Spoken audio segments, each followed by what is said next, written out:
Welcome to the 5th anniversary of Wholesome Direct. We've showcased 375 games, generated more than 1 million wish lists, and raised $200,000 for charity thanks to your support and excitement for joyful and uplifting games. Now, sit back and relax as we bring you surprise releases, world premieres, and so much more. As always, you can find the complete list of games on wholesomegames.com after the show. Let's get started. I messed up the streaming. I'm a bad streamer. I messed it up. Watching what you're doing here. Yeah.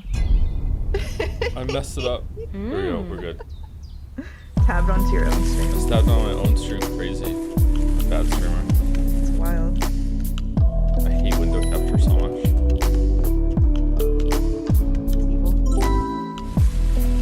Ooh, leaf blowing simulator. Okay. Hold on 1 second.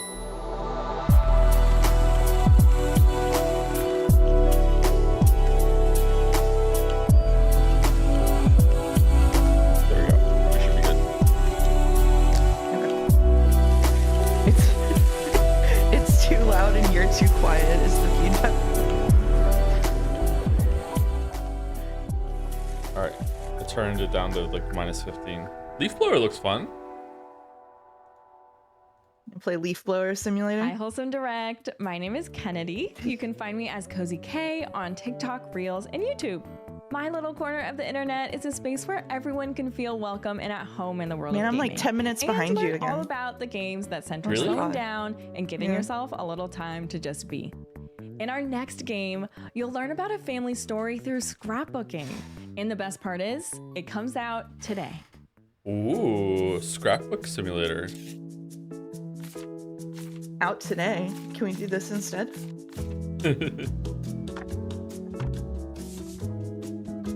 How long is this?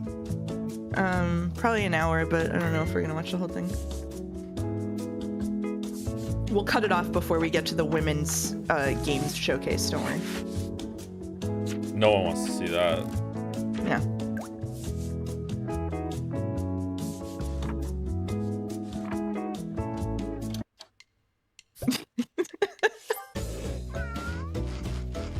Oh, this looks like unpacking. Is it from the same unpacking people? It does look like unpacking, yeah. Suspiciously familiar pig. I've never had one, but I like it when espresso has the foam art on top of the drink. Latte art? Latte art, yeah. I like it. Our once grand and glorious bazaar is but a shadow of its Decoy latte art? Oh stars. no. But that's all in the past. Oh, this is what I was now, talking about. This is the we Grand have Bazaar you. remake. Now, with that settled, allow me to show you to your new home. I, for one, can't wait to see how that little farm changes. I see and farming grows. IPOG. Yeah. It's Harvest Moon. Sorry, Story of Seasons. This is a remake of one of the biggest, like, franchise fan favorites, I took one step in this but that path most and people just haven't knew played. I had to live here. You got guts taking on a tough job like that. The scenery in this town is one of a kind. Well then, I suppose I'll be seeing you around quite a bit. This looks decent. One day. Sometimes the these farm most games, like famous even when bazaar they come out now, in the look surprisingly world. ugly. This one looks pretty good. Vast crowds. Oh, you get to sell Yeah, your it's stuff not in too town? Oh, I really like that. I really like that. Yeah, When I so make it's my called Grand farming Bazaar. game. It's like, yeah. It's gonna have that. Yeah, for sure. Yeah. Okay, good to know. Good to know. How's the sound, by the way? We good? Hey! Hey! I'm so glad you're Oh, I taking need a to turn liking off- to this oh, little God. town of ours. Oh, all of my sound settings are wrong on Discord. Hold on. Story of Seasons, Grand Bazaar. So organized. How bizarre. I'm Kat Arcatelli. The cost of me being on stream today was that I went to watch Wholesome Direct, by the way, chat. Is like my creative happy This is my space, payment. where we Because get to I hate really these slow games. There's down no way and I would like enjoy enjoy the these simple games. Things, Yeah. from Yeah, calming for sure, games for to sure. new and nostalgic treasures, or even glimpses of slow and relaxing slice of life vlogs to hopefully help you unwind or discover your next favorite comfort game. Speaking of which, let's keep things fresh with a brand new game starring a beloved bunch of vegetables. Oh, vegetable game. Hi everyone! Welcome to Gordlets Together, a building and fishing game set in the world of Gordlets. Why is she whispering? Comfy, cozy Design your ASMR. own island and level up your fishing as you hang out with friends. Oh no, this is a mouse game. Spend All your of these earnings are on mouse upgrades and games. accessories, But this is like a mouse game twice. and make your island feel like home. Oh, now it's a mouse game 3 times. Oh, wow. Okay. Share your island with your friends and get inspired by their creations. This is why I wanted to watch the Wholesome The Direct. Gordlets community has asked for multiplayer for a long time, so I decided to go all out and make a fully featured multiplayer game. So many people Gordlet. already say Gord morning in our Discord. Good Wouldn't it morning. be nice if they could do that together in the Gordlets world. So good. Gordlets together. This looks like that fishing game that you play, but better. In addition to highlighting wholesome Corner games during Pond. each Yeah, you're direct, we strive to feature No, not and corner pod. support The organizations is it that make fishing the with world a friends or better place. where you're a cat and it's This like year, Oh, we're web working fishing, with web Web fishing, Forge web to fishing, yeah. fundraise for Point of Pride. Yeah. Available now, these shirts not only celebrate wholesome games and some of the titles included in this year's furry show. Web fishing is a furry portion game? of the proceeds from each Yeah, purchase it's for sure a will furry go game. towards Point of Pride, a non-profit organization that provides financial aid and direct support to trans people in need of health and wellness Oh, care. I need to go. If you'd like to get join us my in coffee. supporting them, Can you just visit hold the fort down wholesomagames.com. with the stream? You good? Absolutely. Absolutely. What if I'm? Oh, this looks good. I'll be right back. Okay. Bug Snacks 2? Luma Island.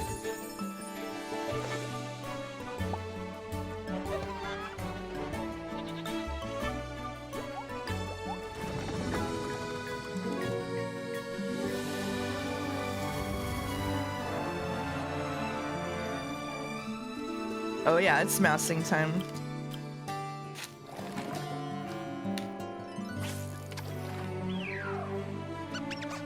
I don't know. This one looks like copy-paste cozy game to me. I'm not convinced about this one.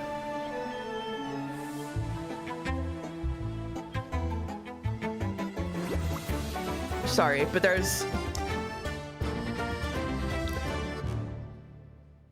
Hi, Wholesome Direct. I hope you're doing well out there. I am Milady Confetti, and I love to share, talk about, and play all types of video games. That's cozy games, indie games, some horror in there, and also love yapping about anime. How are we not I love oversaturated deep with diving cozy into games yet? game We lore are. And talking about how those themes impact Hello, us Milady as gamers. Confetti. That sounds like your thing. You should come join us over at the Kingdom of Confetti. Now, grab your seat if you haven't already. We've got a release date coming up for this next title that's all about finding the perfect spot for everyone. We're oversaturated with every game? Yeah, but I think cozy games are particularly egregious about it. It's like Stardew Valley came out and then a year went by, and then ever since then it's been non-stop onslaught. What is this? Is this seat taken? This is just a game where you put people in seats. You missed a game where you put people in seats. You put apparently. people in seats. Is it seat game? Yeah. Untitled seat game? Untitled seat game. I think it's called Is This Seat Taken? Oh. Stardew Valley followed by COVID is true. Yeah, Stardew Valley started it, and then Animal Crossing got really popular during COVID, and then everything was a cozy game. Ready for another release date? Craft charming rooms for yourself and a variety of unique inhabitants, customize furniture, and share photos of your creations in this next game.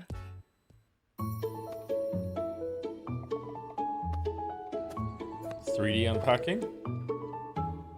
3D unpacking. Whoa. Camper van. Make room. The millennial I urge feel like just they live in a could've- van. I know. I feel like they could have come up with a better name than Make Room. Although, you know. Now that I said it out loud. maybe You're it's making okay. a room, but you're also making room for the room Yeah. that you make. Yeah, I you're making- yeah. Oh, double table. It just reminds me of the third-party add-on for Final Fantasy XIV that I would absolutely never recommend that anybody use, because I would never do that. But it's called Make Place, where you can just design your apartments and houses and stuff outside of the game in like a standalone program. So that's what I associate it with. Well, you have to clean up in this game too. Wholesome Game Fest actually exists. I thought we were joking. This is my salary. I'm being paid my salary right now. Being allowed to watch this instead of reading Umineko. Okay. I'm Ken Umbrella, and I'm a Twitch and a YouTube partner. I'm a Bandle creator based in Quebec, focused on exploring or making up rich stories. My community, the Umbrellas, love singing, dancing, cracking up the latest mystery detective games, or simply cooking. My content focuses on nourishing your spirit. See, this is the vibe I thought I would have when I started streaming, but then I inherited from your community. Slightly different interaction.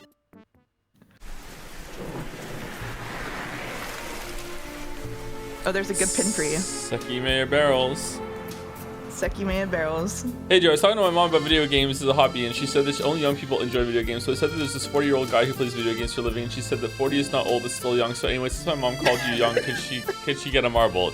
Your mom can have a marble, yes, but it's a non-fungible marble. She cannot give it to you. So unless your mom likes anime. Oh, I like this prediction for when you see mouse on stream. Oh, this looks cool. Oh, is it French? Okay, yeah, that's why. Okay. French. Like catnip.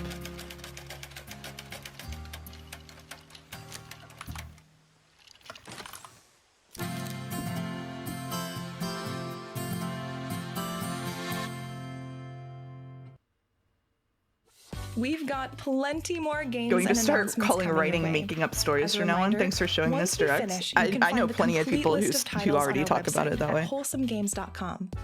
Now, back to the show. What if you go write didn't my just soaps. play an MMORPG, but built the world, the quests, and the stories inside it? In Let's Build a Dungeon, you're the developer of a fictional online game, shaping the world, designing adventures, and watching virtual players dive in. But you're not just building quests. This is a simulation of the entire games industry. What? Marketing, contract negotiations, and server management. Whoa, Your tools okay. are even powerful Okay. enough that you can design and build entirely new games. I was out, but And now I'm today, in. We're revealing something new. A co-op enabled mode where every decision is shaped by the cards you draw.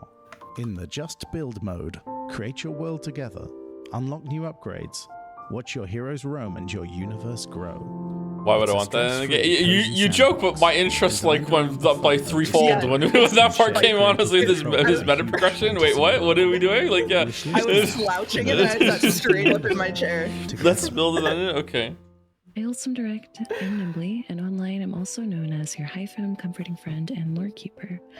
My community, the Gardens of Phalia, is a space that I've nurtured for nearly 5 years to be an affirming, Should I talk like this when I stream? educational, Yeah, you and should also creative talk about haven your for community as a gamers space of that the you've built. soft and Yeah, for sure. sensitive sort. Yeah. Transform puzzles into I really hope furniture that after pieces this to Wholesome create a Direct, perfect lots home of the for your people in the rodent chat who friend aren't in the currently next part of my game, community, which launches who today. like to call themselves Mouse Gang, because of one of the first games we ever streamed together, can come join Mousecord and be part of building a beautiful community together. Why do they want me to stop?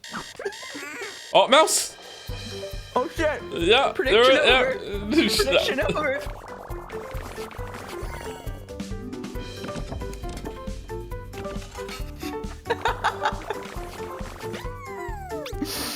That was fast. Oh, is this like, oh, it's a mouse Picross game? Okay, lock it in. Lock it in. Absolutely lock it in. Man, this is a crazy direct for Locked you in. so far. Holy shit. Locked in. Yep. That's why I didn't want to skip it. I always end up buying like 75% of the games in these things. I remember playing a lot of Picross when I was today? making the Witcher 2 video. Oh no. Morning anniversary. as an experience, I feel like we're always trying to find a balance Monument Valley between 3? meditative activities Ooh. and There was a 2? relaxing moments, but also still There giving was. you challenge within the levels. I'm a big I didn't fan like it of as much as the town first one. chapter. Color scheme, very pretty, cute. yeah. But also the fact that you can pull the sliding doors open. Yeah. And there are just like little characters hiding my gosh, inside. yeah. And I love the character that is like stretching. So cute. It's cute. It's cute. Have you ever seen a character stretch in a game before? Never. No. It's never happened before. Oh, I love sailing. I actually Started love the like mouse bumping into those prediction again. characters. It's just really delightful. It's nice also like meeting the Monument Could we Valley have, like, 3 5 mouse companion games? for the Will there first be another time, mouse? But it just really feels like you're going Will on a there be journey, another and mouse? Can't wait for people to see it. Wish list on Steam. Wish list it. Was Monument Valley the weird game? Oh, sorry, the game that was weirdly shown on House of Cards.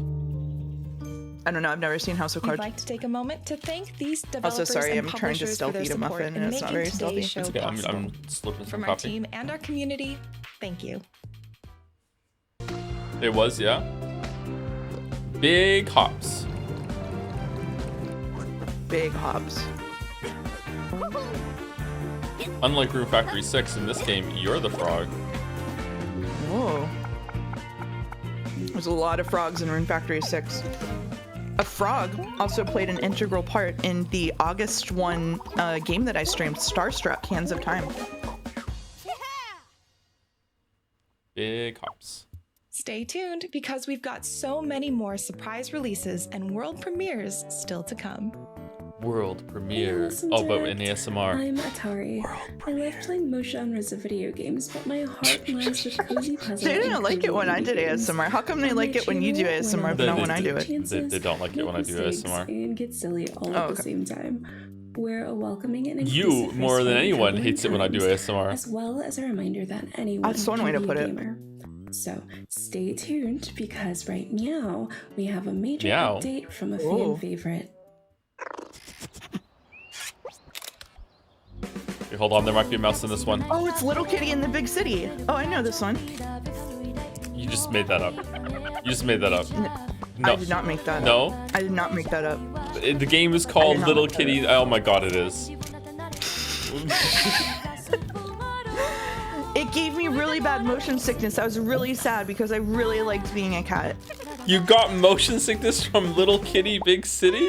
There is specifically something that happens with the camera whenever you maneuver like the menu. You open it up and it swings the camera around to the same perspective every time, and it gave me motion sickness. It was really frustrating. I just wanted to play the cat game. This game is if Stray was good. I don't know. I didn't play Stray enough to know if Stray was bad or not. This looks. Stray was good. I streamed Stray. Not only did I play Stray. Go on, finish, go. No, I did it in reverse. Vending simulator.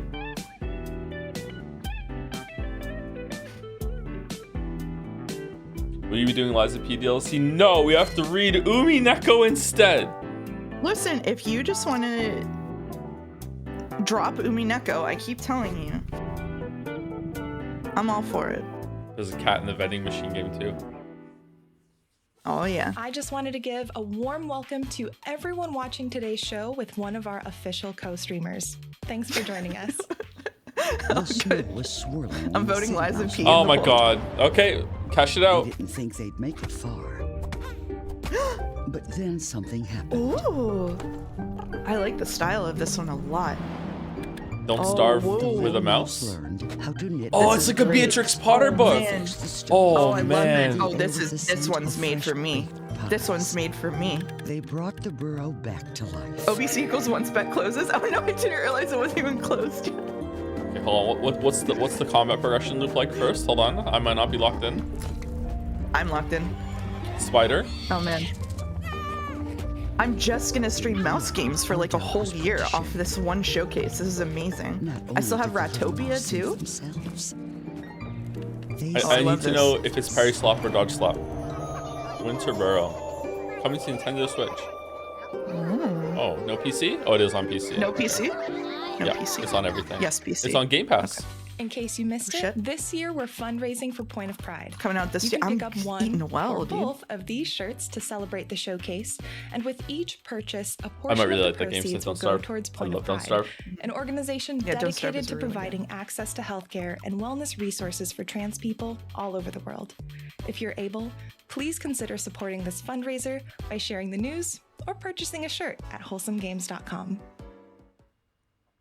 I really like being a cat. Raise questions, to be honest. I always really wanted a game where you just run around as a cat, and little kitty in the big city did that. Oh shit, it's the Hobbit game. New possibilities for I'm out. curious I'm out. I'm in. I don't even give a shit about Lord of the Rings, but the Shire and like Hobbit life is like my ideal state of being.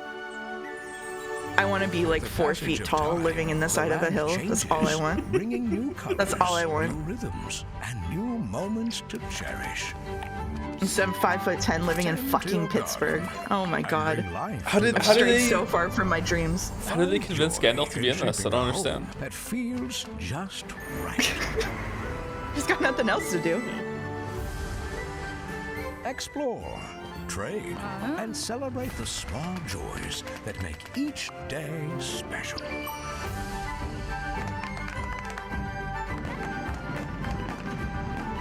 On July 29th, Living in a pit and living in the pit is not that different, Boulder. That's true. Your Hobbit life begins. Oh, it's next the month? pits. Yeah. It got delayed a little bit. This is great because I'm gonna roll off Rune Factory, Guardians of Ozma, and roll right onto the Shire game. And then I'll roll on to Grand Bazaar, and it's just a continuous cozy slot treadmill that never ends until I die.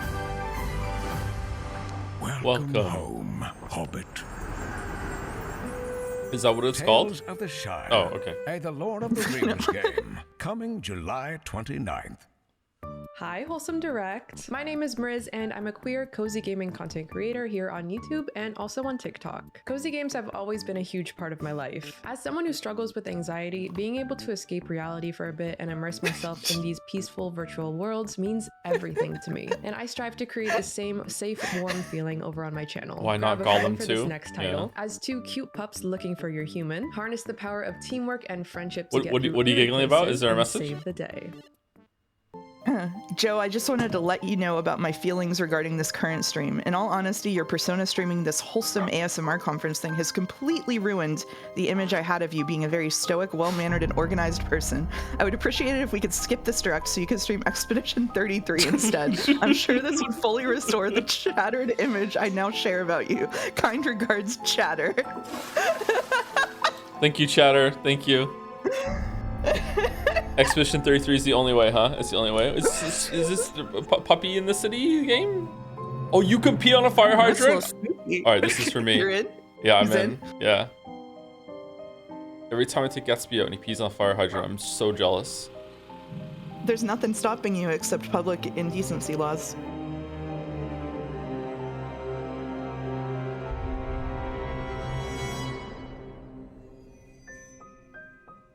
Haunted Paws. Haunted Paws. This doesn't seem very wholesome to me. My name is Val, and I go by Space Valkyries online and on Twitch.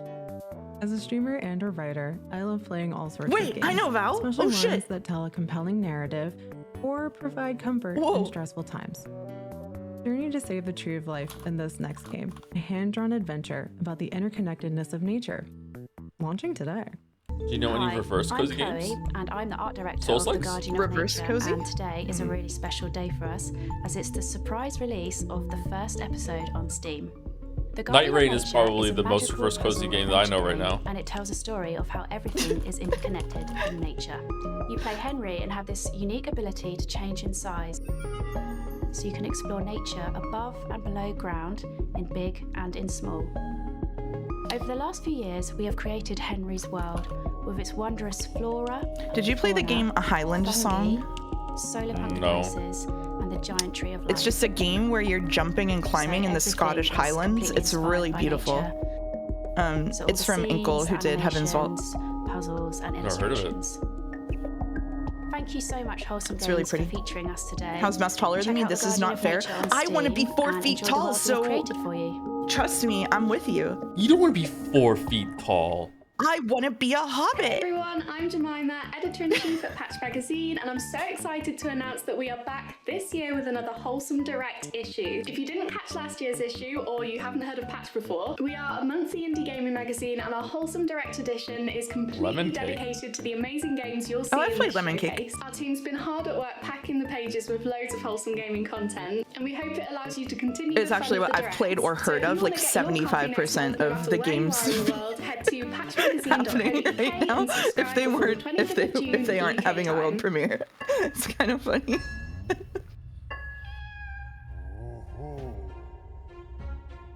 Strongest cozy game enjoyer.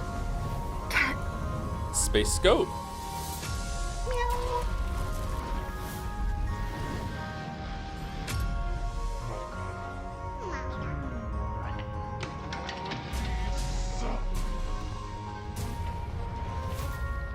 Why do I know this cat? Very Ghibli flavored. Looks like a Totoro.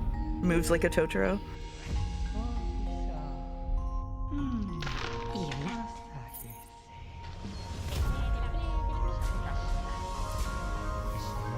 What is this, a Metroidvania? What is this? It was drilling at one point.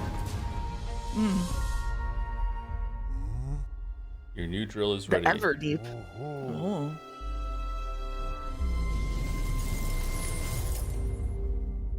Everdeep Aurora. Huh.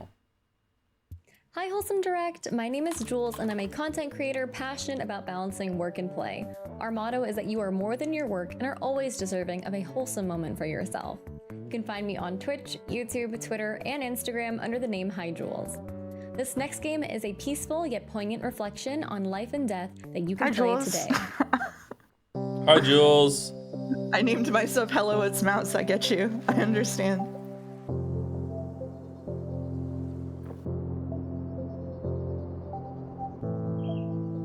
Big Life is Strange vibes from the music. I actually bed max by sleeping diagonally in my bed to really take advantage of every centimeter of trigonometry to see how it feels to be shorter, says Balder. Alright, thanks Balder. Okay, I'm gonna read a different message in chat. Why are cozy gamers all so hot? Lesbian moment. I feel you. I feel you. I'm with you. How tall is Balder? How tall is Boulder? Seasonal Cemetery. A completely free game for PC Mac. Oh.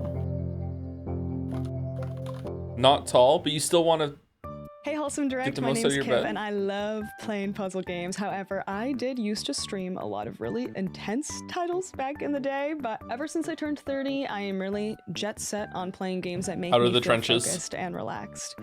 It brings me a lot of joy. This is me when you look at my streaming history and 57% of it is in League of Legends. Of beautifully crafted games. Which, speaking of, in this next one, make your house a home. You've done your time. Now it's all wholesome farm games. About self-discovery and decorating a space till your heart's content launches today. Hi, I'm Annabelle, the creative director of Camp Around Make It Home, a cozy game about organizing and decorating your own bank as you travel the world. Skip a trailer there, or is this the second introduction? With Wholesome Direct, we are celebrating our release on Steam. We hope you enjoy it. Camper van, make it home. There's a lot of puns in the titles in cozy games. Yeah. This looks cute.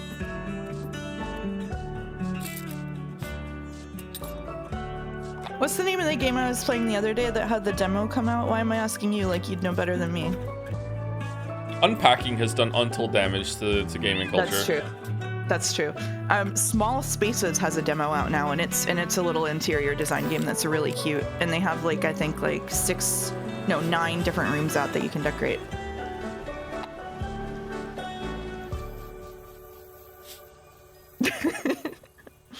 I streamed Unpacking to Joe. If you're enjoying the show and you'd like to discover more there was someone in the chat games before. all Yeah, year there was round, someone in the chat visit before asking wholesomegames.com when to you would sign play up it. for our monthly newsletter. If that person is here, I streamed it. Hi, I'm Tatiana. And I'm Max. We're from Fuzzybot Games. Emily in our the Lethal Wind Cozy Girl? Adventure, it's your mission to make the future feel like home again. Join forces with a crew Is of that even an adorable anime? robots to craft, build, and battle. Our game is out now. Enjoy our newest trailer. Oh, it's out now. Building robots? In in a countryside? Kaze no Shoujo Emily is in fact an anime. It's even in Canada. Canadian anime. Another day in the world of Linked. Banner of the Sure, Spark. there are creepy combots lurking about, haunting you humans and your Unibot friends. But things are pretty peaceful in town, and there's so much to do around here. All this farming. Materials to gather, neighbors to chat with, fishing. There's always a lot of that. And let's not forget I'm about not a those believer bitty in bots. graphics like this. How could you not collect them all? To World of Warcraft? You'll have to go out eventually.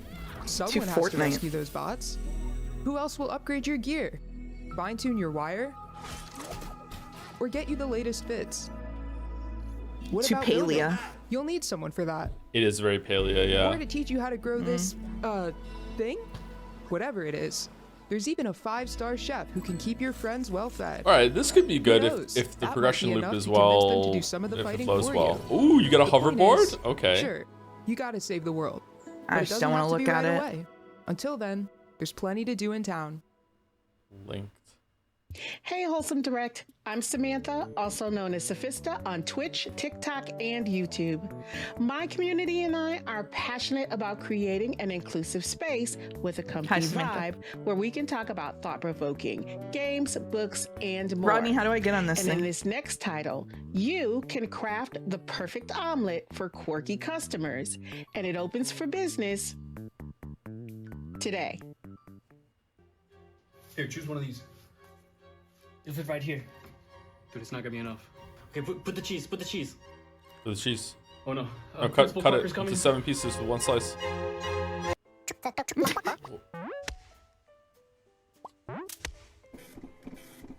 I love bacon. I love duck. Omelet you cook.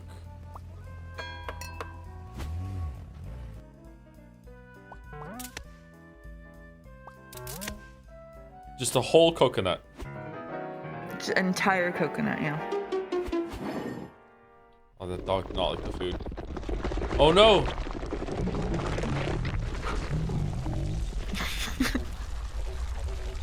Oh god.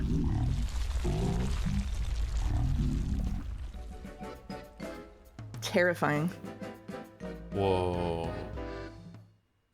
Stick around for even more surprise releases and world premieres.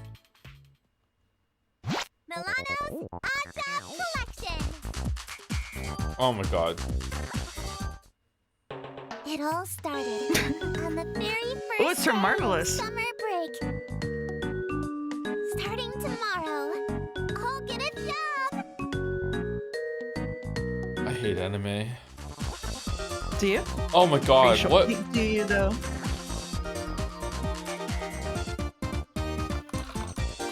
Milano makes her English-speaking debut. Earn money. I'm happy for Milano. Dreamy decoration.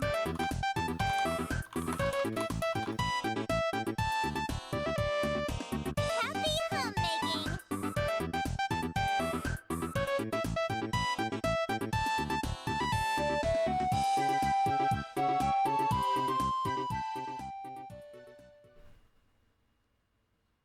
Alright, congratulations, Weeps. Hello, Wholesome Direct. My name is Ari.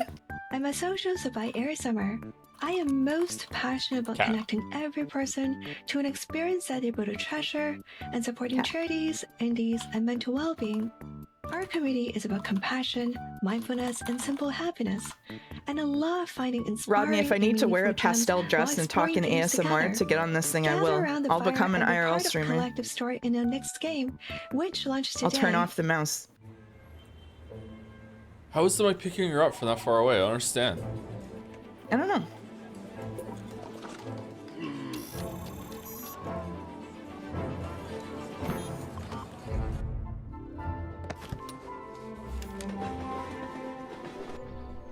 Good luck with that. Thanks, Rodney. Thanks, Rodney.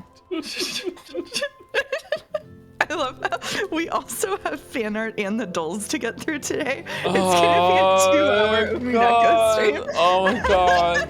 Oh. We're gonna lose 100 viewers right now. They're all gonna go. I'm sorry. I'm sorry for mentioning it.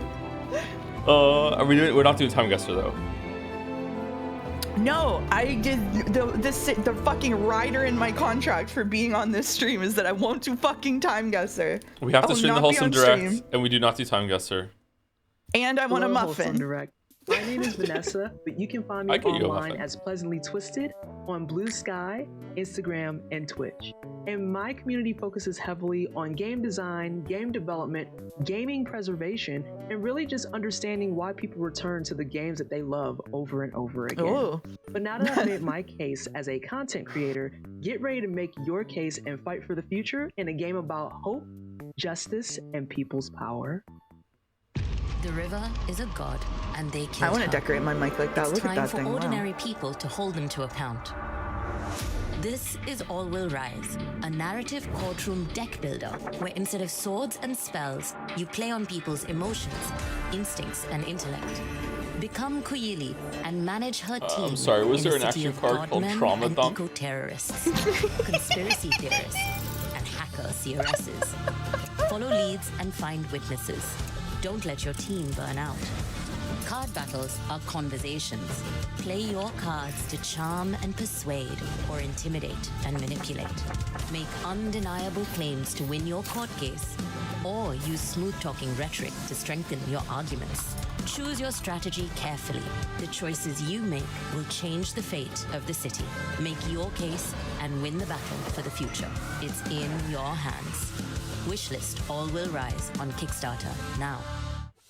One last time, we'd like to take a moment to highlight Point of Pride and this year's fundraiser. We have 2 shirts celebrating this year's showcase, and proceeds from every purchase will go to Point of Pride. This organization supports the health and well-being of trans folks by providing resources like gender-affirming garments, financial aid for surgery, and other gender-affirming care. You can support this fundraiser by visiting wholesomegames.com and picking up one or both of the shirts, or consider sharing the link to help spread the word. Hi, Wholesome Direct. Look at what a positive My name is community Artie. I you've use they, them curated here in the pronouns, chat. and I'm a cozy variety and co-working streamer from the UK. As a trans and disabled person, I love wholesome games that tell diverse stories and give space to tell our own. In my streams, I love to explore these games, talk about accessibility, and share moments of joy with my lovely community. You can join us on Twitch at hey_Artie. Yeah, positive as long as it's not Time Guesser or Bethesda. I was just gonna say we should do Time Guesser immediately after the Wholesome Direct. Just immediately after, while everyone's still in a positive mood.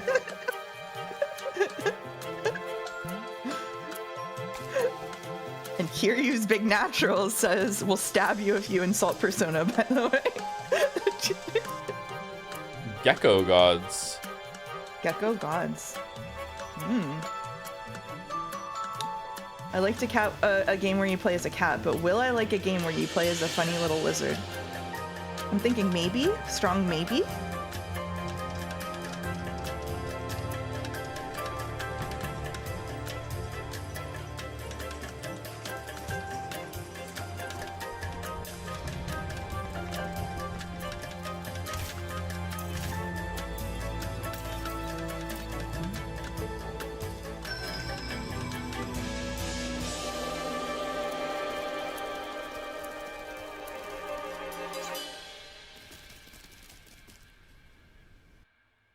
I want a website that tracks the amount of times a kind of puzzle has been used in games. Together with our team, like rotate the thing for the ball to go through the gap puzzle, flip tiles over puzzle, but others flip over when you flip one. You pack I your want to know. belongings toward a new chapter of life. One giveaway also hints into this set of satisfaction you get when perfectly packing for a trip. The game is coming later this year. This is but you unpacking can doing play Untold the Damage for free shit, Cozy right Games now again. on Steam. So, share your moves with us. Incredibly One French. Move Away Incredibly is a French cozy man. first-person puzzle game about packing. You first play as Sylvie, a young girl in the 1980s, packing her toy trunk in her childhood garden. What? Pick up items, rotate them This as is kinda needed, fun. and place It was not them that where nice they in the fit 80s. best. Sometimes you'll have to give them a little You were poke like to 5 squeeze in out the 80s. every You don't bit of remember the space. 80s. I do. I remember being 5. I remember being 5. As each level unfolds, time progresses, changing both the environment. He's not stubborn, chat. He's right. You handle object by object, you'll uncover. Don't be their champion. No. Follow the lives of 3 different people. I need to farm reputation with them. We've developed something of a combative relationship, me and chat. So I really need to repair things with them, and the only way I can do that is to create a common enemy for us. Oh, okay. All right. Okay. Hey, Wholesome Direct, List the Last here. I am a YouTuber and streamer that mainly plays a lot of nostalgic games from my childhood. I also love things like Animal Crossing, Stardew Valley, The Sims, you name it, we probably do it over on the List the Last YouTube channel. Anyways, get ready because it is time for a world premiere. Ooh. Heidi's Legacy, Mountains Calling. Is this just... Oh my god. It's a herding game? It's a shepherd game? Oh my god, Shepherd Simulator? I'm in. Lock it in. Lock it in. Really? Lock it in right now. Really? Lock it in right now. Oh yeah. Oh, a digging minigame. That's interesting. When I say lock it in, it doesn't mean I'm gonna stream it. Just to be clear, just means I'm gonna pay $20 to play it. Can you get some sheepdogs to help you with your non-sheep? I hope so.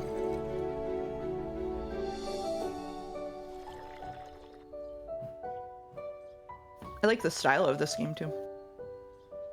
Very cute.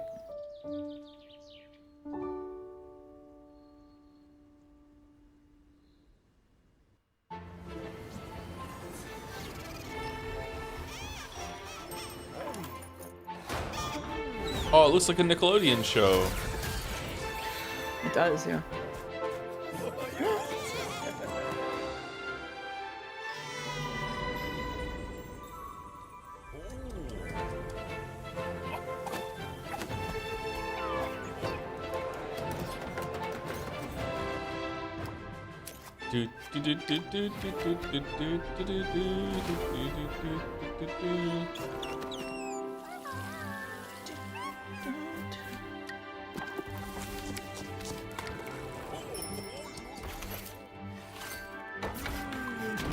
We've broken 100 things on my Steam wish list. That's crazy.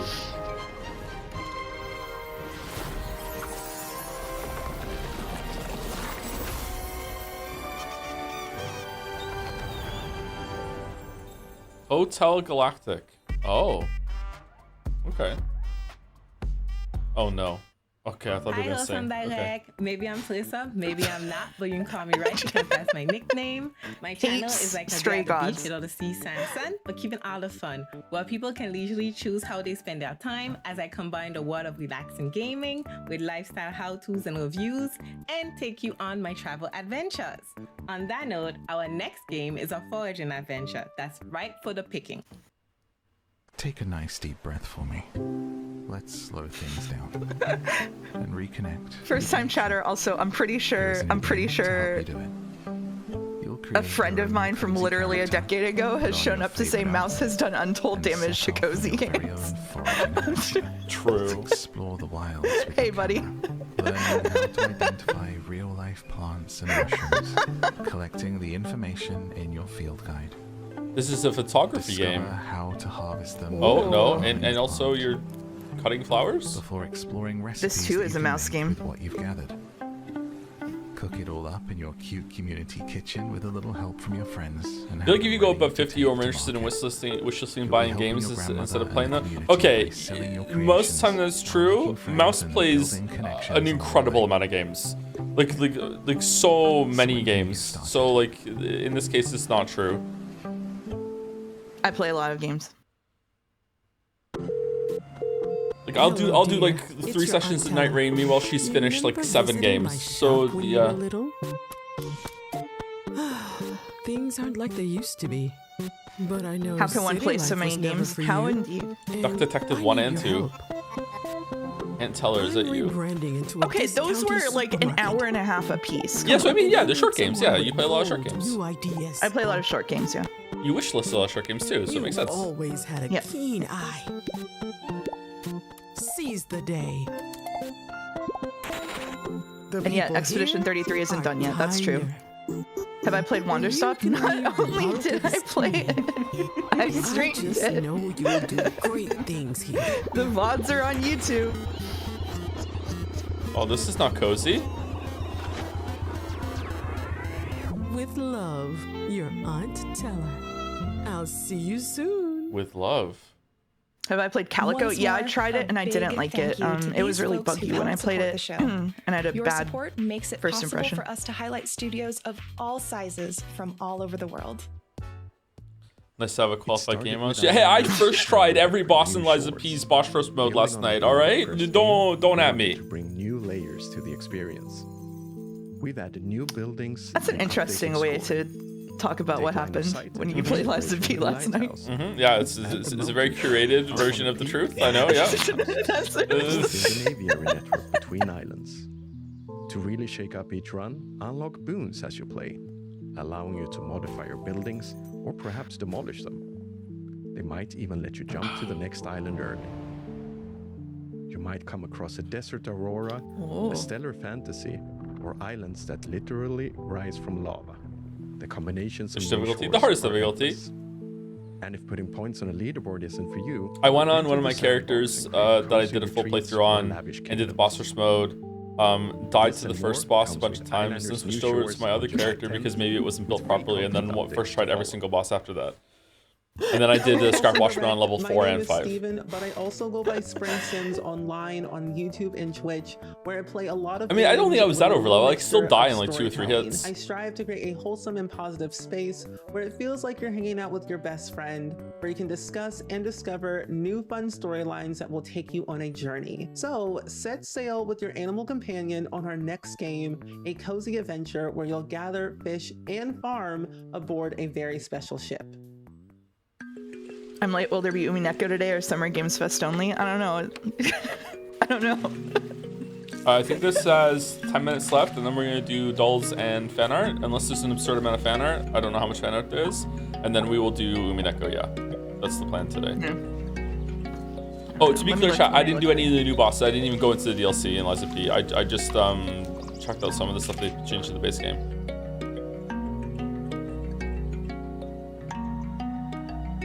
This is a pretty game. Collector's Cove. Oh, is the boat your home base and it can move? I like the idea of your home base in these games is something that you can move and be mobile, so you don't have to always run back to your base all the time. I really like that idea. There's 38 fan art again. Oh, is there? Oh my god. You willing to sacrifice fan art, put out the dolls? Yep. Yep. The town rises from the hills.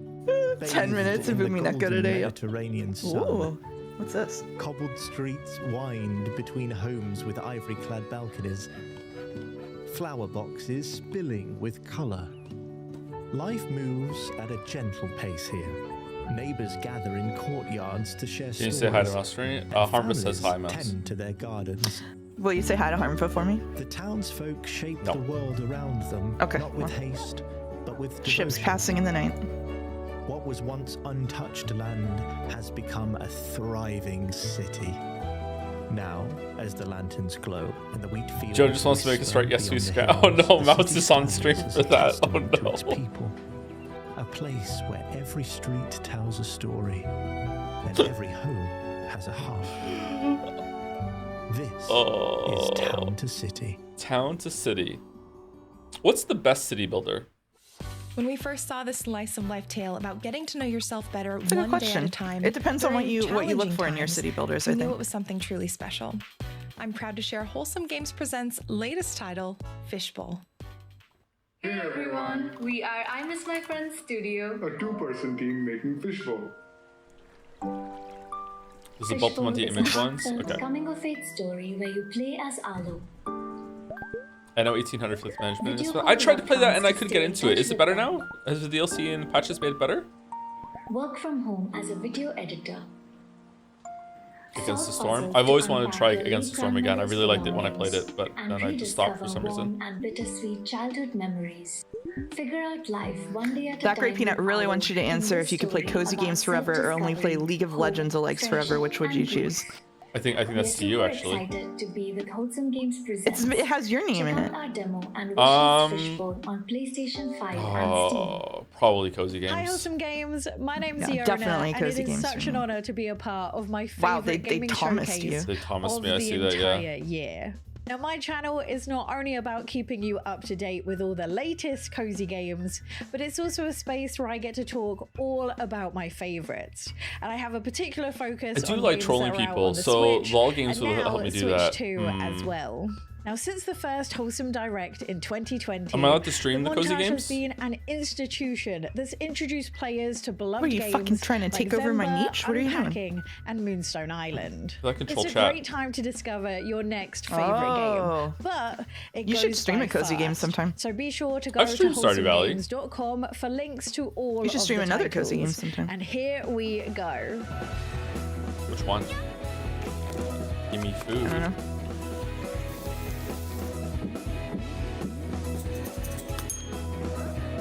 They would really say that I'm ruining the streams then. Can you imagine? Getting you to play cozy games and watch this kind of shit would just be, it's like literally makes me the Yoko Ono of the streams or something. Like, Wait, what? You're hold on. You're a pig, and then you do. Oh, this is a different game. Oh, there's two games. Okay. Now outside the blocks. Don't call yourself the Yoko Ono of the streams. First of all, most of the audience isn't gonna get that. Second of all, the ones that do, like, no. Mouse is the Yoko Taro of these streams. Can I be the Yoko Taro of these You can streams? be the Yoko instead? Taro of the streams, sure, yeah. Okay, I gotta go get my Most of mask. the people that don't know who Yoko Ono is legitimately thought you said Yoko Taro before. Then what does it matter? Either way, I'm happy. They're happy. The Berlin apartment. Yoko Ono, is that an anime girl? Asks chat. Yep. Yes, yep. Now showing off being a weeb again. Once more. This looks cute. John Lennon, parentheses, not Russian, was the original person that got ruined by a waifu, yeah.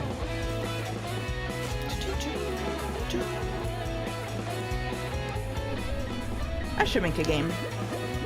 Like a cozy game. My cozy game would be one of those, like, one person starts making it and it turns into like a 10-year endeavor where eventually you give up and start picking up more people along the way because it just scope creeps into the sun. Oh, sheep herds! Sheep herds? How are there 2 sheep herding games? That's crazy. Oh, that one has dogs though. Yep.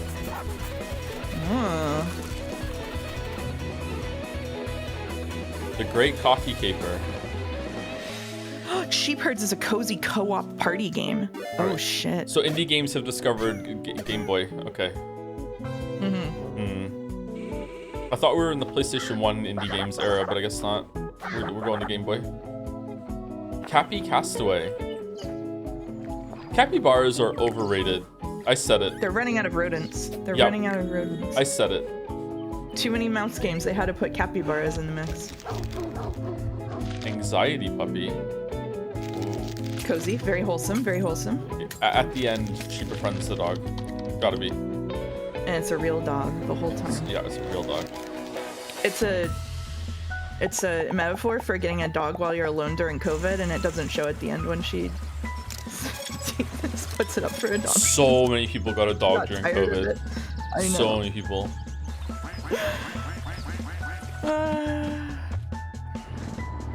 Opinion on chinchillas? Good question. What is your opinion on chinchillas? I like chinchillas. They're very cute. They're kind of a ridiculous animal, though. They are a ridiculous animal.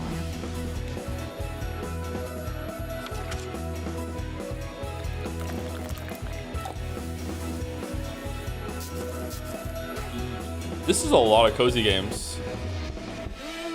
It's a lot of cozy games. I like this boss rush of cozy games at the end here. Your wish list. Oh, is that another mouse? It is. Fairy mouse? It is another mouse.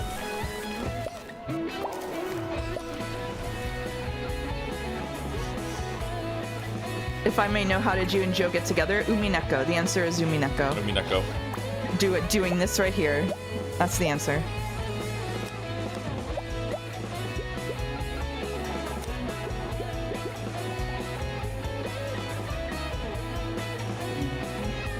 No, it's Jonathan Blow. That's true. Jonathan Blow is responsible. Is The Witness a cozy game? No. No. Just no. Who says that? Who says that? No. Walking around on the island's pretty cozy. If you go on the Cozy Gamers subreddit and make your case for it being a cozy game, they'll say, yeah, absolutely, of course. If you feel like it's a cozy game and it's fulfilling for you to play and it makes you feel comfortable and at home, then anything can be a cozy game. Okay. League of Legends is a cozy game. I'm gonna go make the argument.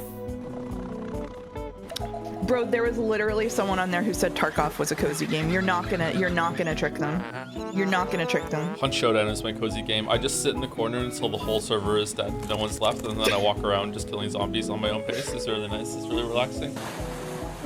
Yeah, so my favorite thing about the Cozy Gamers subreddit is they've taken just a complete like relativist stance to what's a cozy game to avoid genre disagreements. So like I saw an actual literal post on there where someone was like, I know this might seem unintuitive, but like the inventory management in Tarkov is just so satisfying, and it's like probably one of the coziest things that I ever do. Love that person. That post has lived rent-free in my head for a full year now, at least.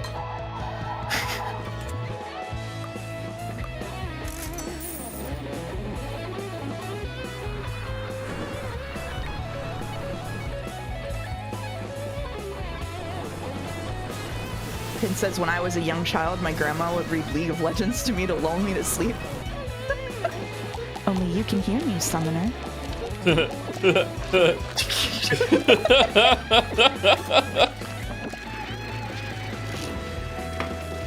Baldur asks, did you ever play the DS Pokemon games? What are the DS Pokemon games? I'm pretty sure I played at least one of them. Like, is Platinum one of those? I played Platinum.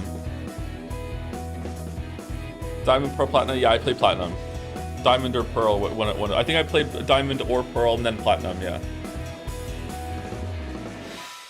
Mouse game. I see people saying mouse game. I see people saying I'm typing them in the stream. Remember to visit Steam as fast as I can. wholesomegames.com for links to every title featured.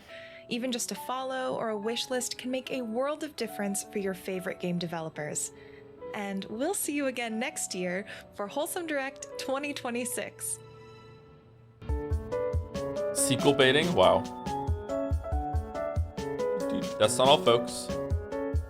I'm gonna buy one of their shirts.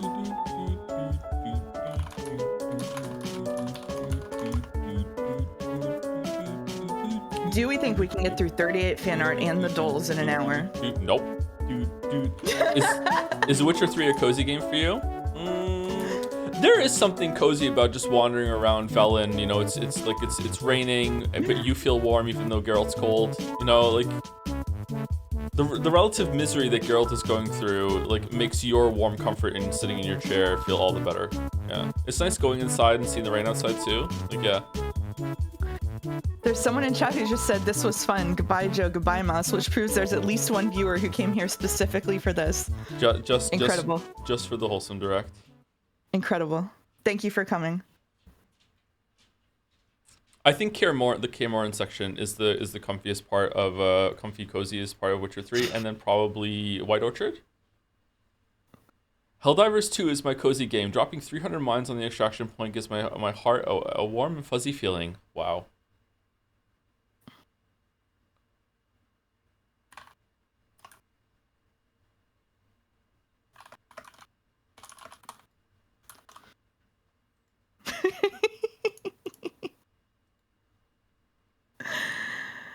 The millennial urge to be a fascist. Yep.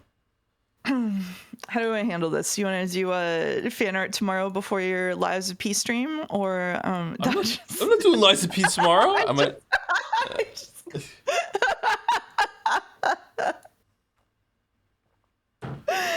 What? Aren't you the bad guys in Helldivers 2? Aren't you like playing fascists? Aren't you? Isn't it? Yes, yeah, this one. Yeah.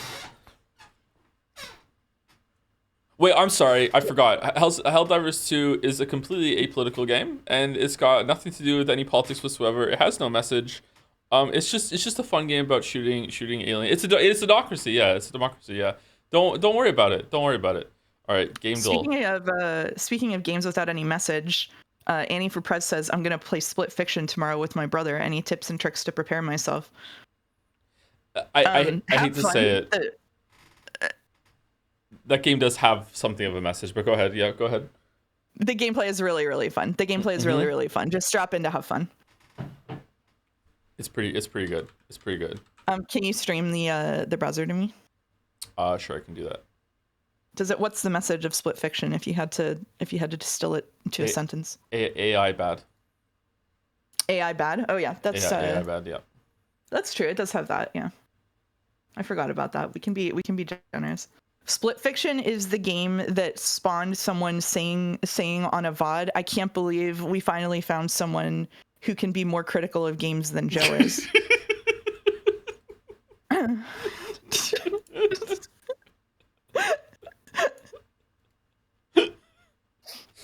The First Descendant. Nope. Metal Gear. It's not Metal Gear. I don't know what this is. Do you have any idea what this is? Something with robots. Yeah. Isn't that helpful? Is that helpful? Destiny. I was just thinking Destiny. Actually, no kidding. It's not. Are there robots in Destiny? There are robots in Destiny. Yeah. Oh, okay. Okay. I don't know what this is. It's Kenshi. There are robots in Kenshi? I've never heard of Kenshi. Would I like Kenshi? I might be getting Kenshi mixed up with another game. I don't know. Kenshi is a very odd game.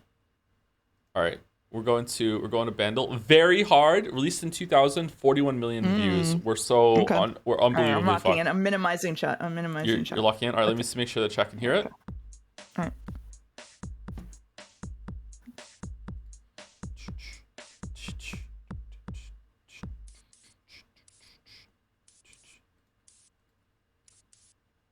Oh, do you like to Hey, Mr. DJ, it's Mr. DJ. Put the record on. I want to dance with my baby. Is that who's that? Is that Jennifer Lopez? No, is it? No. Who I is don't this think it's song? no. It's like it was like a one-hit wonder. Oh, was it really? Hey, Mr. DJ, Yeah. put a record on. I want to dance with my baby. I think August might be the only one. And then the song is gonna drive me crazy. Is that Madonna? August might be the only one in the chat who understands that when I hear drum, probably not the only one, but August is the only one I know who will understand when I hear drum lines like this from this period. I can't hear anything but Peaches when it's on its own. I only hear Peaches, and so I can't think about anything else until more music comes in. I feel like that's the song, but it's not here. Am I wrong? Is that not the song? I think the name of the song is Hey Mr. DJ, so that I don't think it's in here, if that's the case. Okay, I guess it's not that then. All right, well, fuck. All right, let's skip. I don't know what it is.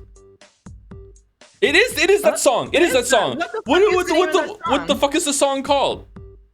Do you like to boogie? Do you like? It is Madonna. No, you're right. It is Madonna. It is Madonna. All right, what the fuck is the name of the song? I think it's probably well, of the ones listed, it would have to be music because it's not any of the other ones. And hey, it is that. All right, there we go. We did it. Okay. Okay. All right. Okay. I can just hear Peaches. All I hear is Peaches. Very hard. Got it in one. I don't care. This was a get it in one. I'm taking my one. I'm cheating. I'm taking my one. 44% of people didn't get it. That's crazy. Yeah, let's glorp.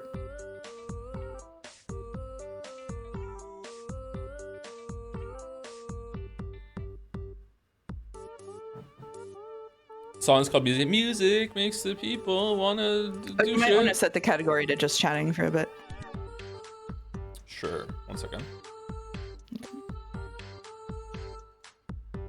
I've never heard this on the radio. It played ceaselessly. What's up? How does it feel, chat? Someone's on the stream. Could backseat the categories. How does it feel? Oh my god! It's because someone came in looking for the direct and found this. No, it should happen. It's just that I know it drives people in chat crazy sometimes, and they don't have the direct line to tell me.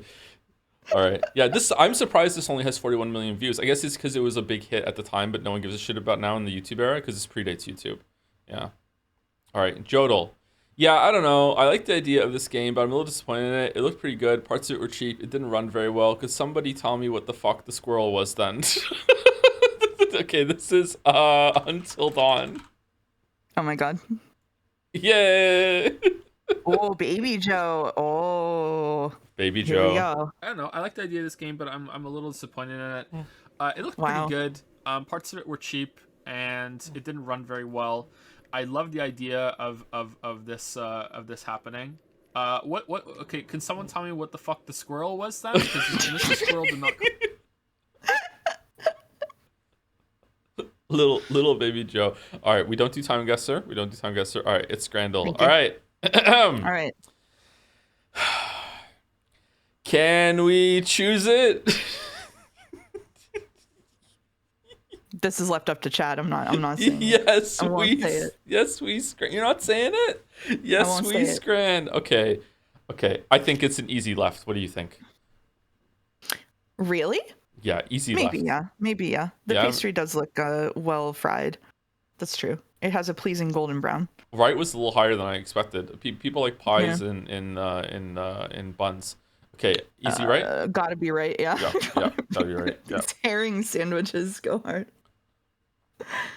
Oh shit. Say the line, mouse. I don't want to speak over chat. Beef pastel that looks like a cracker with a pint versus biryani and a beer that looks like a home cooked thing that got. Okay, that just looks like it's just rice guest starring some gravy. What is this thing on the right? I love the maneuver of taking a picture of your food next to the thing advertising what they say the food is going to look like. Mm-hmm. It's a good maneuver. See, I think this is much to the food's detriment because it's like it doesn't look anything like it's supposed to. I don't know, man. I don't know. I'm kind of feeling left. What do you think? I don't know. I wouldn't know what to go here. I think the left is very cheap, so it might take it. It's cheap. It's a beef pastry, whatever. I do wish I could see more of it. I don't know. Right just kind of doesn't look that great to me, especially compared to what it's supposed to look like. It's a bit of a mess, yeah. I'm going left. Oh. It's tough. It's a tough one. Whoa. Oh, good. 81? Nice. The pint buff is strong there. Oh, is it just because it's a cheap pint? The single. This is false advertising. It says gherkins, but it's with gherkin. I'm pretty sure that's why they took that picture that way. Yeah. I gotta say though, that burger doesn't look that bad to me, and the bun looks pretty good too. The gherkin is fresh, like single gherkin's kind of insulting. I don't know. The burger looks like it came like pre-lined to look like it was freshly grilled, and it isn't actually. I don't know if that's true. I just invented a conspiracy theory about that burger. Whoa, I don't think the burger looks good. The burger is not good. I think that's like a 6 out of 10 burger right there. I think that's a 6 out of 10 burger. I would put that at a 4 out of 10 burger. 4? Wow. Flat patty, overcooked, fake grill lines because they're too it's not a good burger for me. Okay, Scrandle loves burgers though. Pie, chips, and gravy. Some salt on Regardless, I would go right. Yeah. Right.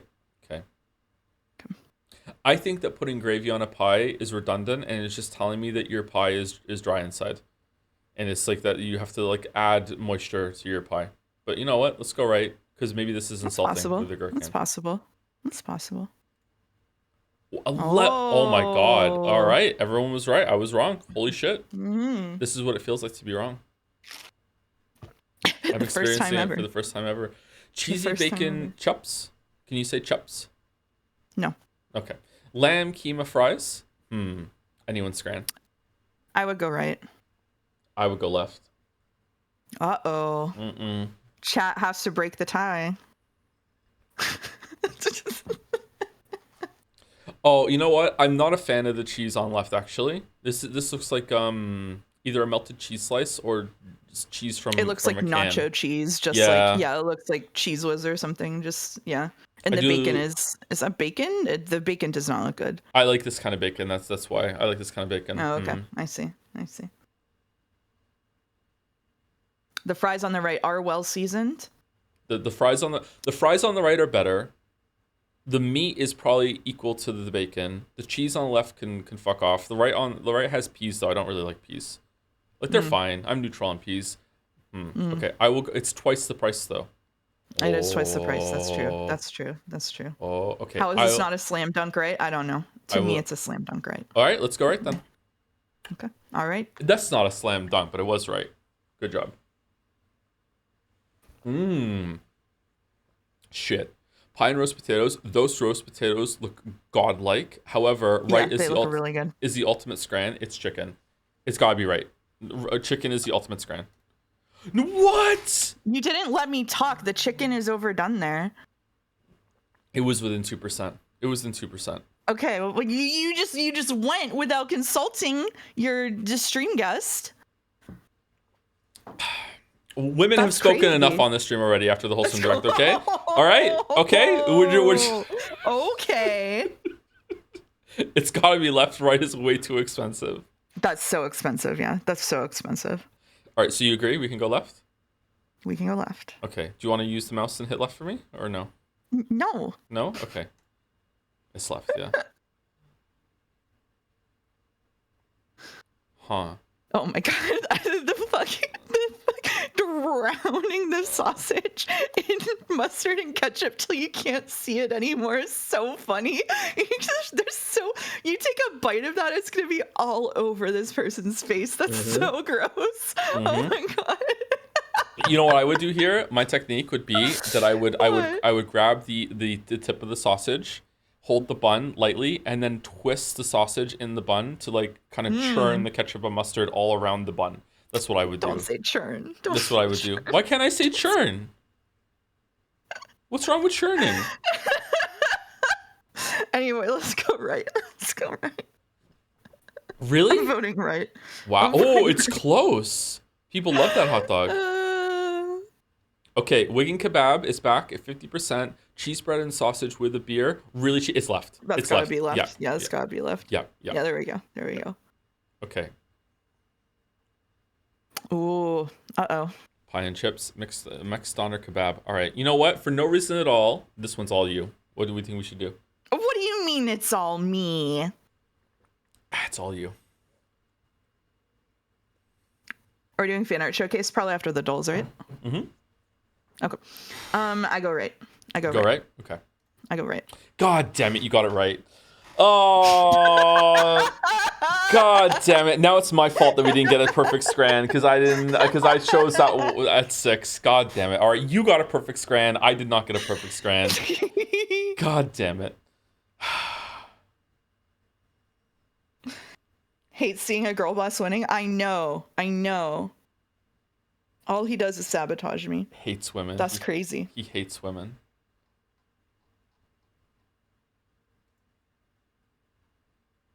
Boo, get Joe off the stream.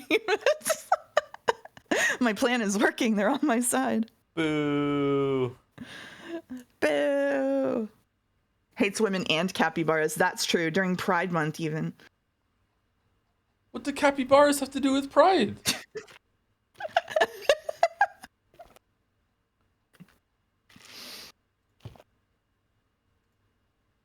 He doesn't know, I guess. He doesn't know.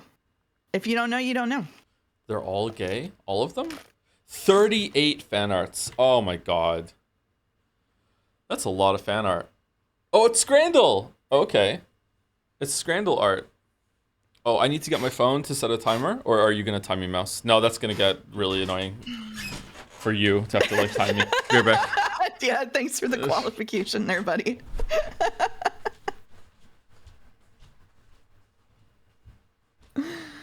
Scran-chan. We'll never get to Umineko. We'll get to Umineko someday. Although we could also just get to Joe playing Lives of P with me giving running color commentary of what I think is happening in the game. I don't know anything about Lies of P, so it would be like this.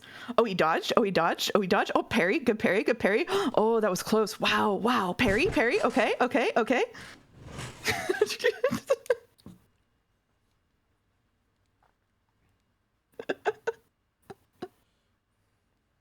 What are we talking about? What? I was saying that instead of Umineko, we could do you playing Lies of P DLC with me giving color commentary, but I don't know how the game works, so it would be like he's dodging. Oh my god, he's jumping. Whoa, good parry. That was close. Let's go. Oh, dodge again. Get out of there. There would not be a good parry. There would not be a good parry. No, that sounds awful for me. It sounds fun for everyone else. It looks like he's gonna die. Why didn't he dodge that?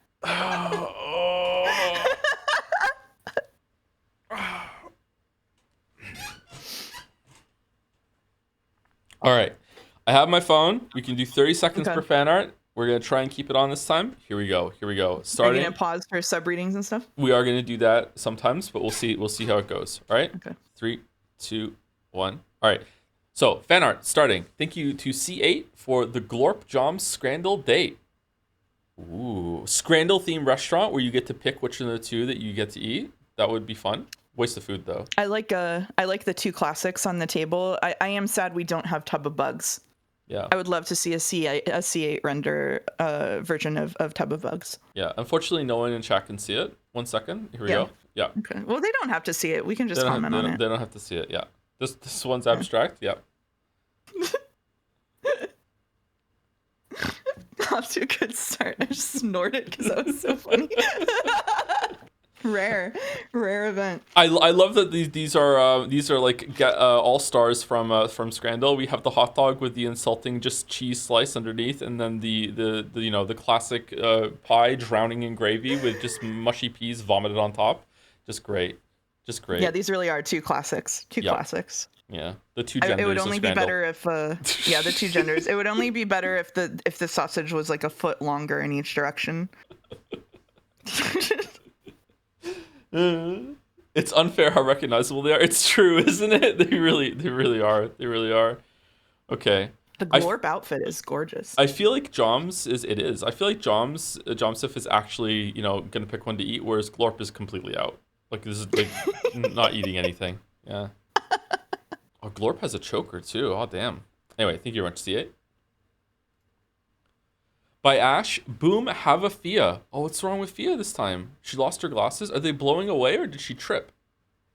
Fia is one of the most busiest overworked chans that there is. Oh, there's some badges on the backpack, just like the badges you can now get in Lies of P if you beat the boss in Boss Rush mode on level 5. You get a badge to put on your super manly not a purse. It's really good. I have one. Yes, messenger bags, as they call them.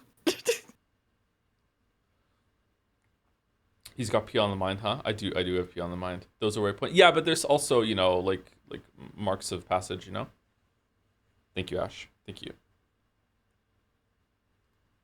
Yeah, he wants to play so bad. By Black Tenma, Waffles was upon cast Barrelmancy. Hold on, can I zoom in? Is this got Homestuck vibes? Today I will be coordinated as the Archduke. Box full of explosives. Same face.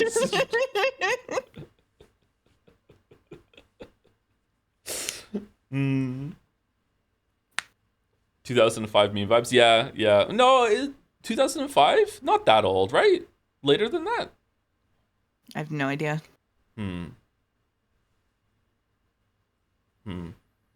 Clueless. 2010, maybe. Totally clueless. Thank you, Black Tenma. Lucitree? Hey gang, this is a video. Hey gang, I've been a Joe head for a while now since the Danganronpa days, and I'm always so happy to see when Joe has started a favorite game of mine. Luckily, we always seem to start the same games at the same time, and as of a few months ago, Baldur's Gate 3 has become one of my all-time favorites. I thought I'd use the occasion to step out of my VOD watching shadows briefly to make some fan art of a funny stream moment. Okay, so I know from videos that I need to refresh the browser before I play this, so give me a second. I've watched this video like 8 times. It's so funny. 8 times? It's so funny. Wow. It's so funny. It's really funny. Okay, I've refreshed. Here we go. Someone powerful is guiding the killer's hand.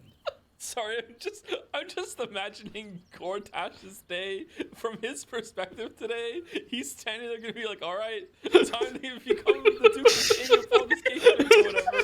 And he's standing there. See, suddenly like this fucking like bottle smashes in front of him, and there's like fire. And he's like, huh, what's that? Very next second, a crate just appears from the side. It hits the fire, and there's just.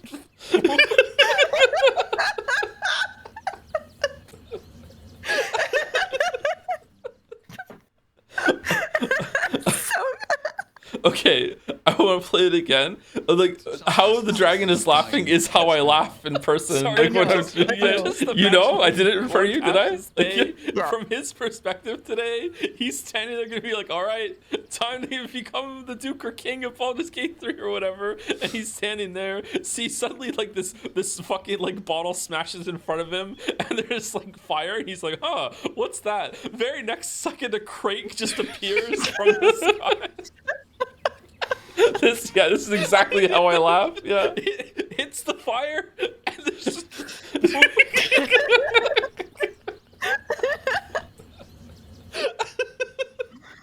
It's really good. I wonder if that's going to be the best moment from Baldur's Gate 3 streams. Oh man, it was pretty good. It was pretty good. I was like doing occult crescent stuff in Final Fantasy 14, and I had to like stop what I was doing and explain to Allison, who I was playing with, what was occurring.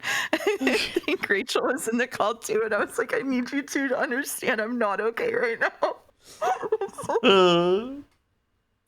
Hey, it worked. We got him. Joe here's recording himself laughing. This is how no, not the sound, the visual. How I like put my hands over my face and just lean back in my chair. Yeah, that's how. Thank you, Lucid Tree. That was amazing. Thank you.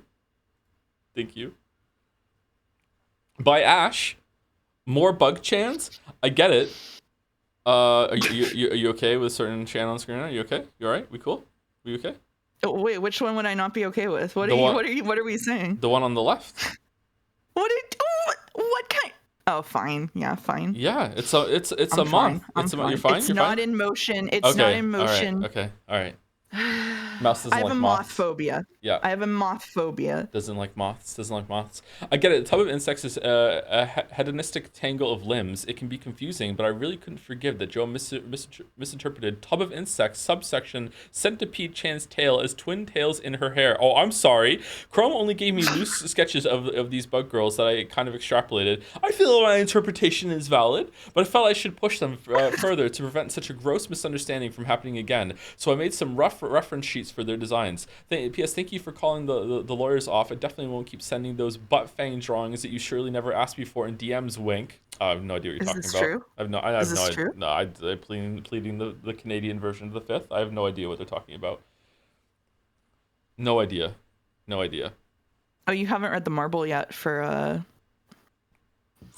We're doing fan art. That person's mom's marble. Yeah, that person's mom's marble. Yeah, I'm sorry. We'll do it after fan art. There's a lot going on. I have it pulled up for you. Okay, I have it pulled up for you. Thank you, Mouse. Thank you, Mouse. Yeah. Who's our favorite, chat?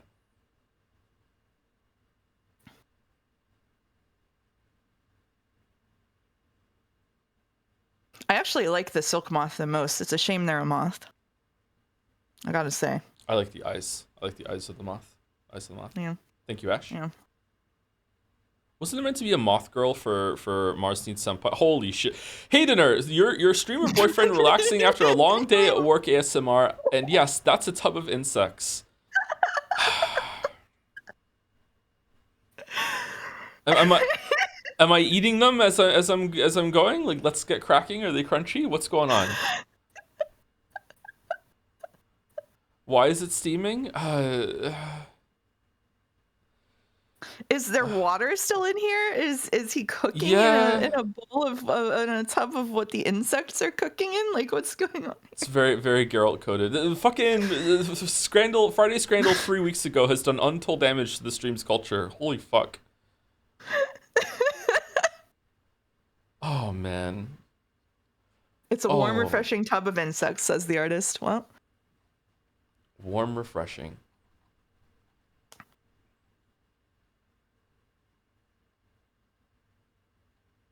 I guess we count bathing as cooking now. I'm a showerer, okay? I'm also a showerer. Thank you to Galuth for the resub. Thank you very much with Wholesome 100. Let's do a thank you for every fan art. Let's see if we can do that. Okay. Think you get in there? Luna Panda, hearing that story of Jelly eating out of the trash can gave me this idea of him taking his head off. What? And whenever he's hungry?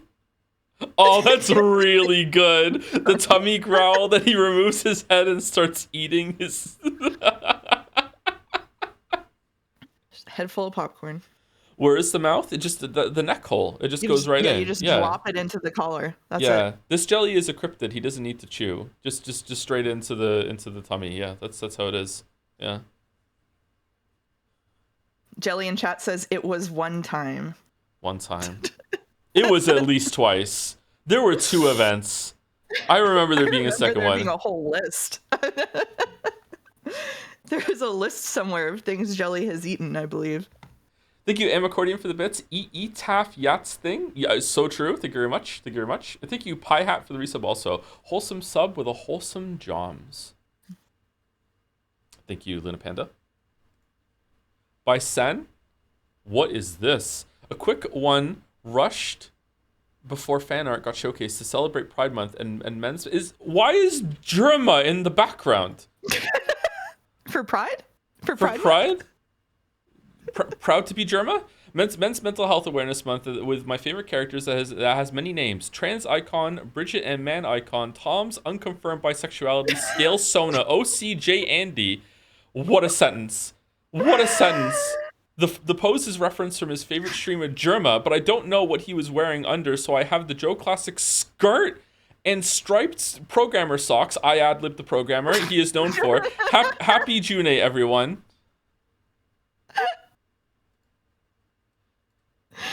Bridget, bidet, brisket, bucket, basket, buskid, bridge, bulge, biscuit, blahage. Joe, fo, ro, to, ho, wo, zo, lo, bol, do. The Toho Project.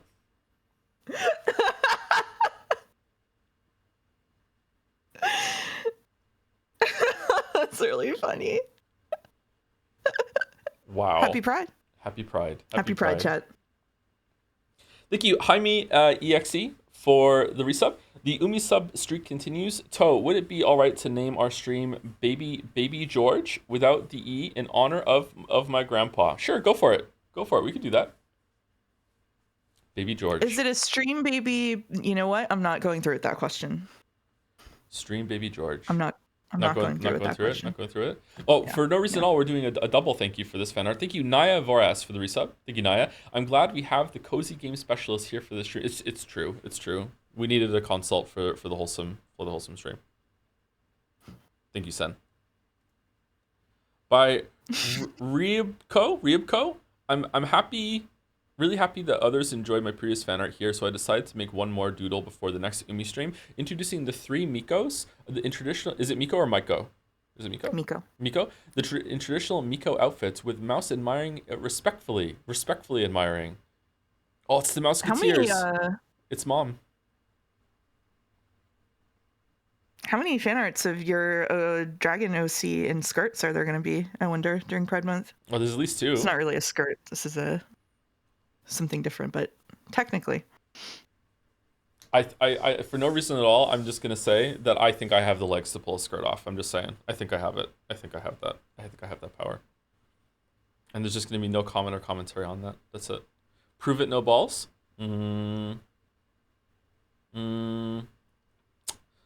Mouse, I've made a mistake. Mm-hmm. And what do you want me to do about that? Thank you, Axoy122 for the resub. And Trans Pikachu.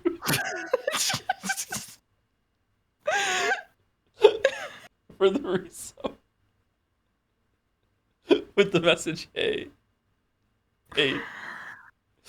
Happy Pride, Trans Pikachu, and all the trans Pokemon out there. Oh man, thank you, Ribko. Hopefully I'm saying your name right. Sorry if it's not Ribko. Not sure. Maybe there's a silent letter there. Thank you. Very cute. Very cute. By Maddie, Rap God Joe. Please, Joe, please check the DM. I know. I'm sorry, Maddie. I'm sorry. Okay, I have to refresh again in order to play video. I'll try and full screen it this time. It should be fine. Whenever I like go between fan arts and then play video, it always crashes. It doesn't work. Okay, let me turn the sound up a little bit. Okay, should be back now. And we hit... This one does go hard, yeah. Play. The culprit cannot be definitely said to be Natsui as long as there are other people without alibis. Uh-oh, I know what this is. Oh, Natsui is the only one without an alibi between midnight and 1 o'clock. This is being used as a basis for claiming that she is the culprit. However, the culprit is citizens of this is not possible with the battle and the guest was committed. The crime is not possible. The guest was committed. The crime is not possible. The guest was committed. The crime is not possible. The guest was committed. The crime is not possible. The crime is not possible. The crime is not possible. The crime is not possible. Other people in the mention besides Natsui committed. The crime is not possible. The George Neal is actually plain dead. What if the second floor was reachable without going past the What if the crime was committed before midnight? What if the crime was committed after 3 o'clock in the morning? What if the crime was committed before the interval of the midnight and fucking 1 in the morning? What if someone in the mention committed the crime between midnight and 3? Oh, it wasn't timed. It wasn't even timed. Oh, okay. It wasn't even timed. Okay. Oh. The fact that Maddie just left in me fucking losing my shit over the name is so funny to me. It's just like fucking dying. Oh, man. Kind of like losing my voice there through that too. Okay, return of Baby Joe a little bit. The faster I talk. Yeah. Can we have that jelly with boombox as an emo? I asked Maddie. I didn't DM Merrick about the emo I need for Metal Gear. Shit. Well, we want it one more time? Okay, we can go one more time. Usually we play videos twice. You get a +2 for straight out of definitely said to be Natsui as long as there are other people without alibis. The bump. Everyone moving up. Without an alibi between midnight and 1 o'clock. This is being used as a basis for claiming that she is the culprit. However, the culprit is citizens of this is not possible with the battle and the guest was committed. The crime is not possible. The guest was committed. The crime is not possible. The guest was committed. The crime is not possible. The guest was committed. The crime is not possible. The crime is not possible. The crime is not possible. Other people in the mention besides the two committed. The crime is not possible. The George Neal is actually plain dead. What if the second floor was reachable without going past the What if the crime was committed before midnight? What if the crime was committed after 3 o'clock in the morning? What if the crime was committed before the interval of the midnight and fucking 1 in the morning? What if someone in the mention committed the crime between midnight and 3? Oh, it wasn't timed. It wasn't even timed. Oh, okay. It wasn't even timed. I really thought it was timed. Okay. I really thought it was timed.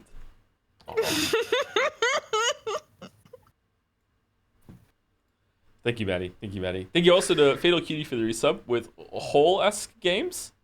What? Oh, Wholesome. Okay, I get it. And thank you, That Great Peanut, for the bits. Wholesome Keanu Reeves 100 Reddit points. That's true. Does Reddit still love Keanu Reeves, or is the honeymoon over? Oh, this is we need to zoom in. Can we still see it? We can still see it. Okay.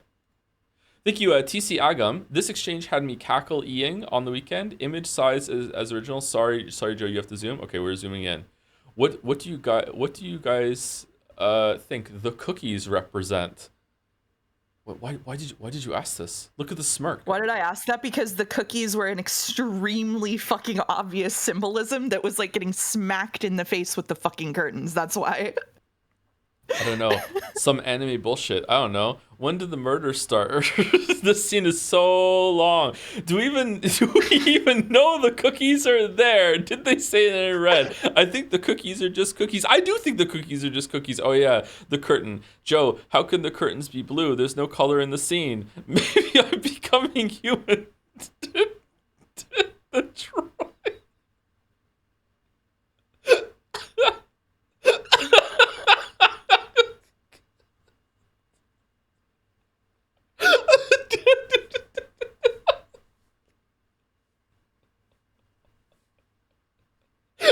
Sorry, just like me and Jelly trying to talk like we know anything at all. This is how it actually is.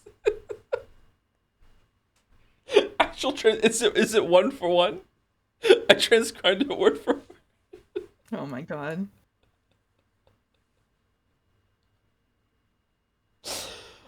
Zoom out to mouse with their head on the table. Yeah, probably. Smirk. Oh man, thank you, TC Agam. Thank you. I'm trying to find the exact moment to answer the question, what did the cookies represent? But the cookies were basically being used as a direct analog to Beatrice. It was just like the most ham-fisted symbolism that I've ever seen. Sorry, go ahead. I took the gesture and the interaction of that, but not the cookies themselves. Maybe that's the difference. Thank you, Juicer, for the resub. I just joined, but whatever Mouse has said so far is right. True. And thank you, Gurgi, for the resub too. Thank you very much. Thank you, TC Agam. Did you miss the message asking if you've ever played Night in the Woods? I did miss that message. Sorry. Was that on the sub list or was it on? It was a bit message. Oh, that great peanut. Oh, I also missed Kurumi afterward, the new sub. I'm sorry. Thank you for pointing that out. Thank you, Kurumi, for the new sub. I skipped over that because it was that great peanut into that great peanut. Oh, I see what the mistake I made. Thank you, Kurumi, for the new sub. And thank you, that great peanut, for the bits. I ever played Night in the Woods? Thoughts if yes? I have not played it, but Mouse has. Yeah, I wanted to say my worst bragging rights ever, which is that Night in the Woods is based on a town 20 minutes from where I grew up, where I spent a lot of time. And that game is accurate. I would like to play Night in the Woods to see what all the fuss is about. I don't know if I'm gonna like it though, but I'd like to just have it under my belt to see. Anyway, thank you to Black Tenma for this rendition of one of my stupid theories. Quick drawing of Joe's Nanjo tennis ball bit. See, this is funnier than my image, which is that he was just raw dogging throwing them with just his hand. He didn't even have a tennis racket. So this is better. You even put the fucking headband on to do it.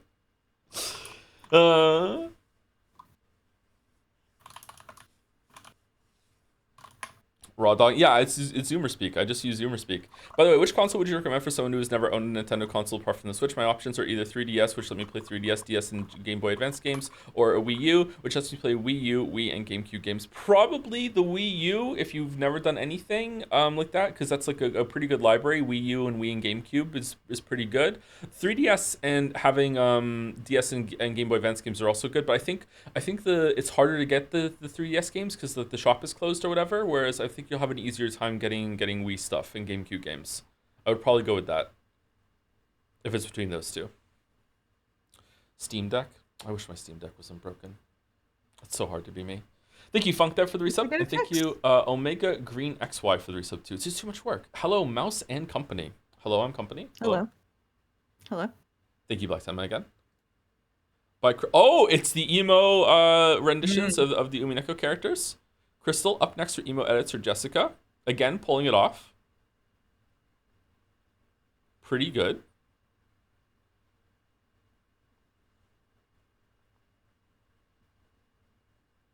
Get a PC, you can get everything for free. That's not okay. Ronald McDonald has shown up in Alligator's life and has said you could either have a 3DS or you can have a Wii U. There's no other choice. Okay, that's it. That's all. That's between those two. Okay, it's free. Okay, there we go. I have both of those. I also have both of those. Thank you. Ron McDon, yeah. All right, that's what are these Undertale things in the background? Natsui.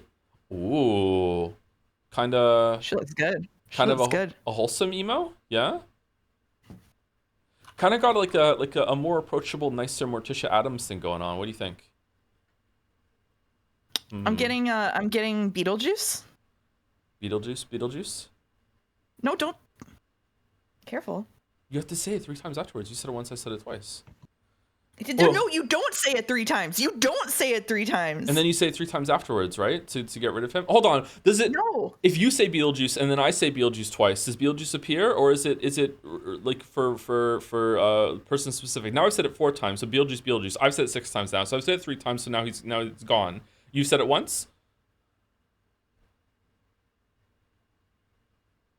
I don't want to talk about this anymore. Okay. All right. I don't want that guy to show up. Natsui. Okay. Who's the next person?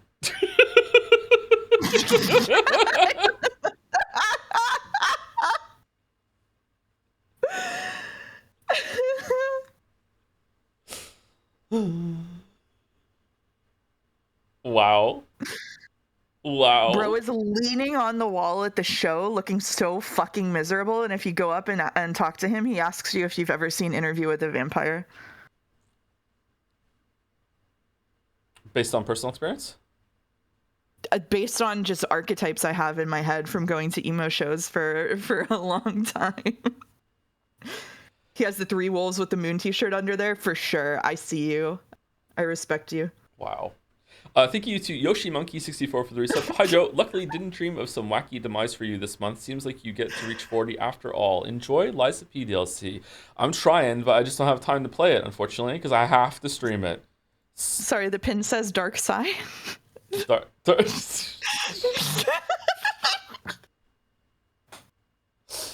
Oh, I see it with the hair, right? I see it. Yeah. Yeah. Oh, man.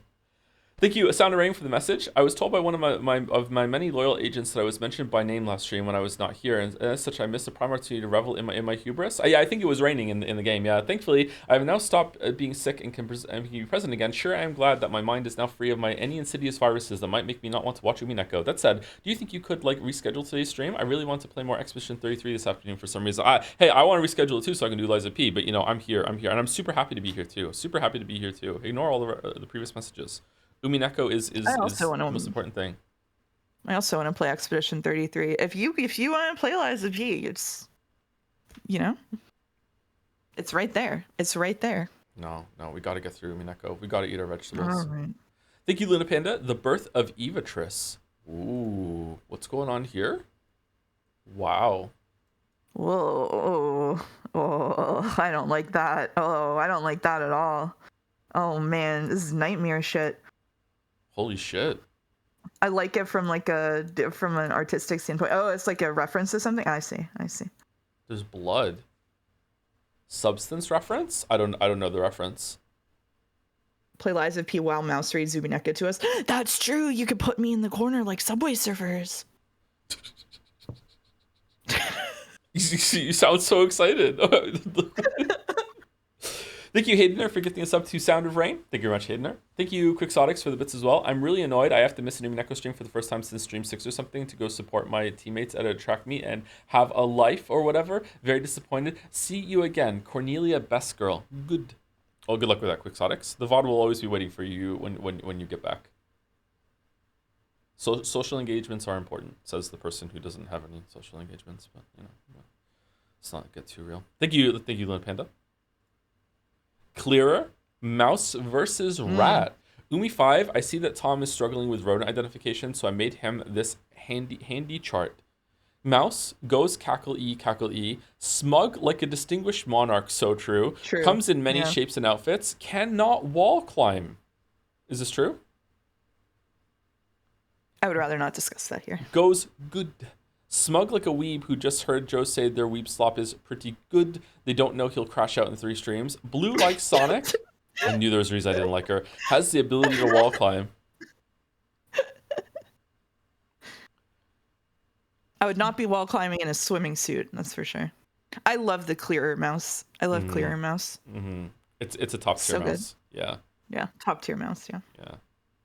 68 mouse fan arts. very dignified, but also has like a kind of like an edge aura to her. I think yeah. This mouse has schemes. Thank you, YSF, for the bits. Morning, Joe. Spent the last couple nights delting on my rune and starting to Baldur's Gate 3 VODs. Anyways, I was in line for a Switch 2 this morning, and I was just after the last person to get one. So unfortunately, I cannot waste my money more than I am now. Big ups, and I'm enjoying Cash 22 thus far. So thanks for shilling it. 07. Oh, you have a lot going on, YSF. Wow. Keep him busy. Well, I wish you luck getting a Switch 2 in the next round. I did not get one either, but I also didn't try to get one because I don't think I need one. But, Mario Odyssey 2, they'll get me. Got to do it. Thank you, N Naka, for the resub 2. Call me the Hamburglar the way I would devour the burger on the left. Scrandle. Which one was that? The gherkin one? You wanted the gherkin Probably burger? The gherkin one. Probably. Wow. That's the only burger I remember on the left, yeah. Wow. Thank you, Clear. Oh, 1 of 4 from Luna Panda. This is is it comic or is it different scenes? Let's see. Happy Pride Month. Make sure to support your Natsui during these hard times. I can't believe no one made this joke. In other news, two other news, Sumari, I graduated from undergrad to unemployed. Congratulations? I think that's still congratulations, right?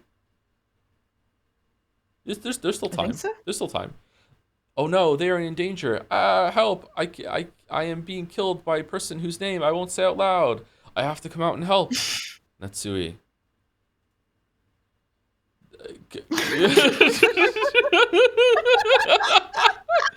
Congrats on coming out. The kids are still dead. I still hate you, but not 'cause you are gay. Aw, supportive Ava. Gay, yay cake. Okay, gay. All right. What? Really good. Really Shannon, good. Shannon and Cannon in the scene next to Nanjo. All right. Unreliable narrator. There are still 2 more. What's going on? Oh. Natsui's like, wow. Okay. I'm kind of scared of what the next panel is going to be. Only one way to find out. Oh, okay. She is the killer. Objection, Your Honor. It's Pride Month. I don't care. I can't be homophobic. My mom is gay. Your Honor, she is being homophobic. Oh, I read it wrong. Objection, she is killer. Okay, Your Honor, I can't be homophobic. She's in shackles. Oh no. Still the killer. Still the killer. Still the Even killer. if she's gay. Thank you, ISF, for the bits. What, using the second bit message to put a bloodline curse on George Ushiro-miya. Wow. Hates George. Maybe George is being a little overhated, but only by a little. The George Defense I made Force a post about this today. has gone a little too far. Where did you make the post? In Umiden? No, it was in my Discord. My feeling about George is that I think that the limitations of reading Umineko as a feminist text kind of hit their boundary at George, because if Ryukishi was like kind of writing from his heart, I think, and just sort of like going off the cuff about what he believed to be and felt to be true and right and real.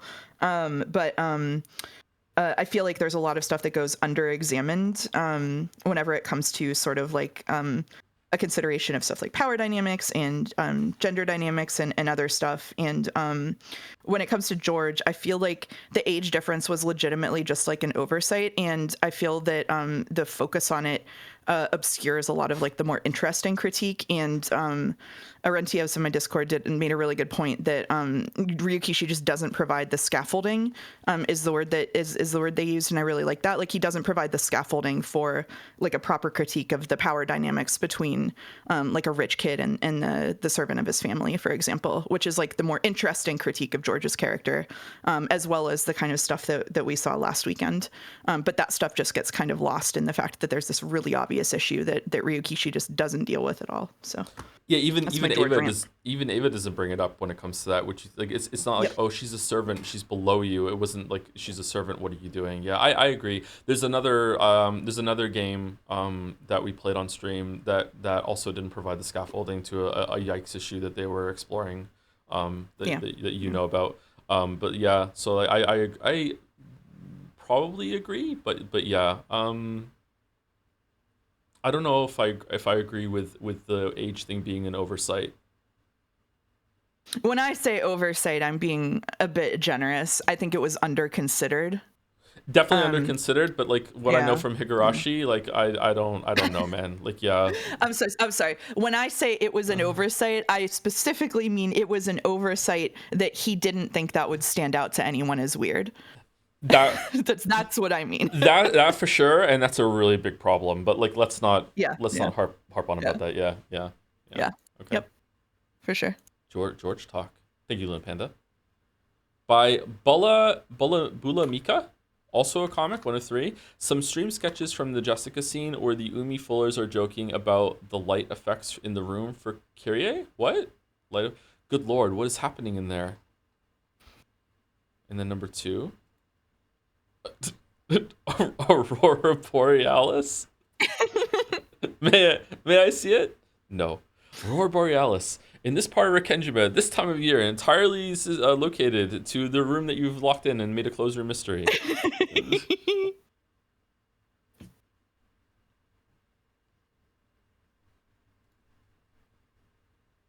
Streamed hams. Thank you very much, Bulimika. Thank you to Pitch and Hold as well for the resub. Hey Mouse, love your work on the Joseph Anderson IP. Ever since you joined the team, the value of this investment has soared, and my family can finally afford to pay off our daily Scrandle debts. Please forward this message to Toe as well. He's my 3rd favorite Joseph Anderson TM cast member. Oh, thank you very much, Pitch and Hold. Thank you so much. Thank you. I love that we've come around to this from people being like, I don't know about Joe doing all these collabs and having that girl on stream. Like, this is weird. Like, the vibes are really different. I don't like it. I liked it better when it was just him. And now we've come around to this. This is funny. Most of those people have just left and not come back. It's like Life is Strange all over again. Yeah. Luna Panda, the duality of the man. Chat, this scene is about complicated relationship between a parent and child. Author used symbolism to explain how Ava's wishes were George's cage. Take it with more maturity, blah, blah, blah. Francis Bacon.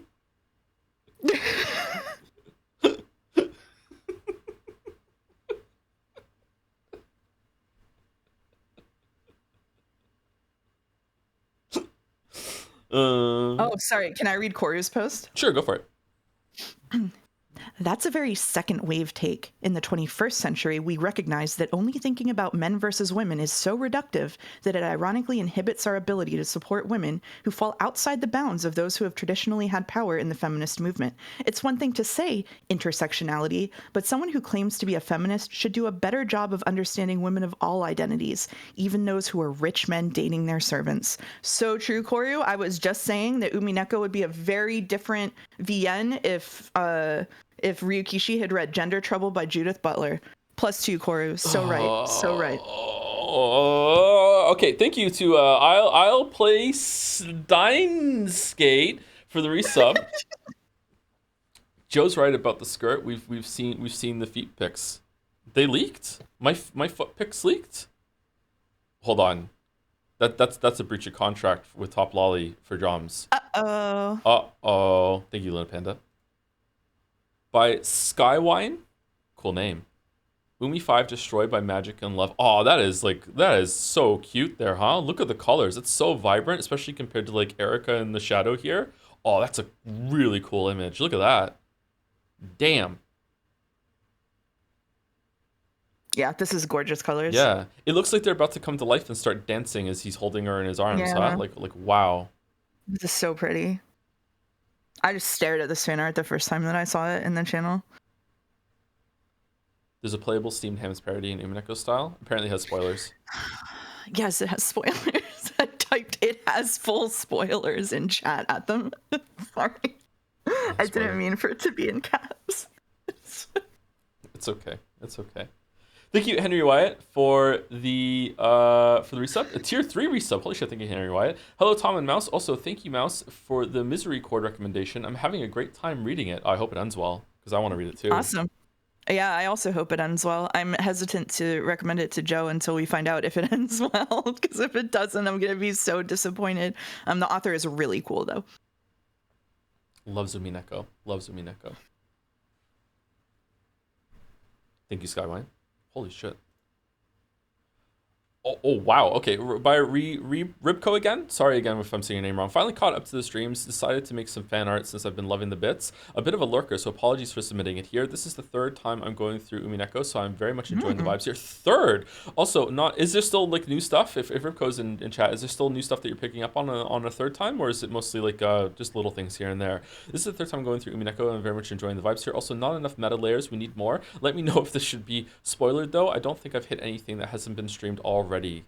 Though layer 1, Kraus would never buy those apes or sell them at an all-time low. According to my facts and logic, this is my answer, so say it in red. Nah. Layer 2, layer 3, this is some great tea, I've got to admit. Layer 4, too many fucking meta layers in my visual novel. Mouse on the shoulder. Okay, layer 6, damn, this stream sucks. Why do I even watch reaction content? What the Nanjo down here? What the fuck? Is there a missing layer of Nanjo streaming at first? Catgirl Nanjo reacting to you streaming is so fucking funny. What are you doing? Setting the chessboard for Tomineko. When the Joes cry, glorp of the mousy witch, you wouldn't get it. Fucking the dolls there. Impenetrable stream memes here. That's layer 5. Like, oh yeah, it goes from 4 to 6. You're right. That is layer 5. Sorry, I didn't realize that the numbers didn't match. Yeah. The artist did it. Big Ryukishi vibes. They expected what I was gonna say. Wow. That's really good. Oh, Renove in the background there. That's really, really good. Thank you, Ripco. Holy shit. Thank you also to Thysol for the resub. 2 Umineko streams behind, but take my fake Prime money. A Prime resub. Thank you very much, Thioso. Thank you. Thank you, Dalmek, for gifting a sub to the Luna Panda as well. Thank you very much, Dalmek. Hope you're well, Dalmek. Thank you, Luna Panda. Or welcome, Luna Panda. By Tep, Gold Truth Chan. Yeah, it's Gold Truth Chan. Yep. And no other Chan. It's Gold Truth Chan. It's Golden Truth Chan. She was recently hired for the position and doesn't really know what her role is yet, but she's making it work. She got fired from her last job after Twitch streamer Joseph Anderson was rude to her on his broadcast, which was very hard on her unhappy face. She's looking forward to her new start as a witch. Key to the Golden Land or something? She's not sure. I think it's the key to the bathroom. Pure liquid magic? Waterproof dress. Why would she need a waterproof dress, Tab? Her cherry blossom hat is so funny. I didn't catch that. The cherry blossom hat. Even the color of the band. Okay. I know that for someone out there, their favorite stream bit currently is how the fan artist keeps smuggling Piss-chan back onto the board. So congratulations for enjoying this one. This is such a nuanced, like so well drawn inside joke that has so many inside layers to it that even someone who is here for every stream might not get it. That's incredible. Oh my god. We keep faking our drug tests. This fucking drug test Chan would also be another Pish Chan for a different name. Fucking.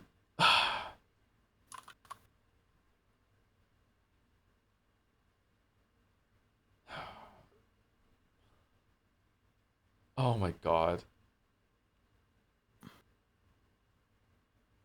I'm so owned. I'm so owned. Thank you, Tep. Thank you. Enjoy Piss Chan 4.0, I think, at this point. Thank you. Oh man. By Fruit 5868? Oh, who are these?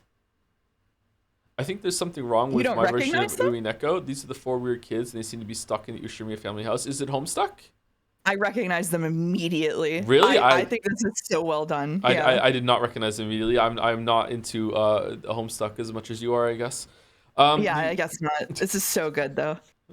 The artist also made other Umineko fan art that can be seen and share stuff you made on Jazz that I've omitted here for being made prior to and unconnected to the Umineko streams and thus being non-stream art. I've let this one through to leave this plea for keeping fan art topical to the Joe stream universe and also personal bias.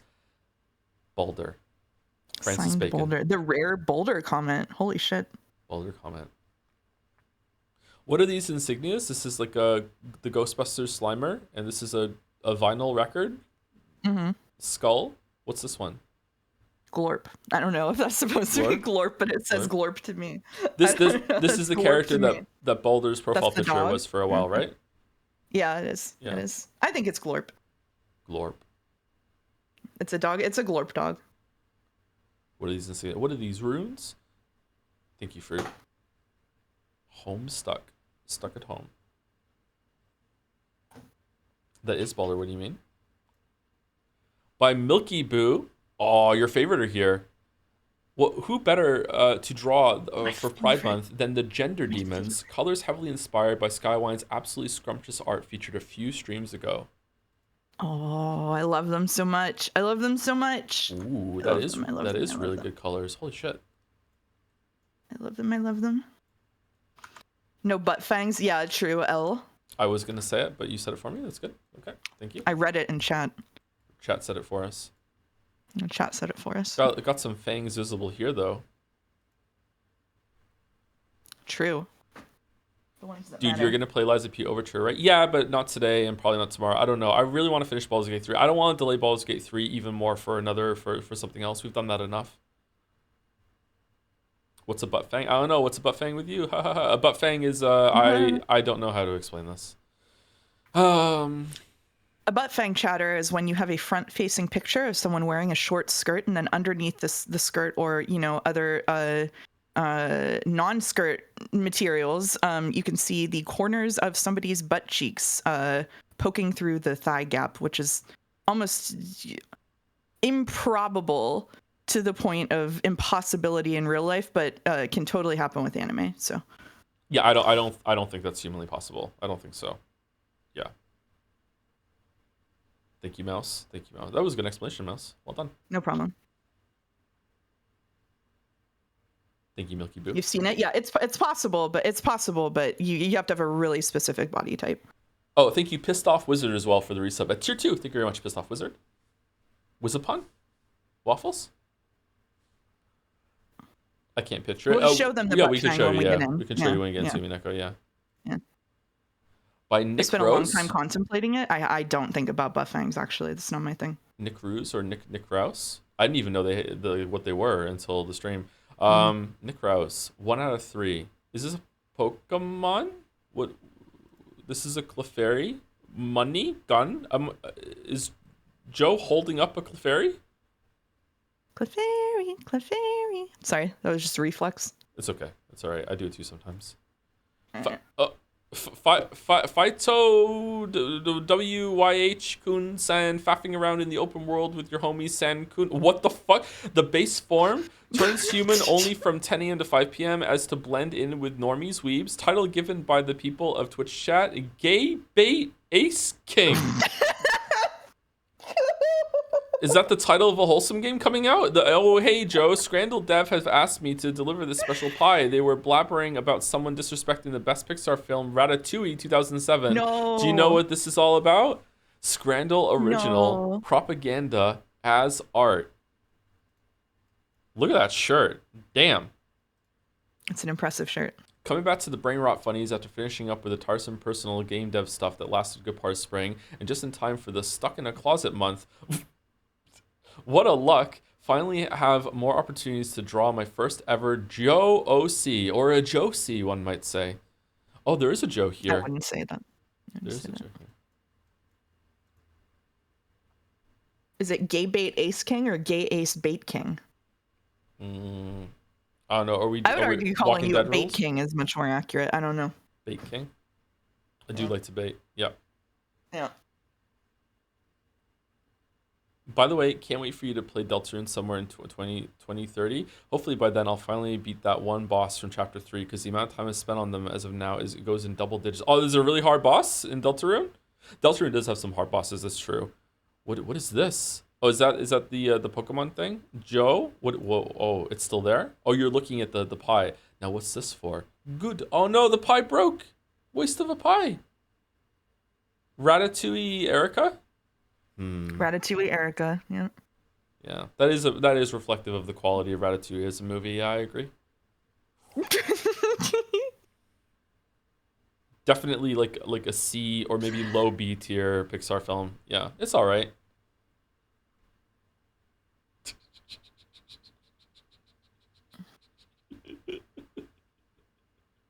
Oh, Boulder's Favorite's coming out. Definitely Bait King. Definitely Bait King. Thank you, Nick Rose. Thank you very much. I love your style. Okay, Baldur likes the next two. Whoa, Disco Elysium, Mr. Sunrise. Gorgeous. Umi5, I thought it would be funny to draw Erica as if she was in Disco Elysium with the skills that I think represents her the best. I don't think I've captured the art style pretty well. I think you have, but I hope the vibes are there at least. Erica. I saw the work in progress for this, but I haven't seen the finished project. This is amazing. Well done. This well looks done. Textured again. Look at that. Damn. Like Yeah. on a canvas. Logic, encyclopedia, rhetoric, drama, conceptualization, visual calculus. She needed that to climb the walls. Authority, perception, savoir-faire. Am I saying that right? Close enough. Close enough. And interfacing. Man, I'm sad we're never gonna get a Disco Elysium 2 or anything like that. Someone should try and do this with something else. The idea of having like all the different parts of a person be like different things that are speaking to you is obviously like it's not that like explicit in like real life, but I think it is true to how people operate when you have a lot of things interacting with you and make you make decisions that you don't even realize it. It's like making a conscious process in Disco Elysium that's the really cool like supernatural part of that. Yeah. Yeah. What a good game. I love that game so much. Maybe about a missing cat. Is it in the Alps or whatever? What was it? Like, what was the meme that you showed me that I didn't know? They should make Disco Elysium, except it's about a witch searching for her missing cat in the Alps. Yeah, we saw like 30 people referencing that during the Wholesome Direct. I don't know. Chat was all about it. Damn. Thank you, Mr. Sunrise. By Outsin, this is a two-parter. Lieutenant Detective Double Yefrieder, Erica Farud Sandstorm is at the scene. I'm happy to see that I wasn't the only one to have thought about this. Oh, you forgot to check the corpse? My, how embarrassing. Hey, Byrne, who are you talking to? What is this about not checking the corpses? Who else? It's our own little Brent Halligan. Really? Giggle, giggle. Little Miss Duct Tape went through all that trouble. It was too lazy to check their pulse. It's even worse. She didn't look at them. Giggle, giggle. Cackle, cackle. Oh, wow. She's as incompetent as Battler then. Uh-oh. Oh my god, the fucking Sekimea style dialogue is killing me. Yeah, I know. Yeah. The hat. Oh, goddamn. Goddamn. All right, I'm thinking like probably 1905. Time guesser. 1910. 1910 for sure. 1910. Yeah. Probably in Japan or on Rikinjima. Like, what do you think? Okay. I almost said a spoiler from my answer. That's what that silence is about. Okay. Anyway, moving along. 1980s Japan. Yep. Lady Erica, let it be known that this fight has no point. I know. That's actually the same dynamic. Oh no. Oh no. Handwriting analysis reveals that script reads, Lady Erica, let it be known that this fight has no. I was able to read it. Thank you for including that, Baldur, though, because I might not have been able to. Thank you. Delana taller than Erica. What Kuno care for? Fucking Kuno.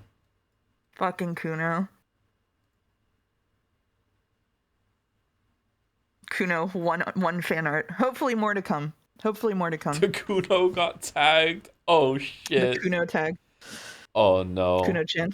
Lots of Disco Elysium fan art today. Again, sorry to be a broken record. If you're in chat and you haven't played Disco Elysium has easily, and I do mean easily, of what I've played, the best writing in video games, period, hands down. There's nothing else even on the same tier as Disco Elysium that I've played. And that includes like Planescape Torment, New Vegas, that sort of thing. It is SSS tier by itself. Maybe Pentiment is up there too. I don't know, I haven't played Pentiment yet, but like the Disco Elysium is the best written game, period. Even Undertale. Undertale is well written in a different way. Outer Wilds is well written in another way too, but like for how we're looking at it right now, like Disco Elysium, number one, easily number one. Like goddamn, Disco Elysium is so good.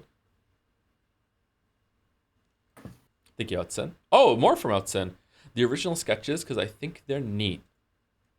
They are neat. Oh, look at this. Look at that. These are good. I really like the style. It's super fun. Disco Elysium is also almost as good as Fate. Wow. What does it look like compared to that one? Oh. Cool.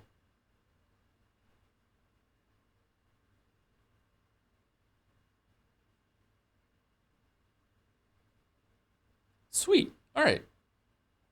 We got through fan art and the dolls and Wholesome Direct. Only 7 minutes over schedule.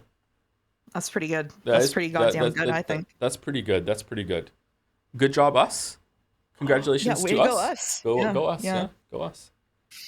Anyway, thank you very much, fan artists. Did it. Thank you, Baldur, for putting it together.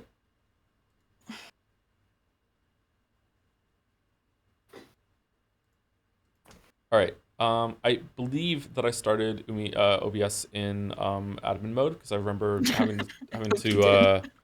I opened it in normal mode and I closed it and I reopened it in admin mode. So let's see.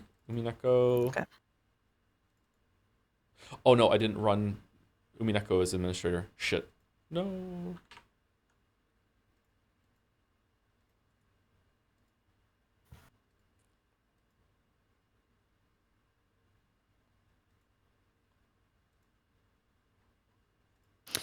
So what we're gonna shoot for today to keep this and the last stream at a reasonable amount is we're gonna do 3.5 chapters today. So we're gonna stop in the middle. We're gonna stop on a cliffhanger. Okay, warning you, warning chat. Let me close Steam.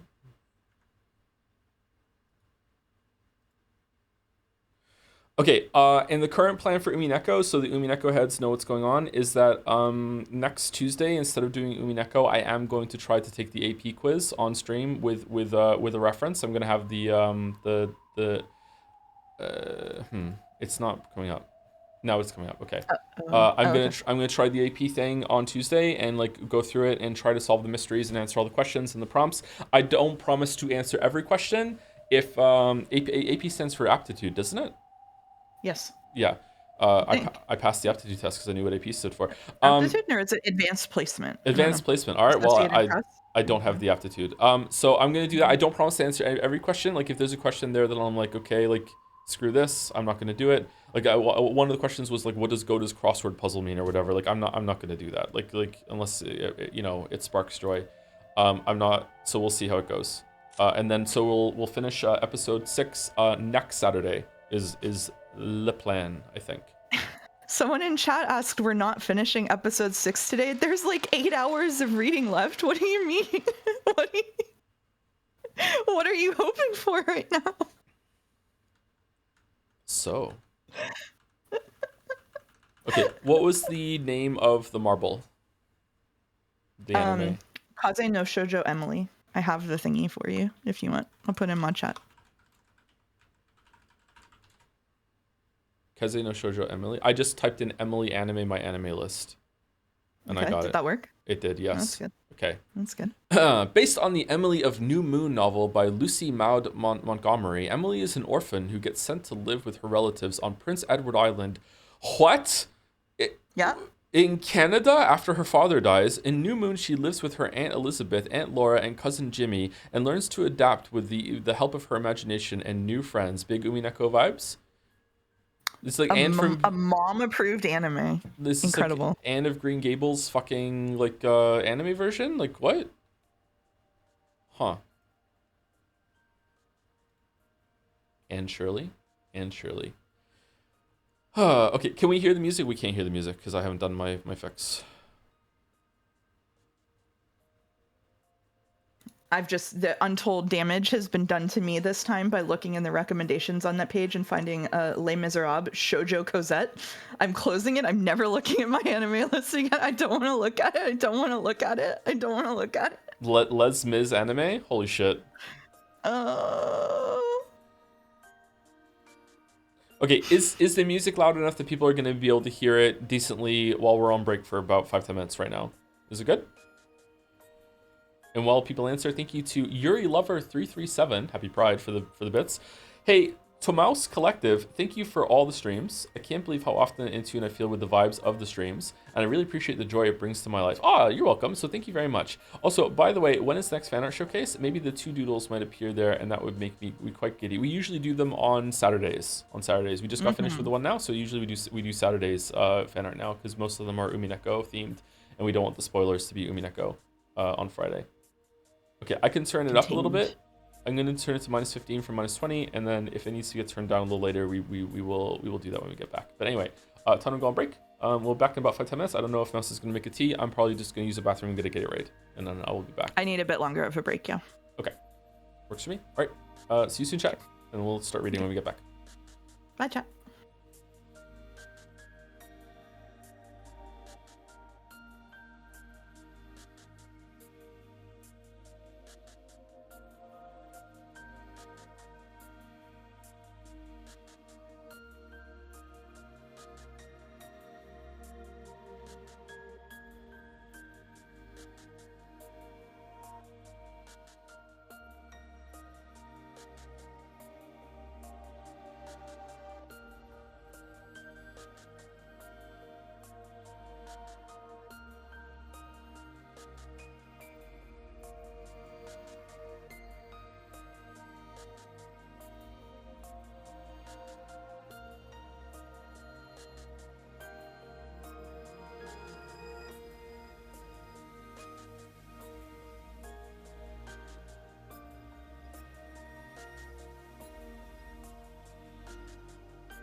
Hello, chat. I am back. Mouse is not back yet.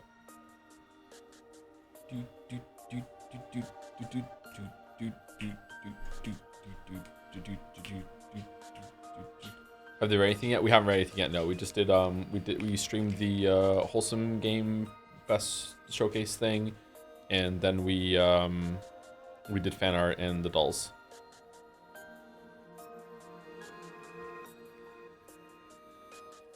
How'd you like the boss rush mode? Yeah, let's talk about Liza P a little bit. So Liza P has added some cool features that I wish were in all games that have boss fights like this. Oh, hey, sorry, they can't hear you. Give me a second. Right, there you go. Now they can hear you. Were you being rude while I wasn't here? Julio says you're being rude. No, I was being really nice. Wow. I wasn't saying anything like I prefer rats over mice or anything like that. I was being really nice. Oh. Yeah. Let's you use sword souls from level up menu. Oh, does it? I didn't see that. I didn't know you could do that. Yeah, there's a lot of cool things in that. They changed the tooltip of the red attacks that I thought was ambiguous at the beginning. That's pretty cool. The boss rush thing, you can fight the bosses again. You can even make like your own boss rush mode that you can fight three bosses in a row. There's also difficulty modes for all the bosses as well. It's really good. Like I want to show it off when we stream it, but like there's so many cool things that they did. Like if you go to the Hotel Krat and you start the boss rematch fight, after you beat the boss, it summons a bonfire like in the room after the boss is dead. And when you use the the bonfire in any other game, it would probably just kick you back to Hotel Krat and you'd go through a load screen and then pick the next boss you want to do. But instead, there's like an option. It'd be like, hey, do you want to fight another boss? Which boss do you want to fight instead? And it teleports you straight there instead of having to go through another load screen. Like I know that may sound like a little thing, but that amount of attention to like thinking about the player experience and what the player would want to be doing is like really good. So like yeah, there's even a stargazer before the boss room that you can like change your shit without having to go back to Hotel Krat to do it, right? It just like this is unbelievable.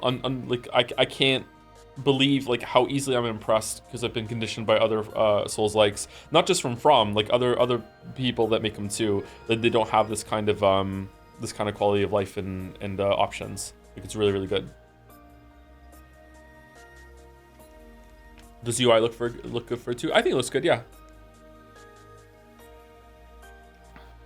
It's your last chance. It's your last chance to stream Liza P instead of Umineko today. I'm giving you the out.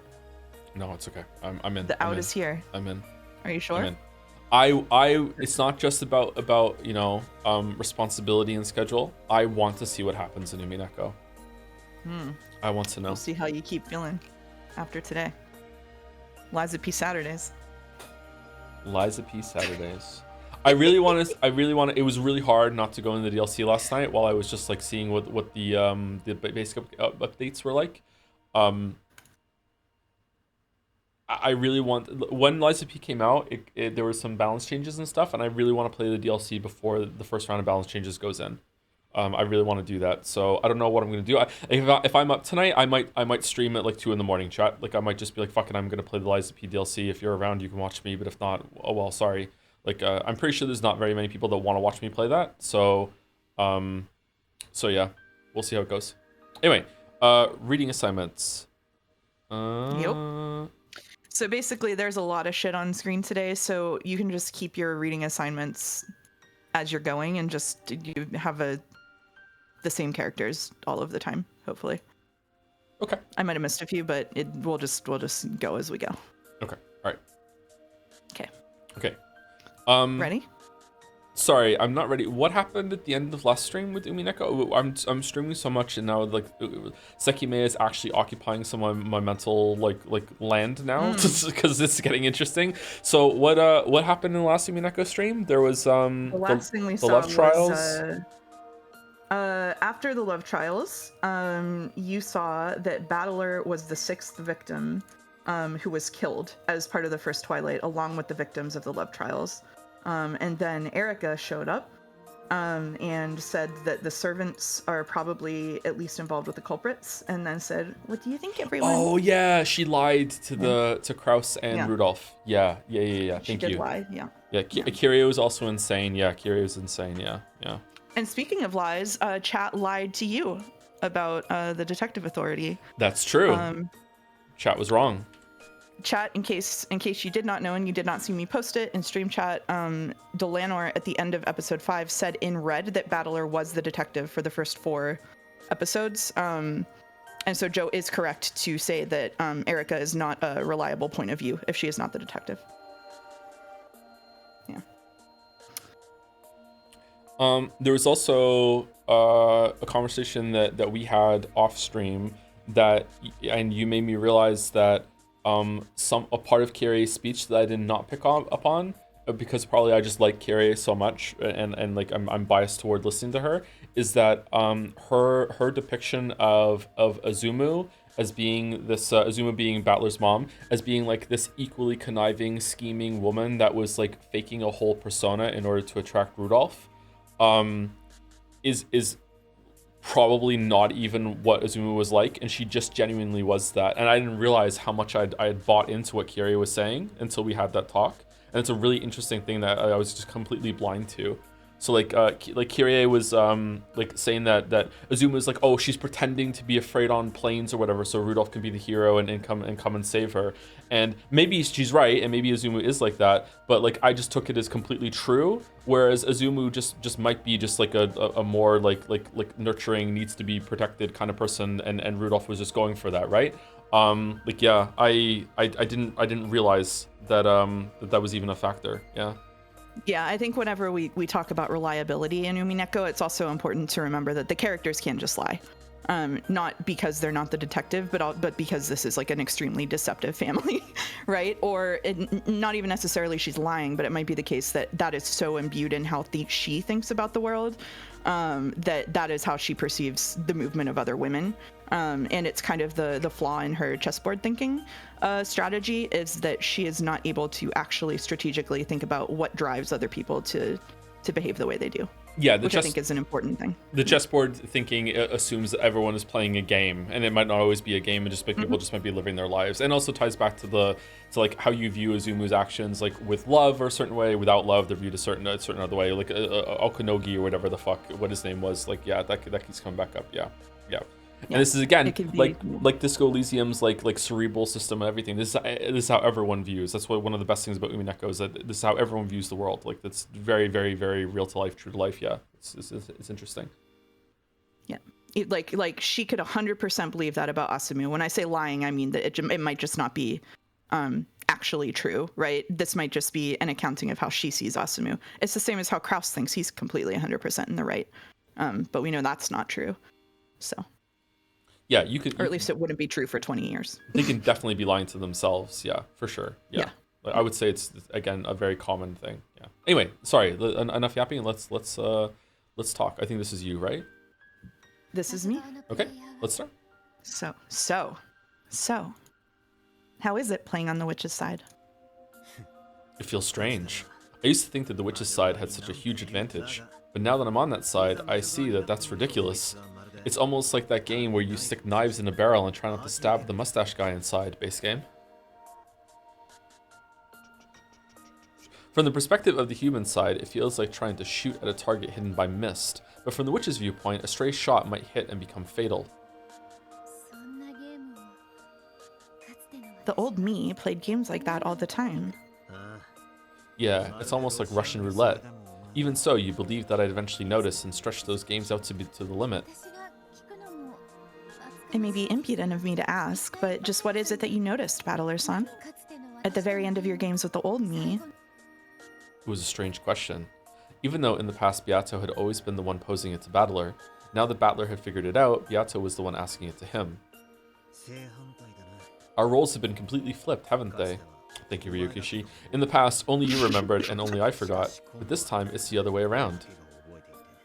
Only I remember and only you have forgotten. Would you mind telling me what it is? Telling you would be easy. Too easy, but I don't want to tell you. I'm not trying to be mean. I just want to believe in a miracle for a bit myself. A miracle? Yes, this was a single miraculous seed that Battler had left behind. If Beato could remember a certain something without being told, that would prove that Beato had truly revived. So he wouldn't tell her. It was Battler's final seed, which existed because he still couldn't abandon his hopes for Beato's revival. Sorry. You failed the D20, huh? I did fail the D20. If you can't tell me, then I won't ask. If I have displeased you, please forgive me. Don't worry about it. I just never know when to give up. I did get my last bottle of sparkling wine from France during break chat, so you're telling them? You did not to be justified. Yeah, I am. Oh no. As she watched that sad smile, Beato's chest tightened. He was looking at her and seeing the old her. Yes, I must become my former self for his sake. My older sister who gets burned by spiderwebs and I who don't must become one. Surely it's more useful to him if I go on a journey to find myself now than if I simply watch over his game. How do you feel about this game? Do you think you can win? I intend to win. I'll win and end this eternal torture just like Beato wanted. When it ends, what will happen to the world? Who knows? I wonder. However, that's what we wish for. So no matter what the result is, I'll accept it. What will happen to me? Beato was uncertain. Even she was probably no more than a piece in this game. If the game ended, then would she, one who had been born out of that game's rules, disappear? The game will probably disappear, but now I completely understand magic, so I'll be able to carry you off the game board. I think that was your wish. My wish? The rest is a secret. I'll be waiting for a miracle for you to remember all of that on your own. After smiling bitterly for just a second, Battler laughed and told her not to worry. Apparently, it was best if she avoided talking to Battler about her previous self. Well then, I'll go check on my opponent for a bit. I can't wait to see what kind of twisted logic that idiot thinks up next. The old Battler-san did a lot of that too. My favorite was the one from the first Twilight of the second game, when he said the culprit killed everyone by feeding them small bombs. The highlights of my dark past. Please forget that ever happened as fast as you can. Yes, I will try.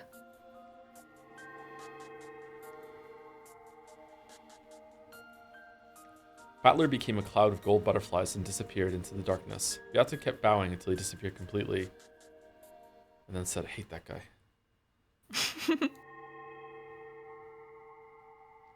To fill his place, a single gold butterfly appeared and became Beato the Elder.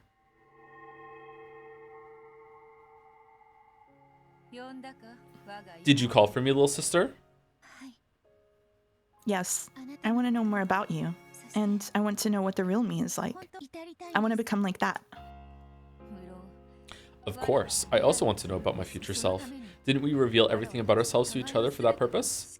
However, Sumari, we did not become one. I cannot understand what we must do to become our single self. What can we do to become one? I have high hopes for the trials of Zippar and Furfur. You mean the miracle of magic given to the victors? Thank God we have mouth moving on for this. I know, right? Yeah, I thought that was my line, and then she started talking. I wonder if that magical miracle means becoming one. I will find my true form. We will fulfill Battler's wishes. Battler will be overjoyed too, so all three of us will have what we want. This is a trial, right? It means we cannot lose to the other two pairs.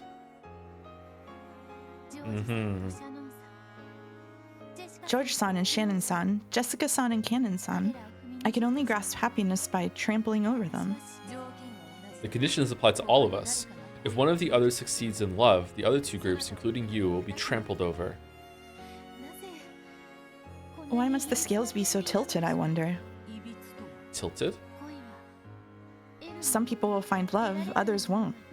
In that case, you can put those two groups on a scale. However, the scales for our trial have 3 plates, and 2 must lose for 1 to win. That seems horribly skewed. Who knows? It might mean that successful love is worth 2 destroyed loves. True. You're too insecure, little sister. If you can't put your desire to answer Battler's expectations before your uncertainty over what happens to the losers, you won't be able to win anything. You're right. I won't give up our victory. I don't like doing this to the others, but there will be no hard feelings between us and them. If I do lose, is this still me? Narration? Yes. I'll give my strongest blessings to whichever of the lovers wins.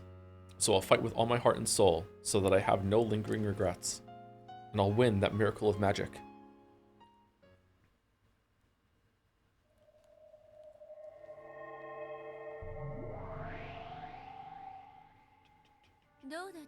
Oh, God. All right, well, before we get into this, thank you to Thaddeus Ex Machina for the resub. Hey, Tom, it's Thad, your Justice Parasocial link. Good job on rank 6 today. Thanks for coming to get Donairs with me. What? But I couldn't help but notice that you didn't have a Justice persona with you this time, and you told me my parents' divorce was my fault. If we don't rank up next time, I like mini cactuses. Hint, hint. All right, thank you. Thank you, Thaddeus.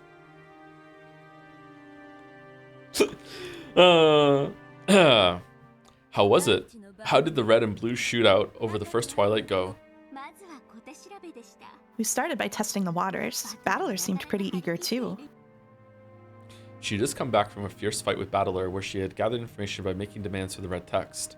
It was the old familiar kind of fight reminiscent of when the red text had first appeared, or when use of the blue text was first permitted. And the result?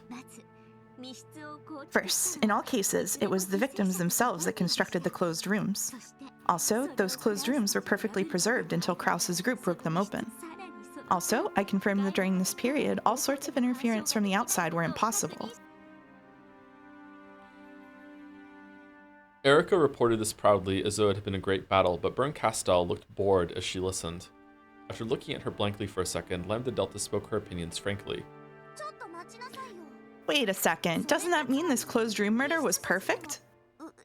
What? The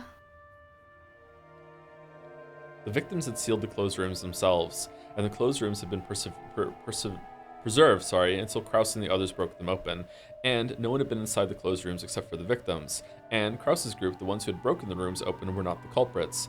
In this way, she... Sorry. It just started 3 lines in a row with and. Oh, it is true. And, yeah. Damn. In this way, she had managed to win several little red truths like these. Ryukishi's editor said that you can't start a sentence with and, like 5 minutes before he wrote this. He's like, watch me. Just kidding. He didn't have an editor. In this way, she had managed to win several little red truths like these. Normally, simply collecting such vital information would have been enough. However, the Master Witch, tired with boredom, had expected a much more flashy, argument-winning victory instead of this bland result.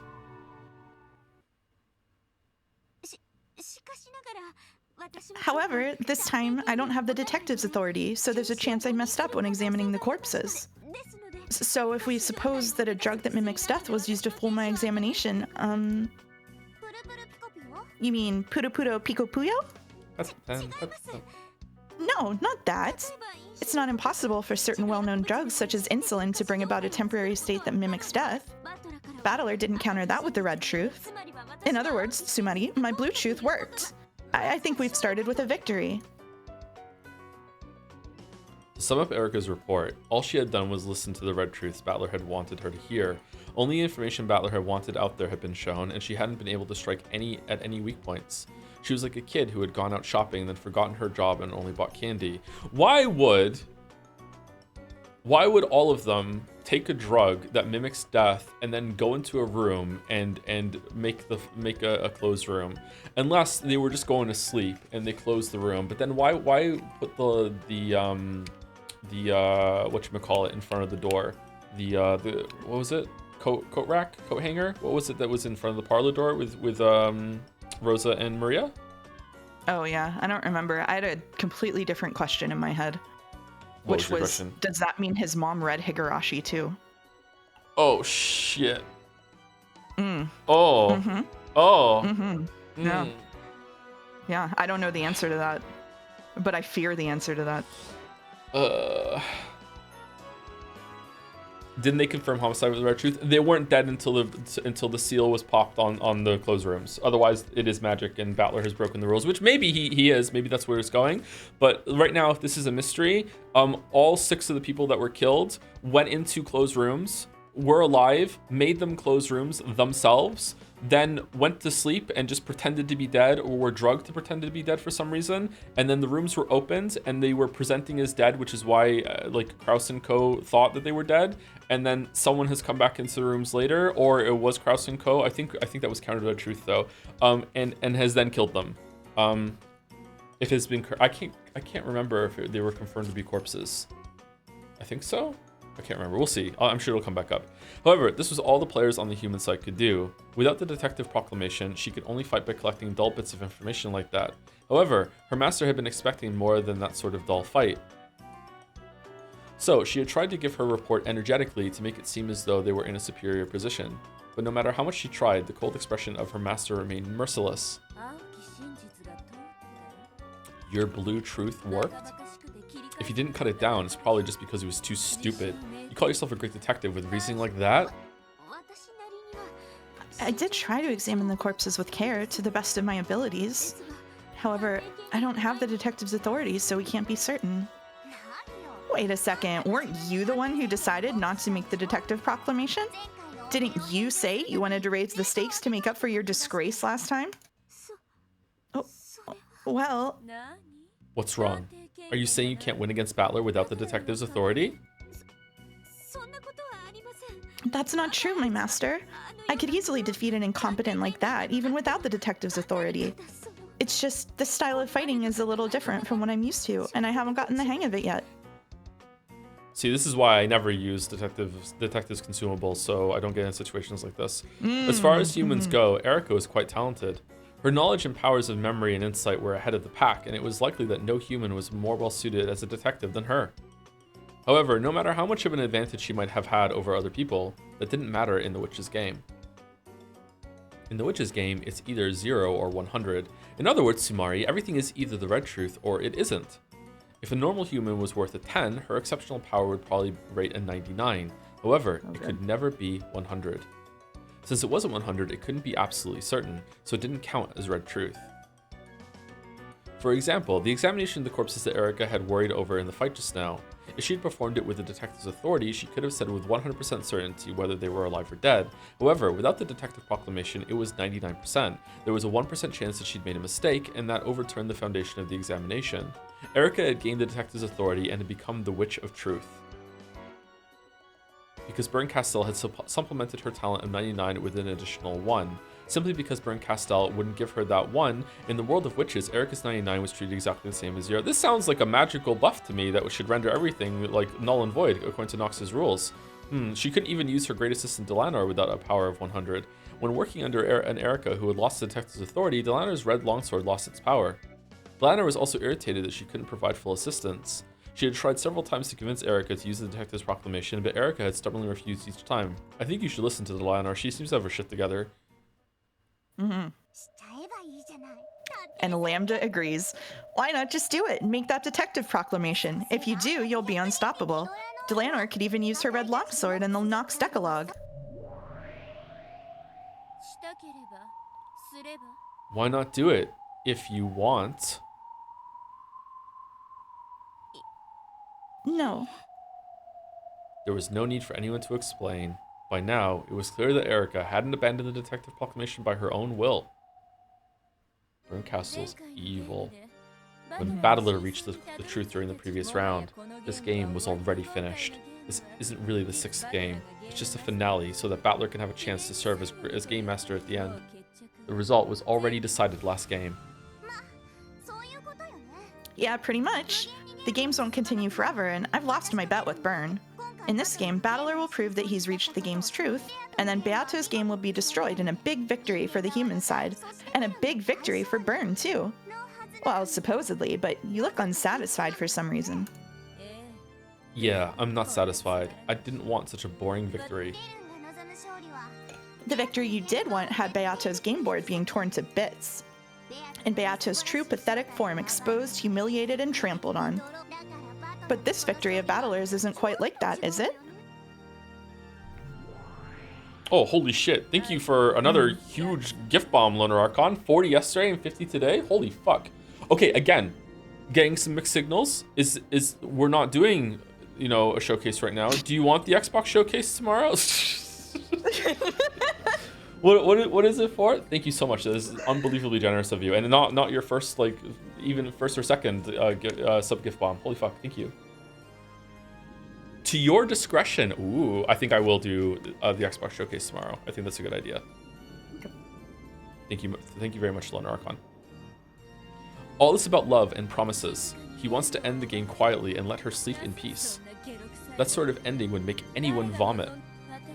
I didn't give Battler all that advice so that he could end things like that. I had his little sister turned to scrap meat behind his back. I had his parents and family killed horribly over and over again. That was all to spark a desire for revenge against Beato. And now, what kind of ending is this? Have I won? Of course not. Battler's gotten his hands on a victory that neither you nor I can stand. I had to withstand a staggering period of boredom just to come all the way out to this backwoods territory, just so I could see Beatrice lamely and pathetically torn to little bits. I didn't come here just to sip from a rotten yogurt fragment like this. Ugh. Aw, your angry face is wonderful too, Burn. I see. So this is why you wanted to straighten things out for yourself at least once at the end. It's all the fault of this moron piece screwing up all the time in the last game. Because of you, this game board that looked like it'd be fun for the first time in thousands of years has all been wasted. Filth, trash, scum. Can you hear my gamepad rumbling? Yeah. My apologies, my master. I'll definitely bring you a victory, so please forgive me. If you couldn't win with the detective's authority in the last game, how do you expect to defeat Battler now that he's the game master? You don't have a chance at winning even with the detective's authority, so why bother with it? True, if you can't win anyway, then the detective proclamation isn't necessary. The lack will just make your loss all the more certain. And therefore, more than anything else, if you manage to win in this even worse situation, that would be a miracle worthy of me. If and only if you can do that, I'll be able to forgive you. Yes, I will surely show you that miracle. Like, hell you can, Scott. What was the music there? Whoa. All you can do is thoroughly expose your wretched self in a horrible punishment game, with your only weapon taken away from you, and through it all, you'll still roll over playfully and beg to keep me entertained, scum. And whoa, hold on, I read that wrong. And beg to keep me entertained, scum. Anime sound. Sounds like you're having fun. Am I getting in the way?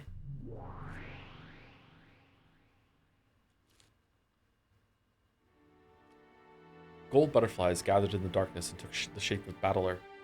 Though he had just arrived, he seemed to know that the mood was dark.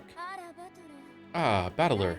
I had a look at your first Twilight. Quite impressive closed rooms. I'm sure you're even more talented than Beato. It's just a rehash of the closed rooms Beato made in the past.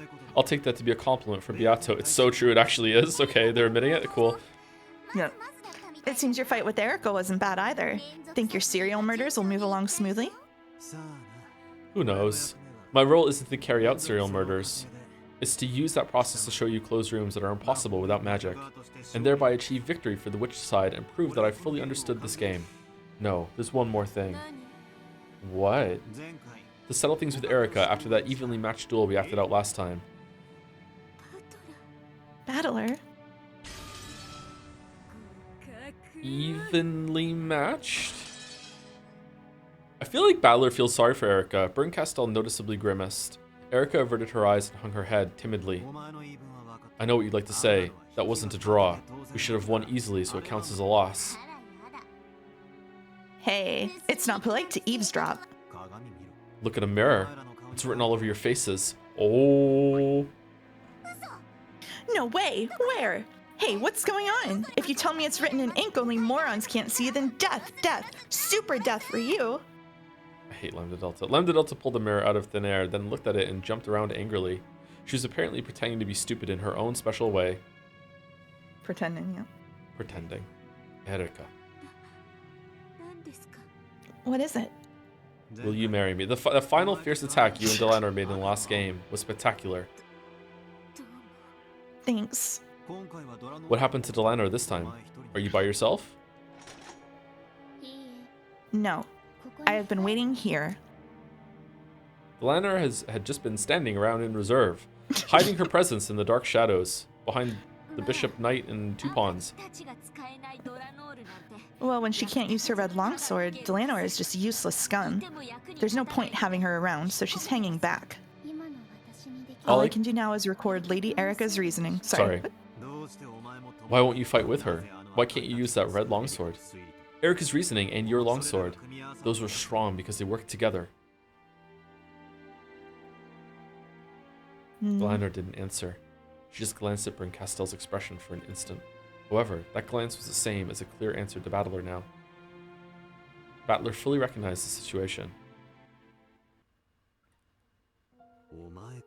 You're the one who told Erica not to use the detective proclamation. Oh ho, I don't know what you're talking about. This fight is between me and Erica. We're gonna fight with all we've got. That way, we'll be able to accept it whether we win or lose. There's no need for a mastermind behind the scenes like you. Come now, I'm no mastermind. I'm just a theater goer trying to relieve her boredom. A theater goer is someone who sits quietly in the stands and watches. That's not what we call someone who jeers at the stage and threatens or manipulates the performers unless it's a pantomime, stresses Balder. Sorry for being an ill-mannered audience. You might not know it, but I've already paid a huge admission fee to watch this play. Sorry, but I intend to enjoy it until I get my money's worth. If you get in the way of the game's progression, I can use my authority as the game master to boot you out of this game. Can you? If you want to, go ahead. If you chase me out, then I'll head back with my piece, Erica. This game will be cancelled, and you won't be able to prove that you've reached the truth. A theater goer is an observer. A truth to no observers is the same as an illusion. You need a theater goer as a witness until Beato's game ends. Our truth only needs to pass between the two of us. If you get in the way any further, I will beat you out by force and restart the game. Then you can writhe around in boredom for a few centuries until you find another way to kill time. Then go ahead and do that. Erica, this game is over. Good work. You were completely useless. You weren't able to overturn the dishonor of your loss, so as promised, I'll throw you into the worst fragment. I'll toss you into the depths of oblivion with the empty popcorn buckets. My master, I will win. I'll win no matter what. So please let me fight Bandle until the end. I don't want to lose and get thrown into the depths of oblivion. That would be like Jelly's worst nightmare, right? Like a heap of empty popcorn buckets? Wow. You know what I want to watch until the end, right? But Bandle says he'll toss me out. Hey, what do you do, Lambda? Well, I realize you've been irritated since the last game, Burn, but calm down a bit. And Bandle, don't provoke Burn so much. This kid can't control her emotions sometimes. Shut up. Who can't control her emotions? Bryn Castell, who had never showed any expressions at all at one point in time, was now twisting her face into all kinds of displeased and ugly shapes. When Lambda Delta made fun of that, Bryn Castell clicked her tongue and looked away. As they say, nothing can stop poison but poison. Apparently, Lambda Delta was the only one who could rein Bryn Castell in.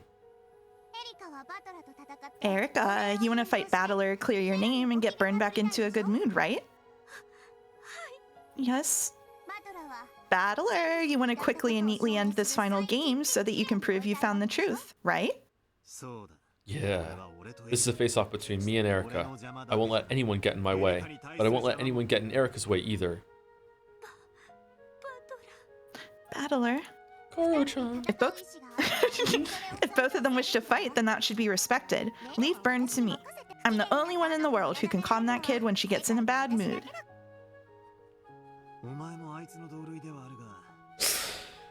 How is Teal Haru the most persevering meme from Persona 3? You're the same sort as her, but at least you can be reasoned with.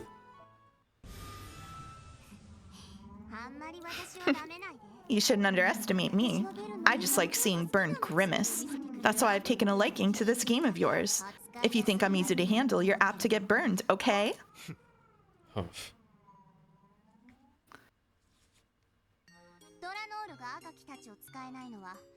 Delano can't use her red longsword because the detective proclamation hasn't been made. If Erica makes it, she'll regain her power right away, right?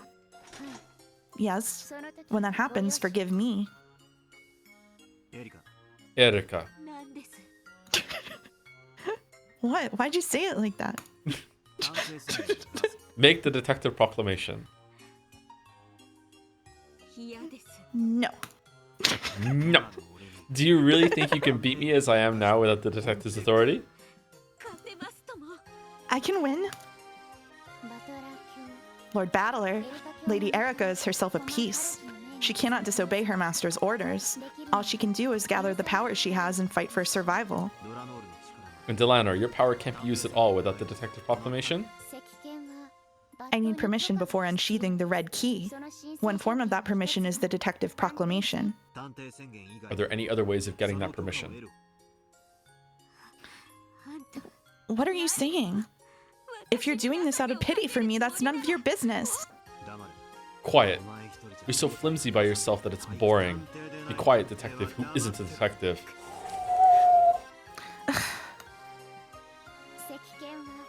The red key is infinitely similar to the red truth. If and only if I am given a truth, I am permitted to draw my sword for items that pertain to it. What do you mean by a truth? For example, there are Lady Erica's packing tape seals. Ah, those. So I was laughing that it's signed by Berncastle.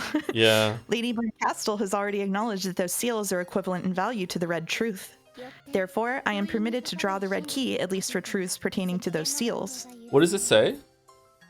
Something Francesca Berncastle? Is that her name? Francesca? Frederica. Frederica? What's the top here? Is that Erica? E. Ferudo. It's both of their signatures. Oh, yeah. E. Ferudo. Okay. All right. Yeah. Those caused me a lot of trouble last time, so I had all the sticky packing tape removed from the game board this time around. A splendid move. Thanks. Erica was proud to be able to call herself the detective, wasn't she? Yes. Though her only goal was to irresponsibly solve riddles, it was a matter of pride for her.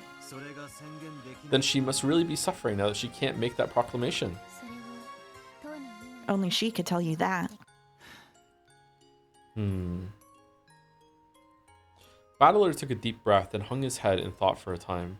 Erica was his enemy, but she was the player on the human side, and without her, there would be no game.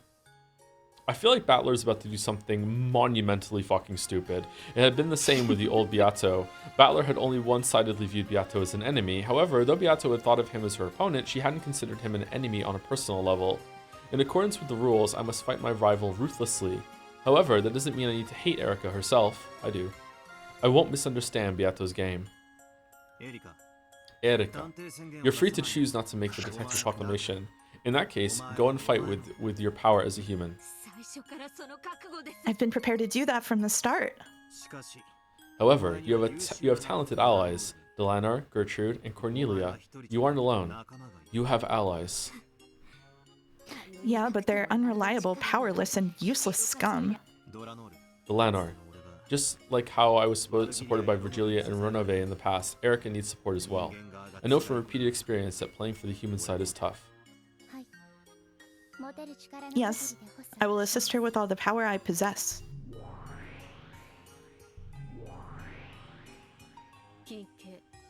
Understood. She's you. No, that is our job. I was frantically pulling up my phone to check. It's okay. And you can't even use the red truth. Erica. Sorry, I will give power, not to you, but to your allies. Huh? What do you think you're doing?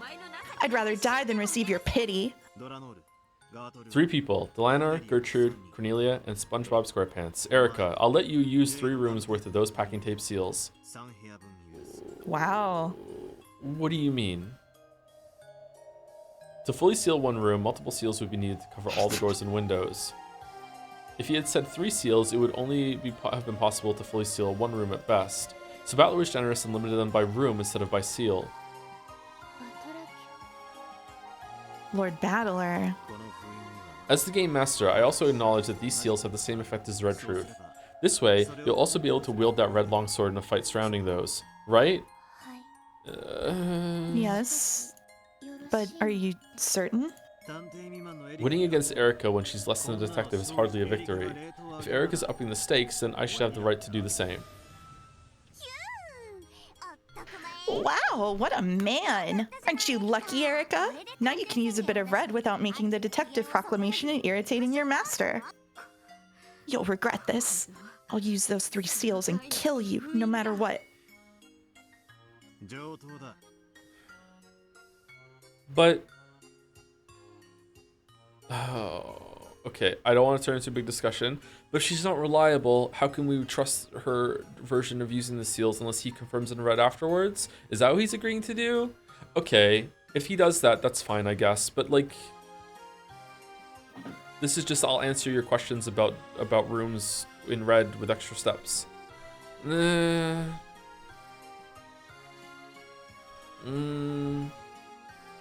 perfect. Come to kill me.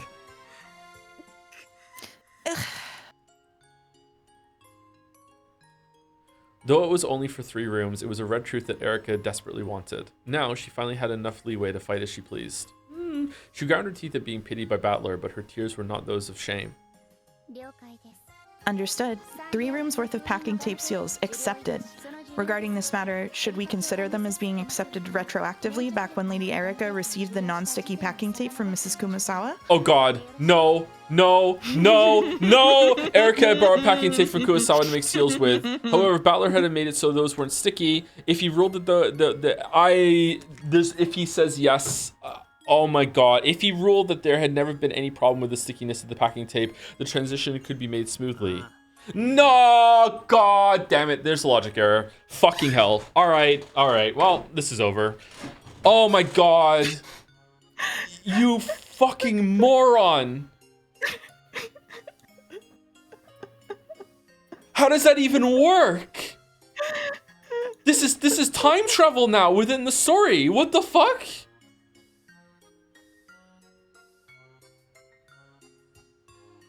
Sure, that's fine. Would you like to know my opinion of how to read this, which doesn't spoil anything? Battler's dumb? No, a battler is absolutely incompetent in red, so we know that he's fucking stupid. But I think at this point, for me, I dealt with this by fully transitioning into reading this as metatextual and Umineko as a story in which these characters understand that they're crafting a narrative. And so stuff like retroactive moves is literally just that. Right? I actually think he's going to do that in like 1 line. It gets easier to deal with if you start reading it as like rules of writing and editing and stuff. Sure, but if he edits, if this leads to a logic error, then he didn't do that though, because that's where he didn't rewrite it. He only rewrote 1 part. Mm-hmm. So if I'm wrong, I'm expecting a logic error because the logic error was brought up earlier. So if they brought it up, it's going to be there. And he seems to be trapped in a room that like Chekhov's that's a closed room that he can't. Yeah, Chekhov's logic error. Like it has to come up. So maybe this isn't it. But like this seems like he's just gonna rewrite it. Yeah, you got it. And then Erica went and did something else, and then that breaks the story. Oh. Sure, that's fine. I'll rewrite the tale. The packing tape that Erica received from Kurosawa-san late at night on the first day was sticky, but there was only enough left to use on 3 rooms. I'll apply that from here on out. Just to be clear, it's okay for you to not like it. I'm just saying you might have an easier time if you just slide into reading it metatextually and operate in that way. But you're free to just hate it. Understood. Lady Erica will also retroactively adjust her movement starting before the discovery of the first Twilight and taking into account that the application of this privilege is now possible. As soon as these changes affect the progression of the game, they will be reported to the game master. Okay, yeah, but like Erica knows what rooms were done, so she's gonna use that knowledge. So now she doesn't have to detect this proclamation, but she just psychically knows where the murders are gonna. I don't know what's going on anymore. I'm not gonna judge it though. Mm-hmm. Let's see what happens. Thank you to Dawn to the Dawns for gifting out 2 gift subs, 1 blindly and another one to I Am the Twitch Ghost, also the Chowder Man. Thank you very much, Dawn to the Dawns, and thank you Sky Thicon for the resub too. Look at my Game Master dog. We're never reviving Beato. So true. I also don't think Battler in red, you're incompetent, is all encompassing forever and a real serious thing that you should take seriously. But that's just me. But If that is something that's because you like Battler. That's a way bigger problem if that's meant to be like permanent forever. No, I got you. I was saying it as a goof. Okay. Just to be clear, I was not saying that as something you should accept as pure fact forever. Just the story has already called him stupid. Letting you do it retroactively, even though you know which rooms the crime will occur in, that gives you a pretty big advantage. You won't have to waste tape on other rooms. It seems you've grown quite arrogant since becoming Game Master. Isn't it fun to give out charity to your pathetic opponents? Quiet, and don't misunderstand. I'm not being arrogant or soft here. Erica, use this weapon and come at me with all you've got. Then I'll crush you with all I've got. So, hold your head up high and use those 3. That is all. Battler made to leave the room with a flick of his cape. As he did, he thought he heard Erica let out a strained voice calling him to a stop. What is it? If you have no business with me, I'm going. Make sure you talk with Eleanor. Don't listen to those obnoxious witches, whatever they tell you. And also speak up if you say thank you to me. As long as I'm on this game board, I won't let them do whatever they please. Thank you. I just did that as pathetically as possible because you said that. Thank you. I'll fight with all I've got. I'll come at you with all of my strength, so I'll defeat you no matter what. So if you do win against me, please crush me with all your strength. Please don't leave a scrap behind. Erica-san. Understood. And don't you go easy on me. This is the final game. Don't think so. I'm playing to prove to Beato that I reached the truth. By now, who wins and who loses doesn't affect that goal. So I just want to accept you as a rival and settle this. In the game, let's respect each other over everything as enemies. But as fellow players, let's trust each other. That's how this game is supposed to be played. Yes. Thank you. Thank you.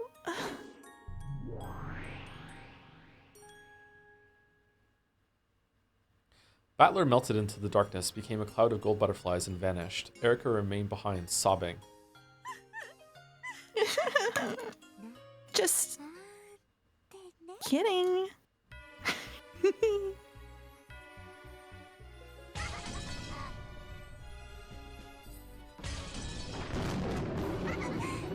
Jeez, you're a dim, stupid man. You totally fell for it and gave me the tape. I, Furuto Erica, have packing tape. It's hard to imagine that the person who had been sobbing pathetically and this person were now the same. That's how vile her face consorted to be. The 2 witches were also cackling with ugly smiles. I totally understand. When you become Game Master, it feels like you've become God and you get all sure of yourself. It was the same for you, Lambda. Of course you'd lose after leaving a stupid mistake like walking corpses alone. Stupid Game Masters, stupid mistakes, stupid pride, stupid losses, stupid pride, stupid battlers, stupid everything. Stupid pride. Giggle, giggle, giggle, giggle. Stupid losses, stupid battlers, stupid everything. Has a nice ring to it. Nice one, my master. Stupid battler, stupid everything, stupid battler, stupid everything. If that stupid battler really thinks Erica is at a disadvantage, then I really pity him. The Detective Proclamation isn't what you need to kill a moron. Death by falling on a piece of tofu? It'd have to be soft tofu, too. Add some gochujang chili paste and you've got a snack that go great with some wine. Giggle, giggle, So true. giggle. The 3 giggled together. It had all been an act to get the packing tape for the seals from Battler. Even though the packing tape that had tormented him so much in the last game was unusable in this one, he had fallen for Erica's act, and she had gotten what she wanted, though just 3 rooms worth. The illusion that Erica had an overwhelming disadvantage was just an act, a trap to trick Battler and make him hand over the packing tape. With this, I can kill Battler perfectly. I figured out those pathetic closed rooms long ago. A perfect closed room? Dumbass. I'll show you a real perfect closed room. And I could almost cry for joy at the fact that you gave me the weapon that'll finish you. My master, Lady Lambda Delta, thank you so much for going along with this act. It was fun. No need to thank me. How did they plan this without Battler seeing it? Doesn't Battler have access to the whole entire game board? I don't know the rules of that, actually. Okay, plus it wasn't an act, giggle, giggle. Bryn Castell said something that was probably disturbing, but in her good mood, Erica didn't care a bit. That pudding for brains moron, thinking he's done something so noble. I'll make you regret it. Hee hee hee hee. This isn't the game board? It is the game board. This is a part of the game board. Because the pieces, Peace Battler and certain pieces came into the Velvet Room in episode 5. So this is also a part of the game board. Is it? Yeah, it is, yeah. If this isn't the game board, then they were wrong for it to be part of the game board to bring pieces on here in episode 5. So if it's right here, then it's wrong in episode 5. And if it's right in episode 5, then it's wrong here. This is a part of the board. I'm not sure what you mean, because like all the way back in Tea Party of episode 1 even, there were like the piece versions of people brought into the smoking room kind of area. So I'm not sure, and they were in the Court of Illusions too, so I don't think this is part of the game board. Like consistently, I don't think it's part of the game board. Well, if it's not consistent, then it's a problem all itself, right? No, I'm saying consistently, I don't think this is part of the game board. So it's inconsistently the game board? No, I'm saying this is consistently not part of the game board. Oh, you're saying it's consistently not. Okay. Yeah. I think it was a part of the game board in episode 5, like explicitly several times. Okay, agree to disagree. Okay. Thank you, Parnik, for the bits as well. Battler is allergic to winning. Has he been tricked here? Is he going along with it? I don't know.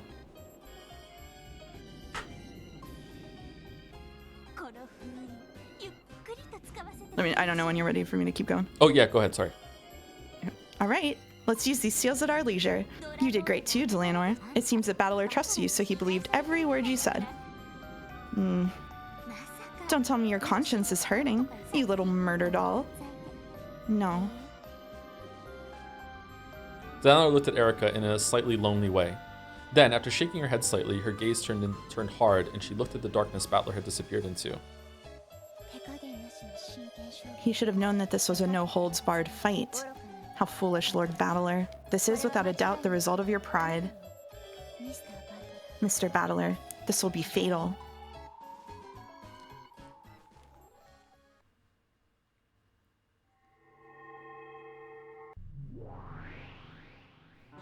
So far, so good for a fur?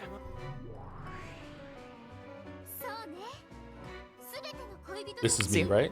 Yeah, all the lovers... Is this the next chapter, or no? Is this still the same one? Nope. Still same chapter.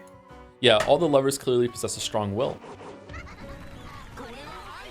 This is a victory for love. This is a victory for love. That we shall extol. Everyone had gotten used to these two overdramatic demons. George spoke quietly with an annoyed expression. Sorry, 1 second. We'll only extol that after we've passed your trial and someone has been given the miracle of magic. I agree. We've all passed the first trial. What's next? I won't hold back anymore. I'll do whatever it takes. Yes, we won't lose. We won't lose either. Yeah. And of course, the same goes for Battler-kun's group. Of course. I doubt anyone here is so naive that they hope to win by having the others forfeit. Right. Anyone weak enough to drop out would have no right to be here right now. Even Beato, who seemed to be the shakiest one of the six, was strongly determined. The two demons nodded at each other, taking note of the six's continued resolve. So, what's the next trial? Don't tell me you still haven't decided. Well, we thought at least some of you would drop out. We didn't think you'd all remain.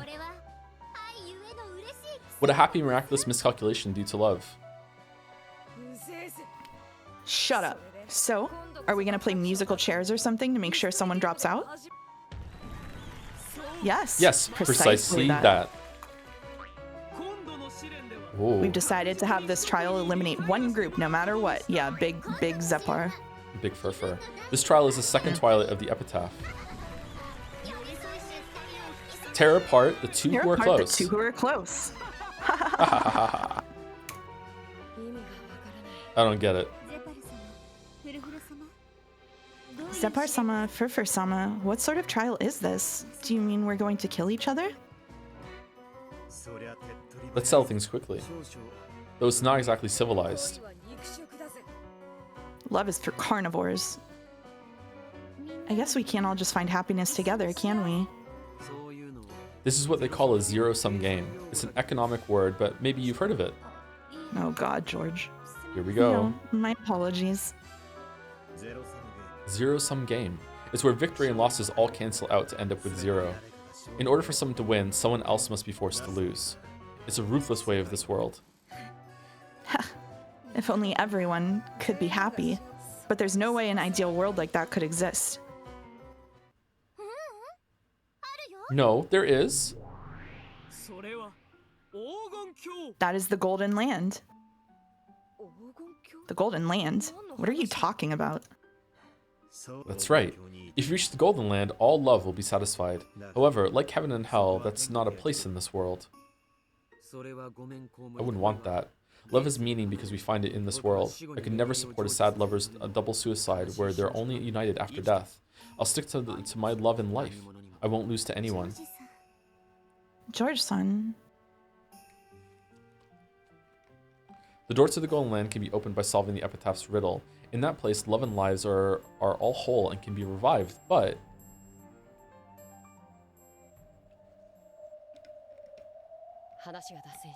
we're straying from the point. Let's hear about the second trial now. Right. What are you trying to make us do with this tear apart the two who are close thing?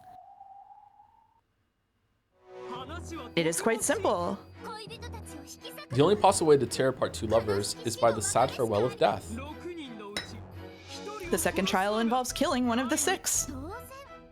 Of course, any lover with their partner killed is disqualified. In short, Sumari, one group of lovers must fail during this trial. You say kill so easily. What exactly are we supposed to do? You can just fight to the death. Or you can decide by a lottery of some sort. It's like hell we choose by drawing lots. Let's have a fair and square duel. Though if we do that, I imagine that Battler-kun, the Game Master, and Beatrice, who's the Golden Witch even though her memory is gone, will have a substantial advantage. Alright, thank you, George. Well, I wonder about that. Don't worry. For this trial, we've made everyone's powers equal. Even the Game Master, Lord Battler, is taking this trial on an even footing with everyone else. In that case, it's fair. Is it completely and purely on an even footing? Yes, it's perfectly even. Perfectly even. In a one-on-one matchup, victory would be decided by luck. Victory would be decided by luck. It's perfectly even. So it'll probably take some time before it's settled. So is the trick to attack when you're in a superior position, I wonder? Duels that take time are, of course, wonderful. Why would anyone leave it up to luck? Of course we want to fight in a situation to our advantage. In that case, a 3-way struggle? Won't that mean we're stuck? Beato was the first to notice. If the 6 were truly on even footing and both willing and capable of winning, one pair would have to concentrate their attacks on a single person. If that happened, then the pair containing their target would, of course, band together and resist. In other words, Sumari, it would never be 2 against 1. It would become 2 against 2 in a matter of luck. However, at that time, any third pair who happened to be watching this could team up with whichever pair they liked with no risk to themselves, defeating the opposing pair with certainty. Sounds troublesome. It means that moving first is disadvantageous. I don't understand what they're even planning to do. Are they just planning to kill each other? Is that it? Yeah, someone's got to kill someone. So the first trial that they did was to kill someone for your love, and then that ended in a draw because they all killed someone, right? They were capable of killing for their love. Yep. And now they're planning to kill each other? One person from this group of 6 people has to die. Okay. And whenever that person dies, their partner will be disqualified, and then there will only be 4 left. Okay. So this is round 2 of the trial after round 1 passed. Okay. Yes. If you step forward and fight, it's a matter of luck. If you sit and wait for the others to start fighting, it's certain victory. A fight would never begin in this situation. Maybe we could just have everyone fight the person next to them one-on-one. Then, as soon as one fight is pick that up? Sorry. A little bit sounds like squeaking. Yeah, my chinchilla was squeaking. Sorry, that's really funny. Go ahead. Then, as soon as one fight is settled, the trial will be over. Unless everyone could abandon any naive hopes for a 2-on-1 fight, this trial would never begin and never end. In that case, if they made a gentleman's agreement and had everyone duel at once, it would be no different from drawing lots, but it would at least be even. I could hear it, yeah. That won't work. He's doing it in his sleep. He's having a bad dream. If we do that, everyone will just defend instead of fighting proactively. All they need to do is wait for someone to lose before they do. Shannon's point was a sound one. If both fighters just glared at each other without attacking, then neither would lose. All they had to do was wait for someone other than themselves to lose first. This brought them back to the starting point. No one would fight proactively. In the end, no one will move, and Mouse will click the line too early. No one will move and nothing will be resolved. Since there's this arithmetical situation, did I say that right? Arithmetical situation where we all have the same strength. It's almost like a puzzle.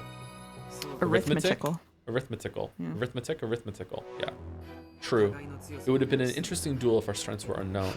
However, since we've both been told that we're perfectly even, this duel is no different than rock paper scissors. In that case, why not use rock paper scissors to decide it? Are you crazy? I'm not gonna do that. Even if someone does lose, there's no way they'd accept their loss. If they don't accept it, then they'll be attacked by the 4 winners. In the world where all are equal, the losers will have no chance of surviving. True. Well now, is rock paper scissors actually the most reasonable way to settle this? It's extremely reasonable. However, if you ask me whether I'd be reckless enough to entrust my fate to a random number generator, the answer is no. Please do consider that problem. This is the second trial we have for you. Think and fight to the death. And fight to the death. Please decide who the sacrifice will be. Sorry, I'm going faster than you. I'm trying to time it. Okay. I'm not sure if it is or not. So that's chapter end. Before we go on to the next chapter, 2 things. You can put the butt fangs on screen for people who didn't know what they were. I'm here to help.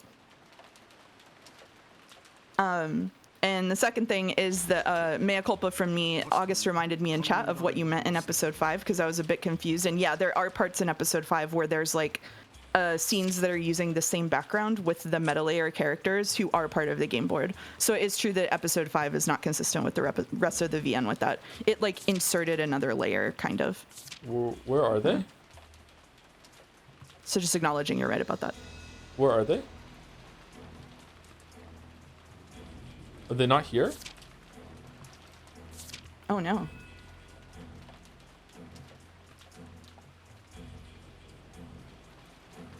Yeah, they're not here, right? I'm not being blind?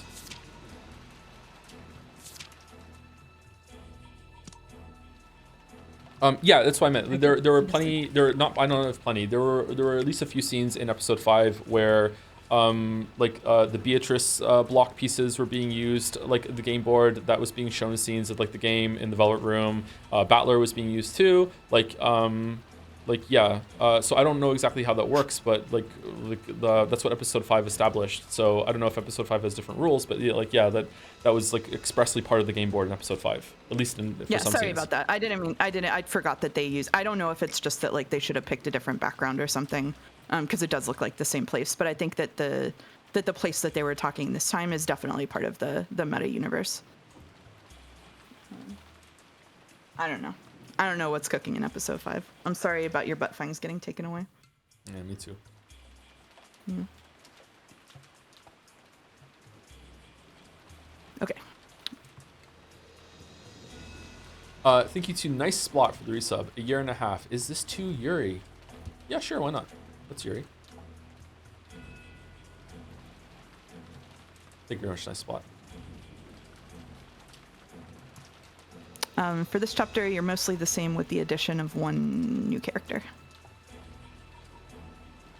Not like new to the VN. I'm not spoiling anything, chat. I meant new to his reading assignments. I don't want to get attacked.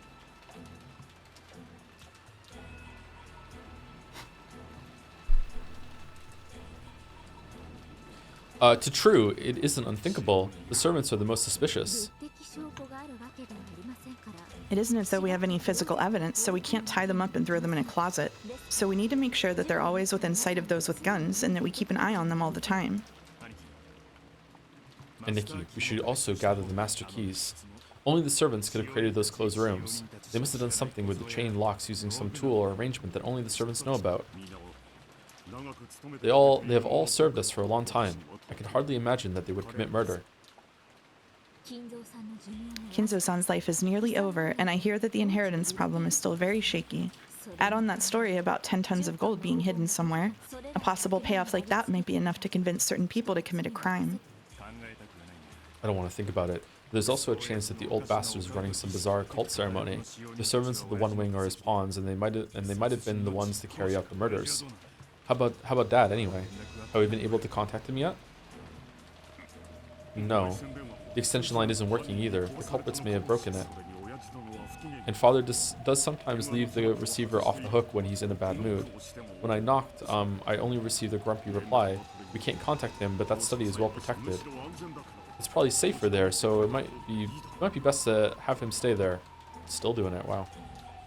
Flustered, Kraus tried to explain away Kinzo's silence. Bandle, the game master, hadn't made Kinzo's death a major theme for this game, so the conversation didn't progress any further at this point. They stopped talking about Kinzo without Rudolph thinking anything was particularly suspicious. Anyway, we can't let the servants go unsupervised. I've already talked with Hideyoshi-san about this, but we've decided to split everyone into 2 rooms on the 2nd floor and hole up in there. Why 2 rooms? Wouldn't 1 room be more secure? Well, if you tried to stick 12 people in 1 room, they'd suffocate. It would also be best to isolate the people we need to keep the closest eye on. There's Genji-san, the head of the servants, Goda-san, the largest one. And though he's just a kid, Cannon-san is a boy. Why doesn't Ross, the largest friend, simply eat the other 5? What the fuck is this?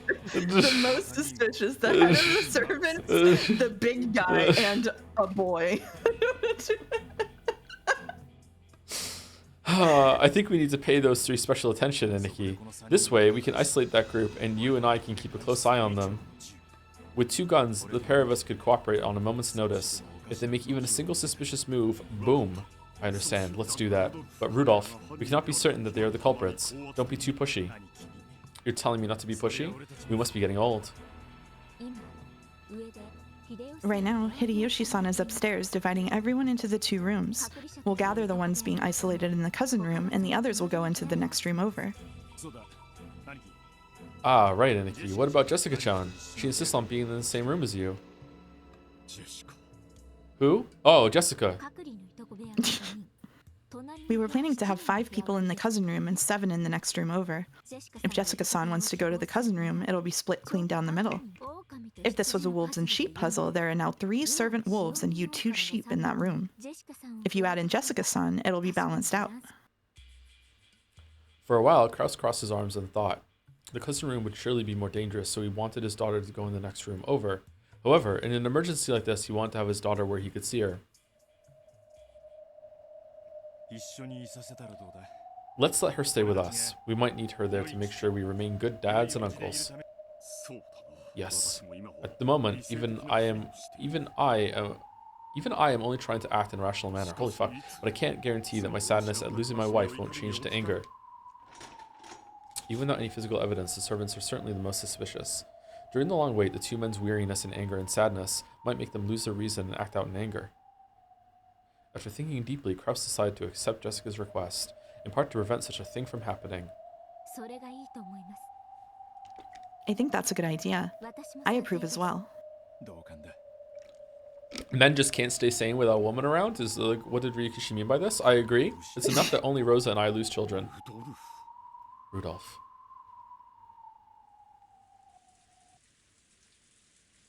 In this way, all of the survivors except Kinzo split into 2 groups and holed up in 2 rooms on the guest house's 2nd floor. 1 group was in the cousin room. Kraus, Rudolph, Jessica, Genji, Cannon, and Goda. 6 people. 1 group was in the next room over. Hideyoshi, George, Shannon, Kumasawa, Nanjo, and Erika. 6 people here too. Sorry, 1 second. Erika's in the room. I just want to know which room Erika's in. Hideyoshi, George, Shannon, Kumasawa, Nanjo, Erika. Huh. Okay. Perhaps as a result of the killer's doing, the external phone line had been cut off, and they would have to wait for the ferry boat coming the next day before they could contact the police. However, the weather report said that the typhoon would make the ocean rough all the next day. When such a thing happens, the ferry boat takes the day off, so it would probably be 2 days before the boat came. In other words, Samari, they would need to spend a full 2 nights holed up in here.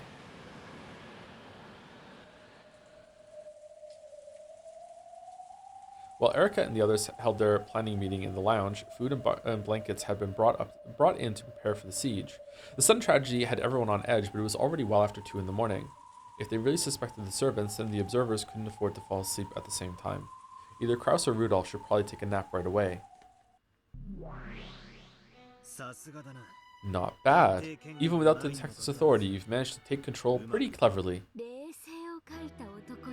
A man who's lost his cool is no different from an emotional dog. If you treat them properly, it's easy to control them. One of the benefits of the detective's authority was being able to take charge of the situation. Because of this, Erica, who was both a guest and a young girl, had been able to order a large number of adults around at will. However, she didn't have that power this time. So Erica had taken charge by making good use of her natural conversation skills and techniques for controlling men. The detective's authority is the same as magic. So true! You can't do anything that's impossible for you. So I guess Erica was only acknowledged as such because she already had that much power. Magic is not something that is given to lazy or powerless humans. Right. On the contrary, people who can hide their great efforts are the ones we call witches. The absolute nature of the detective's authority can affect even magic. However, that convenient power probably hadn't been given to Erica easily. I probably have to acknowledge it. Even if she isn't given a special power by the witch side she serves, she's capable of quite a lot on her own.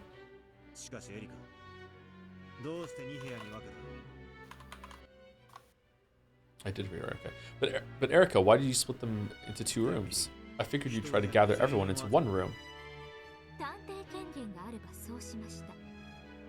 I would if I had the detective's authority. This is a move to preserve my right to investigate at will. Ah, is that it? Not bad. Since Erica was being protected as a guest, it was hard for her to move about freely. In truth, she wanted to take some time and investigate the victims at the crime scenes at her leisure, without being interrupted by anyone. She had already inspected the scenes once in a huge rush as she ran through the mansion, but that probably hadn't been perfect.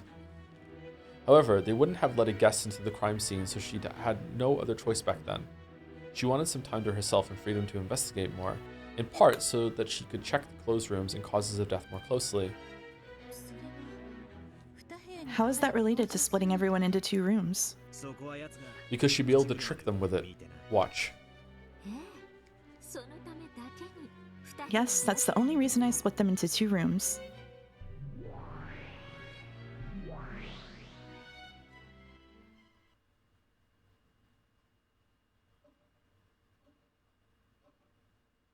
The cousin room was filled with a quiet tension. This room had 6 people, Kraus, Jessica, and Rudolph. And then the most suspicious ones, the male servants Genji, Kanon, and Goda, the biggest one, who had been forced to hole up in here. Jessica leaned against Kraus's shoulder, wrapped up in a blanket. Aw, she was drowsy, but apparently couldn't get to sleep. It was no surprise. In this bizarre situation, it would probably take some time before she could accept her mother's death. Kanon thought this was the sort of time he should stay by Jessica's side, but that looked like it would be hard to do in front of Rudolph's intimidating glare. Rudolph stayed completely silent, but his inner emotion showed clearly in his eyes. So Genji, Kanon, and Goda didn't have to ask to realize that they were suspected. Sometimes, Goda asked to help in an attempt to get on their good side and correct this misunderstanding, but it seemed to be having the opposite effect. The best option available to him was to stay quiet so that he didn't aggravate Rudolph and sit still at the end of the sofa.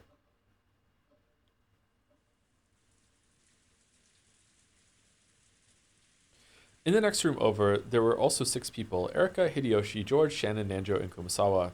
The format of the room and the constricted atmosphere were the same as the cousin room, but even so, it was relatively calm there. Big Sekimea describing the matching bedrooms vibes.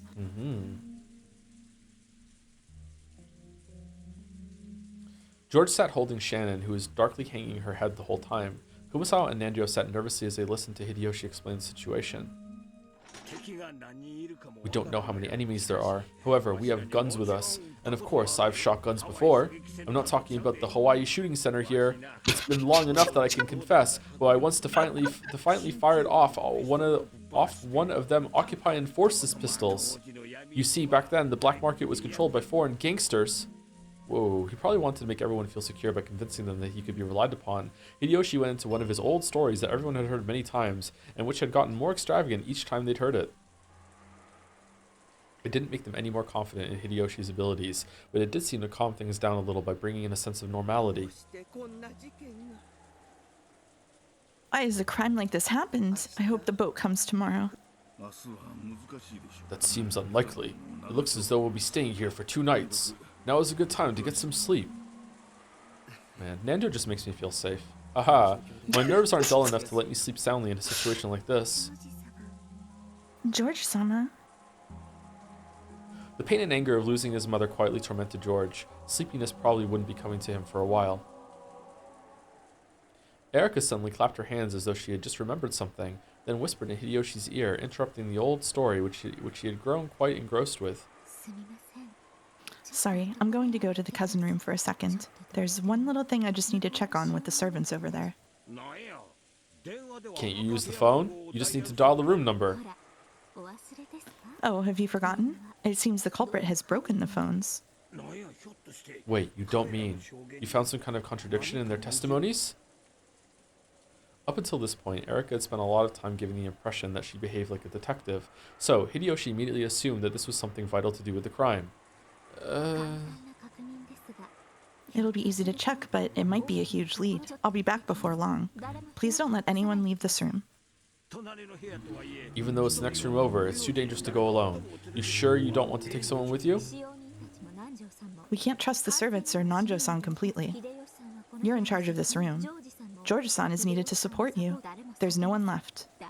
Don't worry, the detective never gets attacked.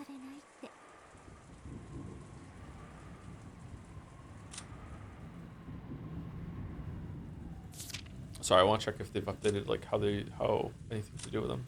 No. Oh, you're good. Erika had already worked hard. But it's a bug.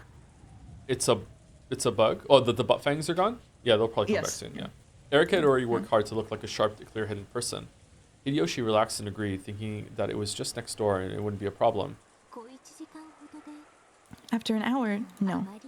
Better not to wander around too much. I'll stay over there until morning.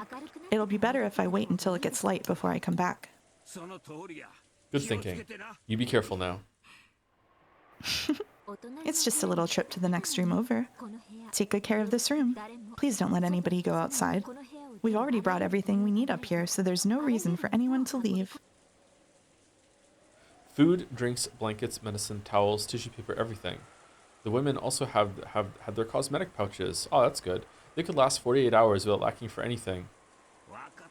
I know. We aren't just here to protect ourselves. We're also on the lookout for the culprit. If he's among us, I understand. Good. Goodbye then. Where are you going, Erika-chan? And with all that packing tape? We promised that no one would go outside. Oh, Erika-chan remembers something important she had to do. She's going to the next room over. Don't worry, she'll be fine. Hideyoshi suspected that Shannon might be one of the culprits. Since he also knew that Shannon and George had a special relationship, he apparently thought it would be prudent to mislead George about Erika's actions and motives.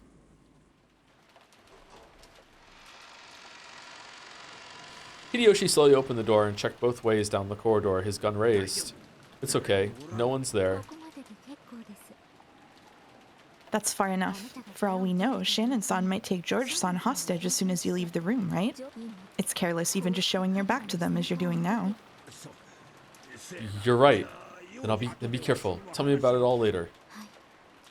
Sure. Bye then.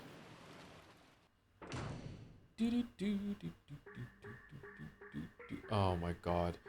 No! You do not use Battler's fuck you music for Erika. No! No! He hates it. His least favorite episode. He hates episode 6. Erika closed the door, pushing Hideyoshi back inside. She then waited for the sound of the lock on the inside, and her smiling eyes opened wide. Her expression had become ruthless and intelligent. In this way, Erika was able to gain several hours during which all of the suspects were sealed up and she alone was free. Finally, I can investigate to my heart's content. But first, Ushiromiya Battler. Don't use my full name. Allow me to confirm the location of all characters present. Repeat it. Of course, I'm not obligated to respond, remember? If you don't, I'll just say that someone sneaked out while I wasn't looking and that this person was responsible for the bizarre crimes that are sure to follow. If you want to show me an impossible murder, you should first confirm their locations. Sure, why not? I'll listen at least. Let me hear it. From now on, instead of repeating the barricaded room next to the cousin room, let's just say the next room over. Does that work for you?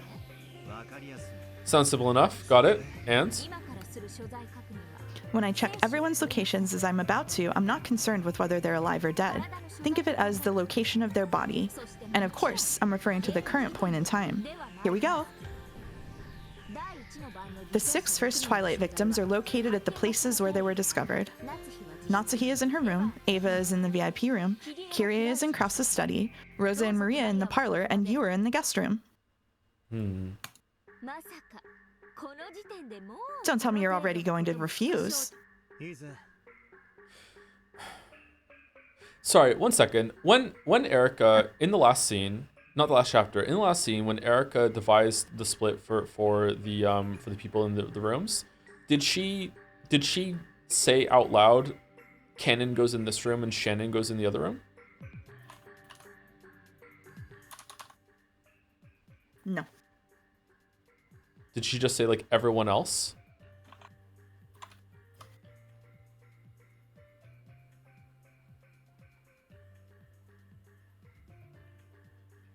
Wait, let me double check. I was searching the wrong thing.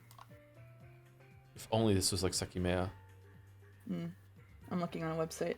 There's yeah, I know they're split, but I'm like how Erika was the one who determined who went in. She mentioned Canon by name. She mentioned Canon because she was like, Canon is a boy. And the 6 in each room, was that like said out loud or was it in narration? That was in narration.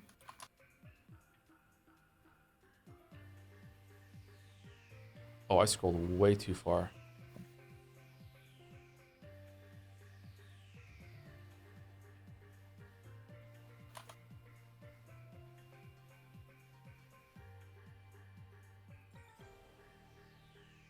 She said we were planning to have 5 people in the cousin's room and 7 in the next room over. If Jessica wants to go to the cousin's room, it'll be split clean down the middle. She said she wanted Canon to go into one room, but she didn't mention Shannon by name. But she did mention the amount of people that are here. She did mention Shannon by name to Hideyoshi when she left. That's true.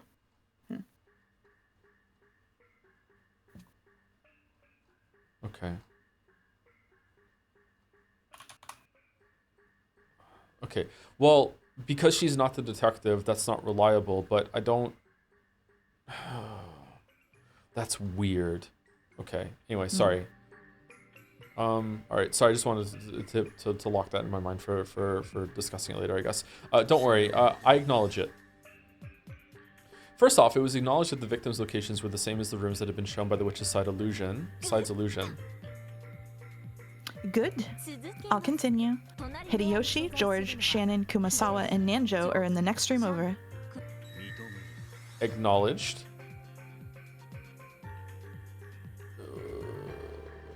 With that, the humans in the room Erika had just left had been specified. Carefully checking even obvious things like that was the most basic part of playing on the human side. Good. I'll continue. Everyone else is in the cousin room.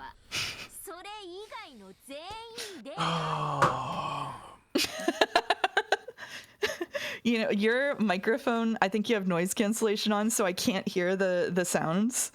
So you should turn noise cancellation off for me.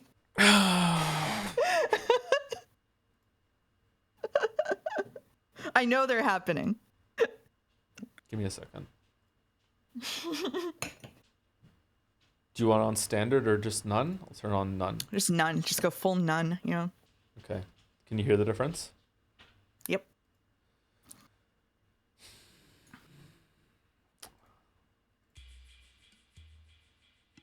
The word everyone drew a slight reaction from Bandle.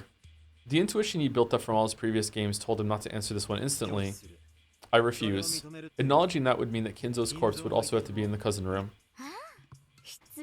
Pardon me. It has already been shown that Kinzo no longer exists, so please remove him from the word everyone. Why are you using the word everyone for the cousin room alone? Why are you so vague when you could just mention the names of Kraus and the other 5 individually? It'd just be too much of a pain to read out all of their names. Or is there something wrong? Does using the word everyone create a problem with some trick of yours? I hate this. If Bandle had been told to repeat Kraus, Rudolph, Jessica, Genji, Goda, and Cannon are in the cousin room, he would probably have acknowledged it with red without thinking too much about it. Of course, normally Erica would have mentioned the names of everyone inside and had to repeat it precisely. Bandle had paused, feeling some kind of unease because of that unexpected demand and the word everyone. Excluding Kinzo and me, there are 17 people on this island. 6 were killed and are lying in the mansion, and 5 are in the next room over. And the remaining 6 are in the cousin room. That's a reasonable assumption to make, right? However, there are 17 people on the island, so if we subtract 6, then 5, then 6 again, we're left with 0 humans whose locations have not been checked. But that sort of assumption would be extremely dangerous. I'm pretty sure that this is the sort of trick involving names and numbers of people caused you... I'm pretty sure that this sort of trick involving names and numbers of people caused you a lot of trouble with Nanjo's murder in the 3rd game. Good point. That trick worked because the 18 names given didn't match up with the 18 people who actually existed, leaving room to add in an unknown person. Exactly. And so I can't feel secure just by checking their locations by name. That's why I use the word everyone. That word can prevent you from using a new trick that I haven't even thought of. Okay then, Brainiac. So after this, you should say the names of the people in the other room and then say, okay, and now everyone else is in the other room, right? You should reverse it? I see. Pretty crafty of you. If Bandle was planning a new trick where the names and number of people would be used to create false alibis, like the murder of Nanjo in the 3rd game, even naming off all 17 people and checking their positions left a trace of uncertainty behind. As if he cleverly managed to slip somebody past the names and numbers of people.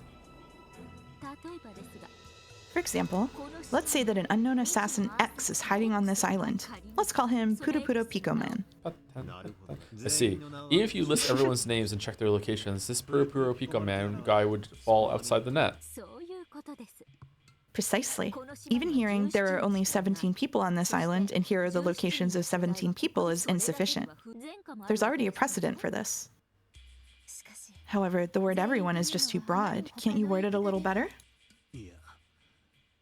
No. If we run away from the word everyone here, there's a chance that Erica will be able to use that as a basis for making Puro Pico Man the culprit for everything. In my old fights with you, I also nailed several riddles with no basis other than the unknown 18th person X. The word everyone is significant. Make sure you think very carefully first. Erica wore a full but evil smile, confident that she had made a powerful move. Players on the witch side must eradicate all possibilities that would be possible for humans. If I don't crush any chances for this ridiculously named Puro Pico Man right now, he'll be used to explain everything the witch does. That was a move I liked to use in my old games with Beato. Back at the very beginning of the fight, my counterattacks were all based on the unknown 19th person X. Because of that, Beato had restricted the number of people on the island, making it necessary to eliminate any unknown person hiding somewhere. In that case, this time is the same. So, just like Beato did, I need to get rid of any leeway in which that X can exist. The number of people on the island has already been announced, but since she's suspecting tricks involving names and numbers of people, saying the same thing again won't satisfy her. In that case, I have no choice but to respond to her demand and use the word everyone. That word has a disturbing ring to it, and though I haven't figured it out yet, it feels like there's some kind of demonic killer move hidden within it. Damn, after insulting Beato so much and saying that the witch side had a huge advantage, I'm getting this pressured, just having to deal with a single line to repeat.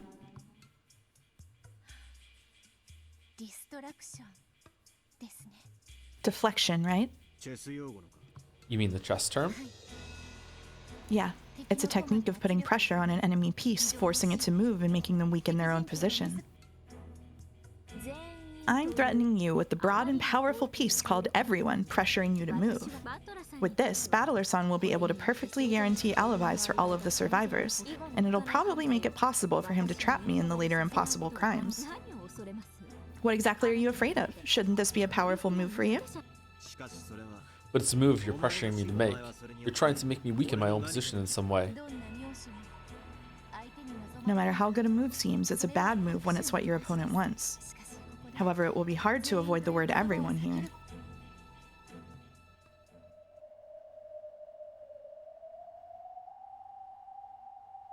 The red truth can cut the weak reasoning of the human side apart over and over. In the past, I feared its ruthlessness. However, I also learned quickly that it could be used as a basis for a counterattack. Yes, the red truth is a trump card, a treasured sword. Now I'm painfully aware of how Beato felt.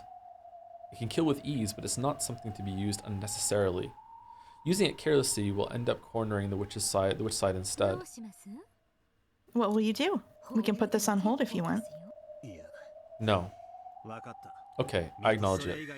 I acknowledge that everyone else is in the cousin room. Good. Thank you very much, Battler-san. Beautifully done. Oh, I'm in trouble. If a letter from a witch comes in this situation, just who could I suspect?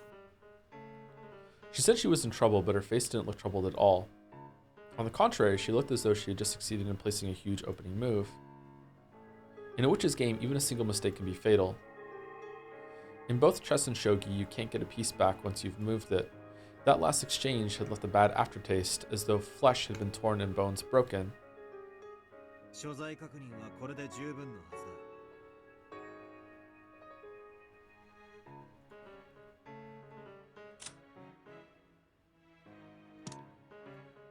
Sorry, 1 second. How do I get to the thing? It's okay. What are you looking for? The last red. Mm. Hideyoshi, George, Shannon, Kumasawa, and Nanjo are in the next room over. Acknowledged. Hold on.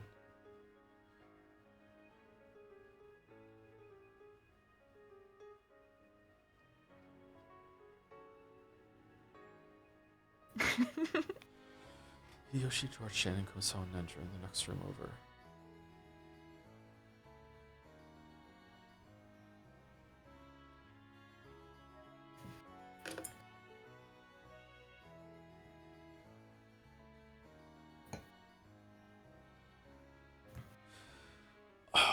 I feel like he just broke the game. I feel like he shouldn't have been allowed to say that, Red. Mm. I feel like he just contradicted the game. Because there is another person, right? There's Sayo,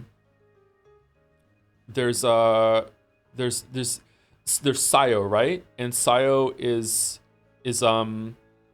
separate from Shannon and Cannon, or there's a separate entity. There has to be some separate entity, but that separate entity is also has to be in the same place as Shannon.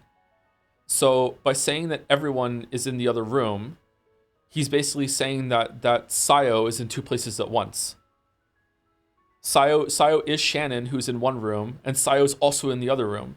So Sayo's in two places at once. I don't think he should have been able to say that in red. Is he saying? He's saying everyone except for these five are in one room and everyone else is in the other room. So for everyone else to be in the other room, like, oh, do we even need to bring Cannon Sayo in? It's just Cannon is Cannon a person? If Cannon counts as a person, then he just broke the rules. If Cannon doesn't count as a person, he also just broke the rules because he's not saying, because Sayo is another person and Sayo should be in the other room with everyone. So basically he just said that there's someone in two places at once. He should not have been allowed to say that in red. Like, because it's not true. He shouldn't have been allowed to say it.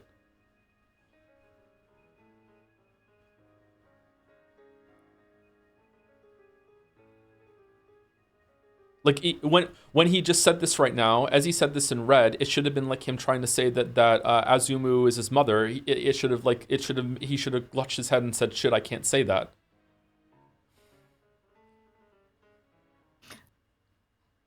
have an answer to this, but I don't know if I should say it because I don't want to seem like I'm a defense forcing. I just understand why they how they justify this, but I'm not going to tell you if you don't want me to.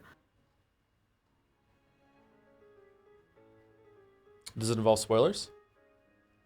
No, it just involves something that happened in the same scene. What is it then?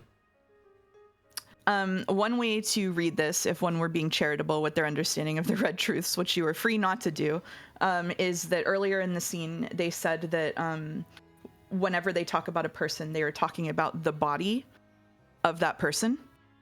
And so basically he said the body of Shannon is in X room, which means that everybody else does not include that body.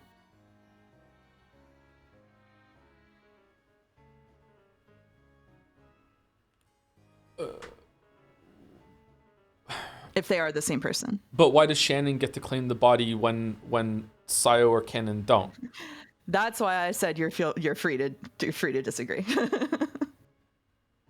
I think that's how I would read it anyway. Yeah, I vehemently disagree with that. I'm sorry. That's totally fine. He should not have been allowed to say that in red. I hope this is a logic error then, because otherwise that is a big problem for me. Mm-hmm. Okay. That should be enough of confirming positions. Shall we continue the game? Yes, we shall. Delanor. Yes, Lady Erica. Let's get started right away. Let's use the privilege our merciful game master has given us. Yes, understood. Gertrude, Cornelia, use 2 rooms worth of the 3 sets of seals we were given.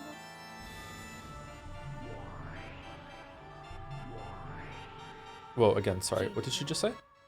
Use 2 rooms worth of 3 sets of seals you're given. Okay, so she might have one left over this, or maybe she's already used one. Okay. Yep. Yeah. Let it be known that. We understand. Seal the cousin room and then the next room over. With this, everyone's been sealed except for the victims. No matter what happens after this, the humans within the seals won't be a problem.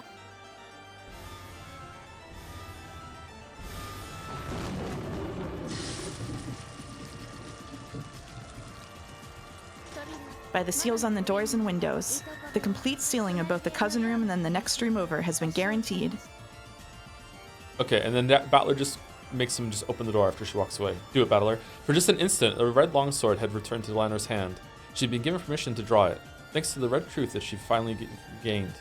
When the fight concerned these 2 sealed rooms from now on, Delanor would be able to use that merciless blade, the red key. This overwhelming power could slice even the Game Master in half. For a while, Erica and Delanor just grinned at each other, entranced by the ruthless red light that was burned into their eyes. Senior Aide, allow me to ask a question. What is it? The players on the human side are to interpret questions proposed by the witch as being the work of humans. You are not mistaken. If that is so, why are Lady Erica and Commander Delanor fighting to lower the number of humans who can commit crimes? Cornelia's question was a very simple one. Those 2 had made this move boldly, making it sound like it was a powerful one, almost as though it would greatly damage the witch. However, if you thought about it, Erica was just strangling her own neck. We still don't know what sort of crime will occur in the future. Would it not be more advantageous to the humans if there were more people whose locations are not specified? Know that now is not yet the time for the lady or the commander to reveal their thoughts. I apologize for my idle chatter. Allow me to speak. Cornelia looked like she wasn't satisfied. In the previous game, when trying to help Kinzo escape from his study, Battler had desperately tried to break free from that closed room using various methods. As a result, Kinzo had escaped into the darkness of the night, and it had later been possible to treat him like an elusive phantom. In other words, Sumari, closed rooms were advantageous to witches and disadvantageous to humans. Witches proposed closed rooms, and humans destroyed and denied them. That should have been the standard tactic of this game. And yet, Erica had created closed rooms herself, sealing a full 11 humans in them. In other words, Sumari, this was the same as abandoning the right to use those 11 people when explaining all of the later tricks. In the past, Battler had confirmed the location of certain people, but that had been to check whether certain pieces existed with which he could break closed rooms, a completely different situation. Why had Erica taken these 11 people who were also her pieces and sealed them in a closed room? Cornelia hadn't experienced enough fights to understand this move, which looked as though they were trapping themselves.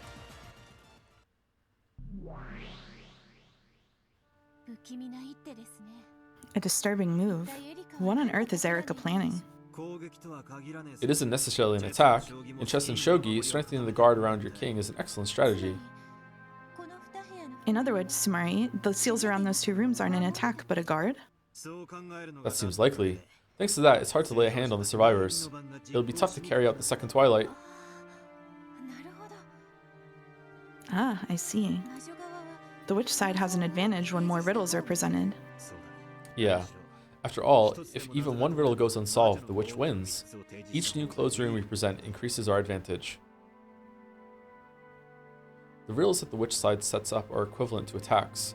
The human side must perfectly intercept all those. It's almost like a penalty shootout where letting a single point slip by means defeat. So the witch side wants to increase its number of attacks. The human side wants to lower the number of attacks. When Battler had fought on the human side, he hadn't thought of the survivors holding up in a room as being particularly useful.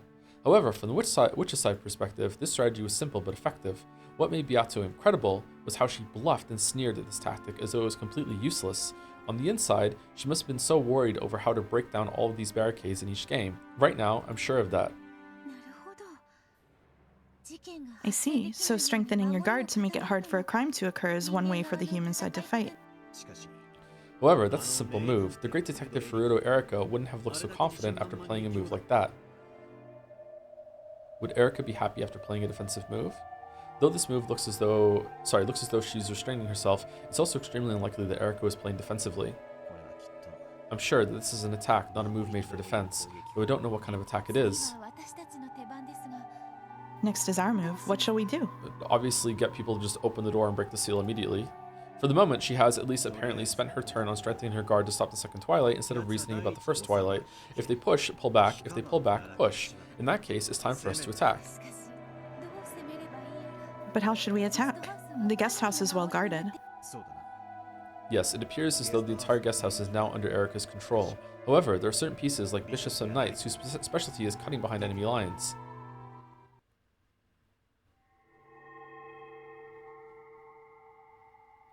Battler snapped his fingers, and a single gold butterfly appeared from the darkness, then flew in front of the chessboard, trailing gold sparks behind it. Like from Rune Factory? It landed without a sound, then transformed into a black piece representing the witch's darkness. X-ray. That's also a chess term. Is it? Yes, it's a high-level technique. I don't know.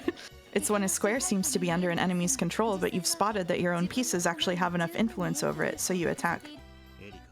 Erika, if you really believe that you can stop my next attack by sealing up all the survivors, that's just naive.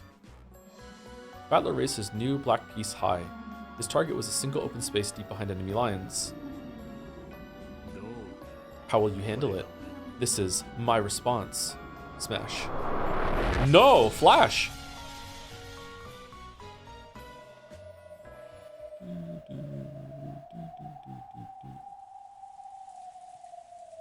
An X-ray refers to when you threaten a piece through another piece. I thought that was a skewer,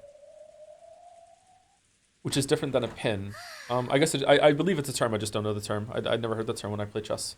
Break. It is break time. Were you close to the end of the chapter, Mouse? Or we're not close to the end of the chapter, but there's a good stopping point. We could stop here. Actually, this is fine. Yeah. Okay. Let's take break then. Yeah, we could just pause here. I really need to pee as well. Okay. Okay. All right. Be back in. Oh, hold on. Before I go, thank you to Typo Taylor for the resub. Resubbing for Umi Pico before going back to Umi full channel. Want to let you know your read-through has been great. Keep it up, King. Oh, chess term. Thank you very much, Typo Taylor. Thank you, Snake Froge, not Forge. Snake Froge. Excuse me for the new sub. Welcome, welcome. Thank you very much.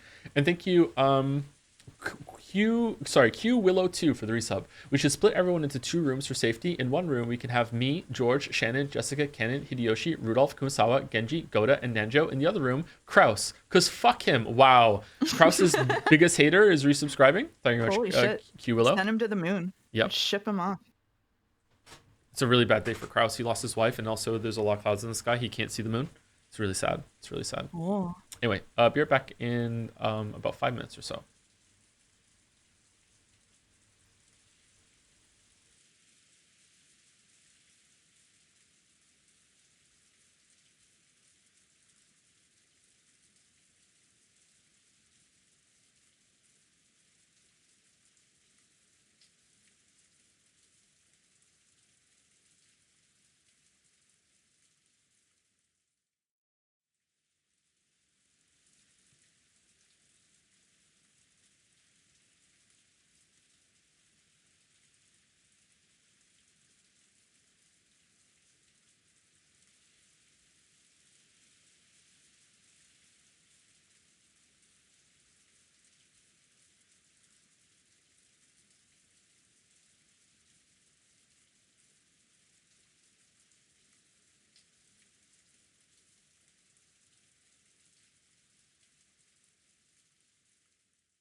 Hello, we're back. We went on a 10-minute break, and apparently people are spreading rumors that you dropped it because we went on a break. Oh no. That's crazy. The Umiden rumor mill is the funniest shit in the world.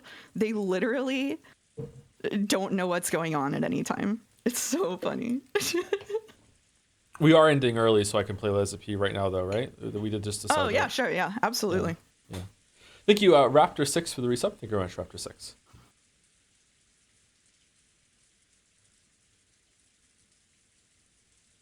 Explains why they like the story. Oh damn.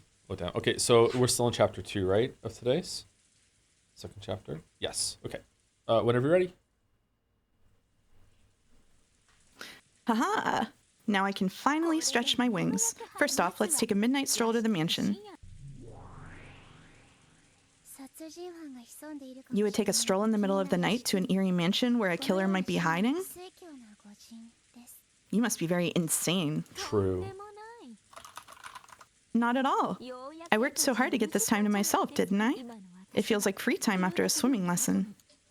Which is why I'm putting my swimming trunks on. Now that Burncastle was nowhere to be in sight, Erica was regaining her high spirits. She wasn't exaggerating when she said she was spreading her wings. Delano knew that she was risking her own destruction in this game, and she was not in a favorable position by any means. Delano could do nothing but assist Erica so that she could fight to the best of her abilities.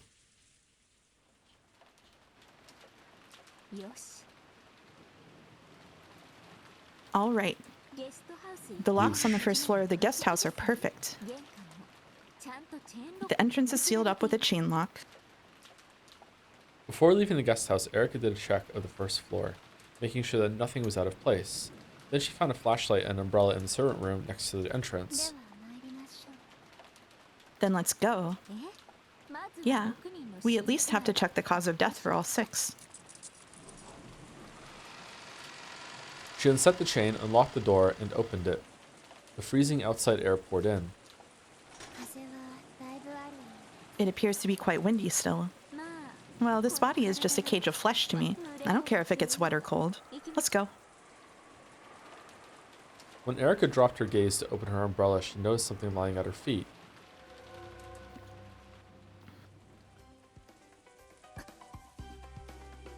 Huh?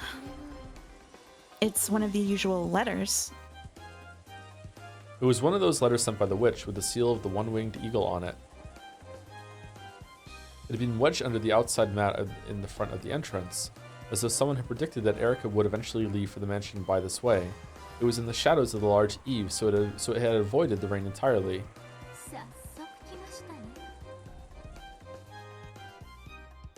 So it's here already, almost as though it was waiting for me.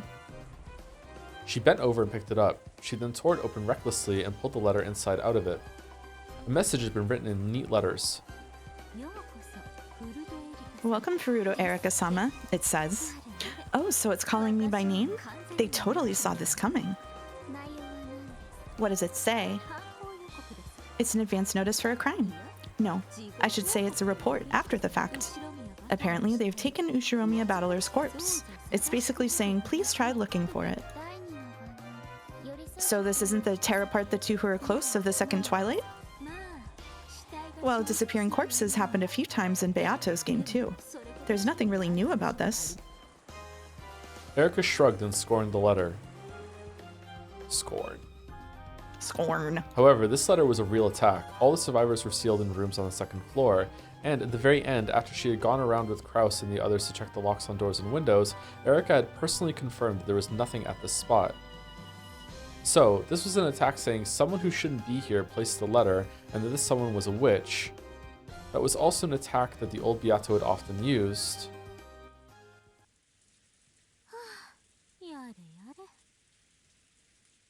Can I read a Koru post from Umiden? Sure, go for it. That you wouldn't see otherwise? Okay, here we go.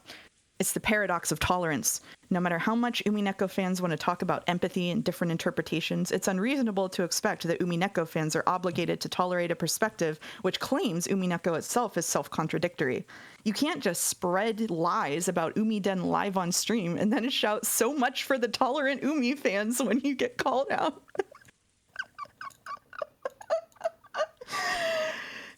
hates me. Oh. Oh. Oh no. Oh no. During Pride Month too. Wow. Spoilers. Don't read that one. Don't read that one.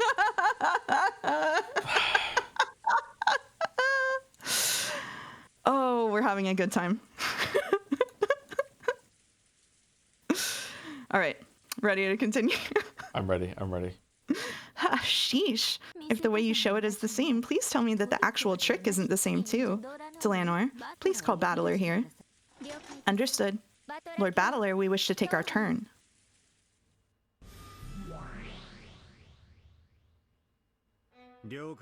Got it. Let's have it.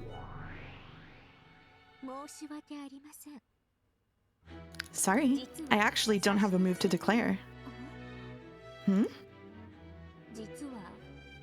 The truth is, there's something I need to apologize for. Apologize? Bandle and Beato's eyes went wide. However, though Erica said that she wanted to apologize, she had a confident look on her face as though even that apology would be a new move. So Bandle glared at her dubiously without letting his guard down. It's about those retroactive seals. I actually already sealed one place. I apologize for taking so long to report this to you. You already sealed something? In other words, Sumari, you've already used up all 3 rooms worth? Yes, I promised that I'd report on it right away, but I completely forgot until just now. You have my sincere apologies. Well, that's okay. You don't have to report because I'm the game master, so I know everything that happens on the game board. It's alright, and I already rewrote the story around what you did. You don't look like someone who's sincerely apologizing. Well, that's fine. I'm the one who gave you that privilege. So, what did you seal? Delanor? Allow me to report. Bandle's guest room was sealed at the time of Lady Erica's inspection of the corpses. Beato tried not to let it show on her face, but her eyebrows twitched visibly and her gaze flicked over to Bandle. Normally I would have liked to seal all the closed rooms, but I didn't have enough packing tape. Out of respect for the game master, I sealed only the room with Bandle-san's corpse. So, you were kind enough to close the lid on my coffin. I remembered a short while ago, and was planning to tell you when we reached the mansion and investigated the guest room with your corpse in it. However, when this letter appeared, I figured I should report it right away. Why did you think that? Well, after all, Bandle-san has been playing this game ignorant of the fact that his corpse was sealed in the guest room. Because of that, I thought that it might possibly change things regarding the appearance of this letter. The cousin room and the next room over are currently sealed. Sorry for the late report, but the guest room with your corpse in it is also sealed. And there are 17 people on the island excluding Lady Erica. The existence of an 18th person has already been denied in a previous game. In that case, if we're thinking about some person who could have placed this letter and the disappearance of your corpse, I thought maybe... I thought this might change things around a bit. Erica laughed crudely while staring into Bandle's eyes to see if he was panicked or disturbed. Bandle-san. Stay calm. Erica has just made her report a bit late. There's no need to lose your cool. Erica has suspected it since the beginning. It was possible that Bandle actually hadn't been killed and was still alive, and if he was alive, then the letter that had suddenly appeared was easy to explain, even though all of the survivors were sealed up. Judging by Beato's faint agitation, maybe Erica's guess had been right on the mark. Bandle played dead and somehow got around Erica's examination, and then, while everyone was barricading themselves in the guest house, he snuck out of the guest room. After that, he placed a letter detailing the disappearance of his own corpse in the entrance to the lobby, and hid himself. If that was the truth, then the seals that had been placed on Bandle's guest room at the time of Erica's examination were now very significant. In other words, Sumari, if this was the trick they'd use, then Bandle would certainly have broken the seals when he left his guest room. The trick would not be workable without breaking the seals, since the survivors were all sealed up inside the guest house. Then if the seals in the guest room were broken, it meant acknowledging that at least one of the victims was actually alive.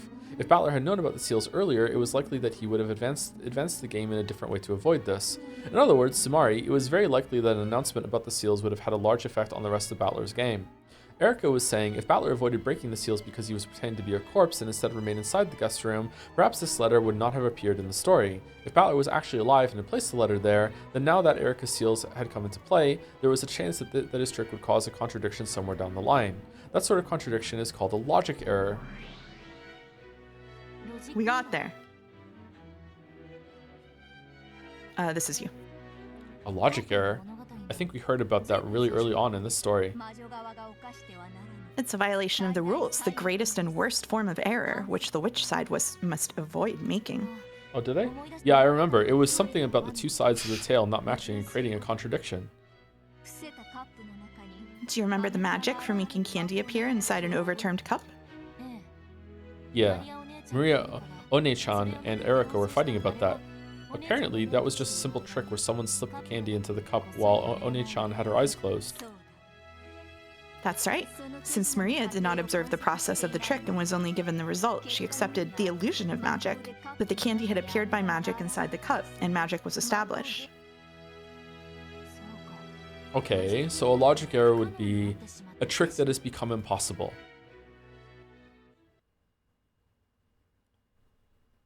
If you think about it, Erica and Maria's fierce red and blue truth battle over this magic was the real opening of this tale's fight.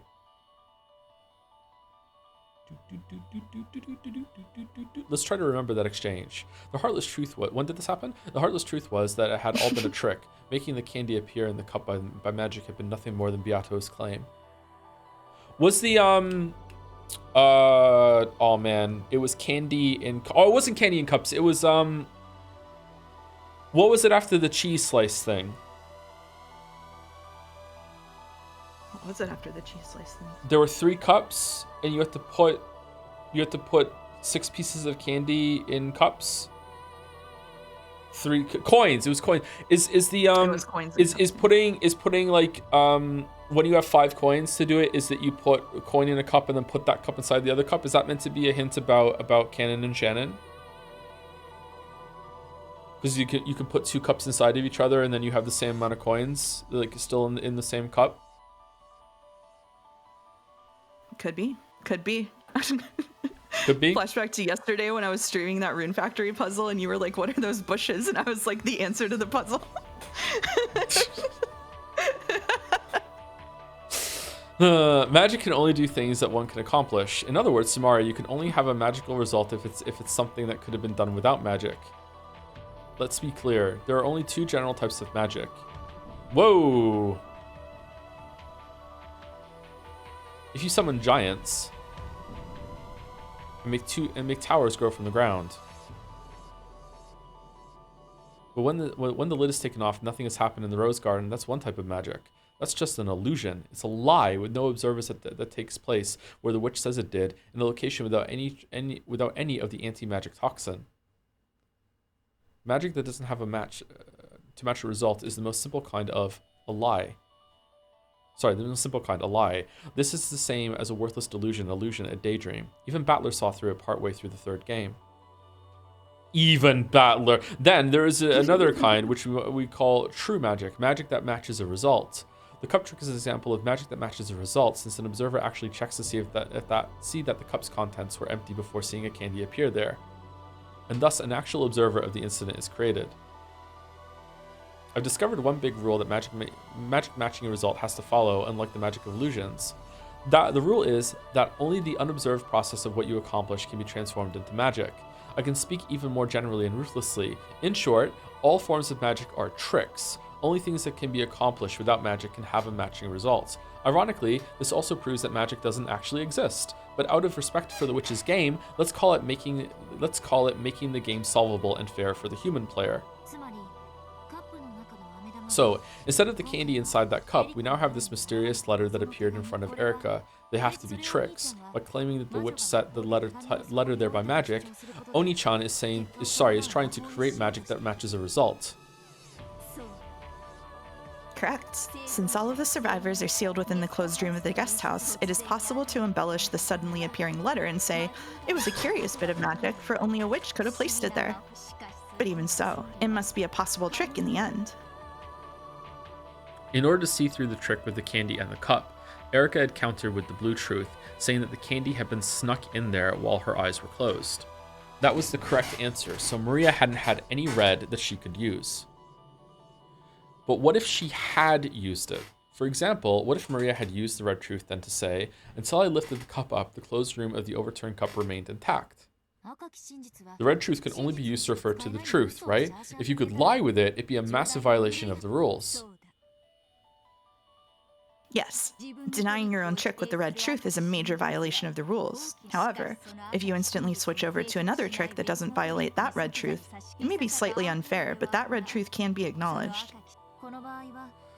So in this case, the witch side would need to immediately propose another trick that doesn't contradict the red truth, stating that the closed room inside the cup was preserved. Like the excuses of a politician when he keeps backtracking as new evidence is shown to him on Twitter. The Epstein... Yes. Well, for a red like this, she might be able to get away with some painful excuse. Maybe there was some device in the table, or maybe it was a trick cup with a fake bottom. But if those possibilities had been denied beforehand, this would not be valid. The more red truths there are, the harder it is to talk your way out. I don't think fake bottoms exist. The chat explosion there was so funny, sorry. In actuality, the candy had been put in the cup while Maria's eyes were closed. However, if, when Erica saw through that, Maria had used the red truth to say that the closed room in the cup had been preserved, the witch would have to rush and revise the scenario to a new trick that still worked logically after that new red. The pin. Kinzo didn't kill himself. Holy shit. Holy shit. Oh my god. Okay. He even has his own island. Fucking hell. Revising the scenario is an unfair move that would never be allowed in the mystery genre. However, the very act of revising the scenario takes place inside the witch's head, which is an unobservable world. So, if she claimed that she'd been using the trick with the fake bottom cup from the beginning, no one could deny it. So, even if it really was a trick done with Oni-chan's eyes were closed, while Oni-chan's eyes were closed, as long as the witch leaves herself a way out, she can even switch between tricks. Rather than calling this an action available to witches, we should probably say that it's only usable by the game master, the one who creates and writes. But even so, the new truth must not contradict any of the previously stated red truths. If the red truth makes it so that the trick no longer makes logical sense, then there will be a mismatch between the two sides of the story, the illusory result that the game master claims is magic, and the true result that was brought about by a trick. So, when we get a contradiction and it no longer makes logical sense, we call it a logic error, and that would mean the destruction of the witch's game.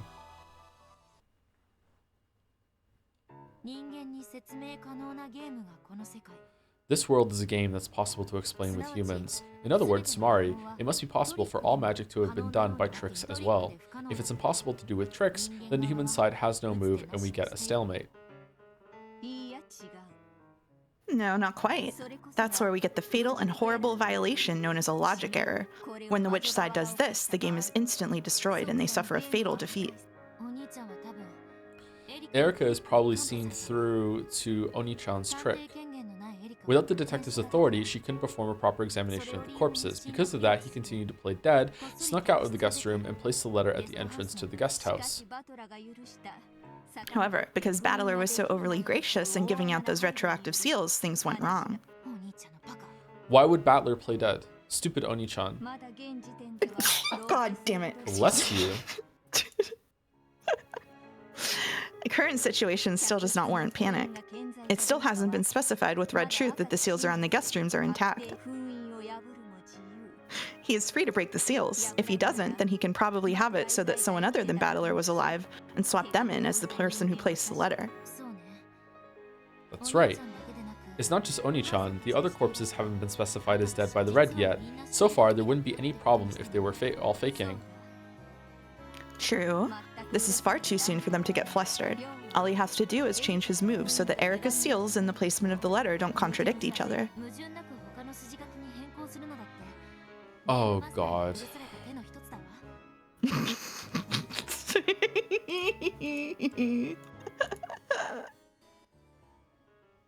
Oh god, this is gonna be fucking terrible. And revising the plot without contradictions is one of the moves available to the game master. However, taking a scenario one has imagined and revising it partway through can sometimes create flaws in the tale. It would be a very regrettable move to make when the first Twilight has only just ended. It would seem that Bandle was the one with an enemy piece moved deep behind his lines. This hidden piece will probably cause him pain and discomfort with each step from now on, like a pebble caught in one's shoe. That single pebble might kill Bandle.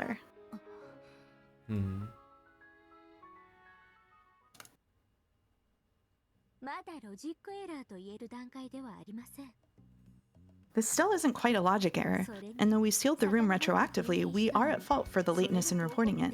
So I have no problem with letting Bandle-san retroactively rewrite the plot concerning this letter. Sorry, I was looking at the poll. Retroactively rewrite the plot. Again? Huh, I see.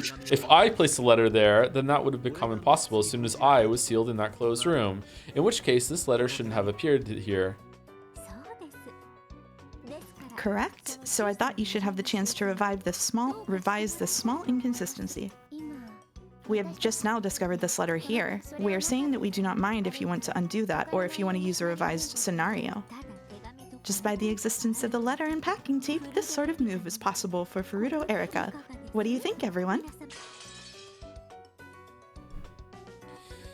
Okay, so my understanding of the story right now is that Bandle could say that one of the other ones are faking too, which with my like the fucking streamer's bullshit detection authority, Erika's gonna counter with I killed everyone else, so fuck you, it can't be anyone else. But someone else could have put the letter down preemptively before the guest house was sealed up, right? That's also something that they could do. I guess Erika might have a counter for that at the same time. But then if Erika says fuck you, I killed everyone else, and then Bandle could say, nah, you thought you did, but what you actually stabbed was just cake that bleeds, because she's not reliable. So therefore, just because she thinks that she killed someone doesn't mean that she actually did.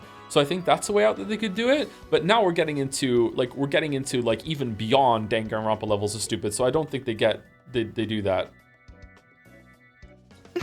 Cake that bleeds. I mean, there's a 1% chance that it's just really authentic raspberry corn syrup. So like she doesn't know. She doesn't have the detective authority. Yeah, I don't know what's gonna happen here. Anyway, damn, what a dirty move. Well, what else should I expect from Erika? I made a promise with Delana or two that we'd both play all out and mercilessly. Yeah, it's true. I've been planning to make Bandle actually alive, and then to have him slip out of the guest room, resulting in his disappearance and the placement of the letter. I hope that's what actually happens. That'd be really funny. However, if I revise the scenario now that my moves have been spotted, cake, it'll be the same as admitting that it was spotted. If I have to be stubborn about it, I don't want to admit that I was seen through here. I don't want to acknowledge a pathetic plot change where I try to sneak out of the guest room and break the seals. I want to change over to a different trick so the letter will be placed in my corpse hidden, while still preserving the seals on the guest room.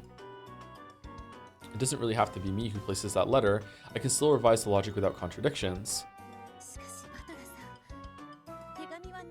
But Bandle-san, even if you can place the letter somehow, how are you going to make your corpse vanish afterwards? The guest room is sealed. If you don't find a trick to erase the corpse from the closed room right now, a logic error will occur. No, the letter's just lying. I still have time. Let me think until the last second. Damn it. With a painful laugh, Bandle unconsciously scratched his head. Anyway, we'll leave the letter like this. I can't say, oh, sorry about that. Having the guest room sealed makes a big contradiction, so I'd like to revise my move. It would mean acknowledging that she caught me. I feel like a ninja hiding above the ceiling. Even though I was noticed and stabbed by a spear, I just withstand the pain, wipe the blood off the spear, and act as though nothing happened. False courage works well enough. I can't let her know that this one hurt. Oh, the little puddles of blood in Sekimea are because Sai is clinging to the ceiling like a ninja and getting stabbed and bleeding while he's crawling like a spider. It makes so much sense now. From the teleporting knife. Oh, yeah, from the teleporting knife. Oh. Bandle-san. Isn't it weird that Katsuki cut himself in the elevator so badly that he might have died, and they haven't given that any lick of thought about like, wonder what happened there? How did that happen? Like, wasn't that like an alternate reality that didn't exist? Oh, no.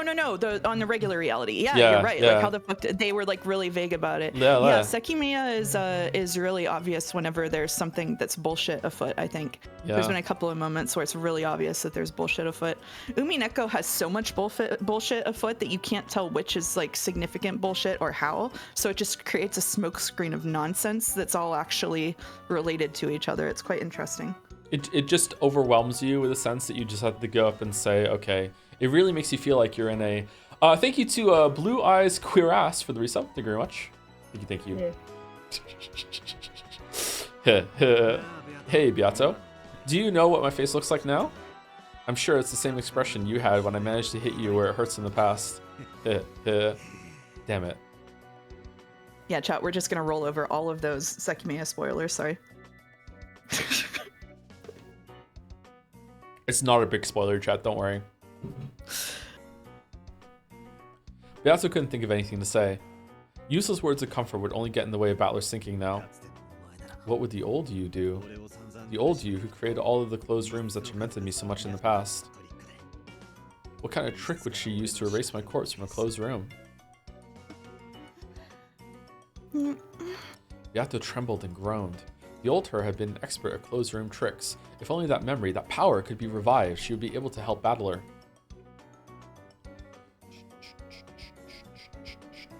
There's still time to think. There's still time. Nice going, Erica. That was a dirty move.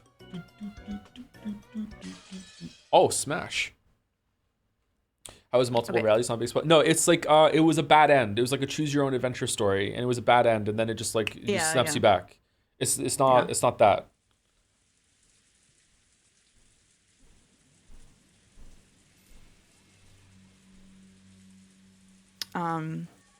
This is going to be same people assignments, except I'll take narration.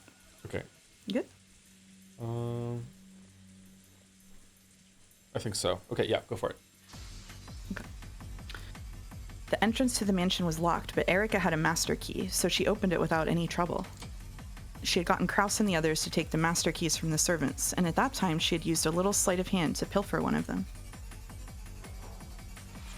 Of course.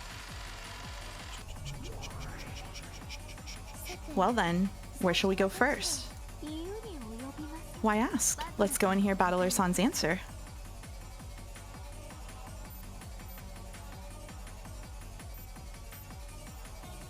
Grinning, Erica cut across the entrance hall and passed in front of the dining hall, deeper, deeper. She headed for the guest room Battler had lain dead in. Battler could put off deciding whether the seals would remain whole or not until the moment right before Erica witnessed them. However, when she did witness them, the Game Master would have to show what had happened to them. In the witch's game they were in now, the simple act of going to check the seals around the guest room was an attack. Are you ready, Lord Battler? Yeah. Or as you'd say it, come, step forward. Good. Then show us your response. Well now, are the seals broken or are they not? Has the closed room been preserved or hasn't it? The piece Erica held high in the air. I'm so used to the narration. Sorry, go ahead. Was the White Queen, which represented herself. Her target was Battler's camp. She attacked. Rumble. Erica dashed down the hallway with a sickening smile and clung to the guest room door like a spider. Then she closely examined the seal she had placed retroactively. Are you sure? You are sure about this, right, Battler-san? Is this okay, Battler-san? Yeah, I can't back down here. After all, even if I'm sealed in here, there are ways of placing the letter. But now, Erica will probably enter the guest room, and then she will observe your corpse. What are you gonna do? If the corpse is there, then there's no problem. The letter's prediction will be off, but it's not as though there's a penalty for that. But still, you intend to fight head-on. There are times when a man is challenged head-on, applied directly to the forehead, that he has to respond no matter who the opponent. Actually, it would be great if she went into the room right now, because she's not reliable and she's not the detective. He could hide under the bed, and as soon as she goes in, he could say, "Oh, and I slipped out when you weren't looking." Like, he could do that so easily. So if she does this now, it's a big mistake, and because later on she can declare the detective's proclamation or whatever, and then when she goes in, she can definitely see that he's not there. So we actually want her to go in right now. I must not pull back here. I'll take that challenge. I can search for a way. All I want to later. I managed to do that with Kinzo's study last time. Don't worry, I can do it. I can do it. Come on, Erica.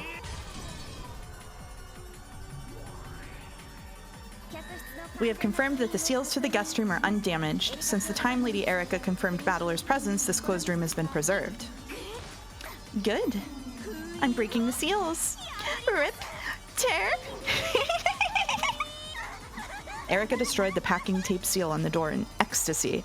It looked as though the intellectual Redditor had finally laid her true nature bare.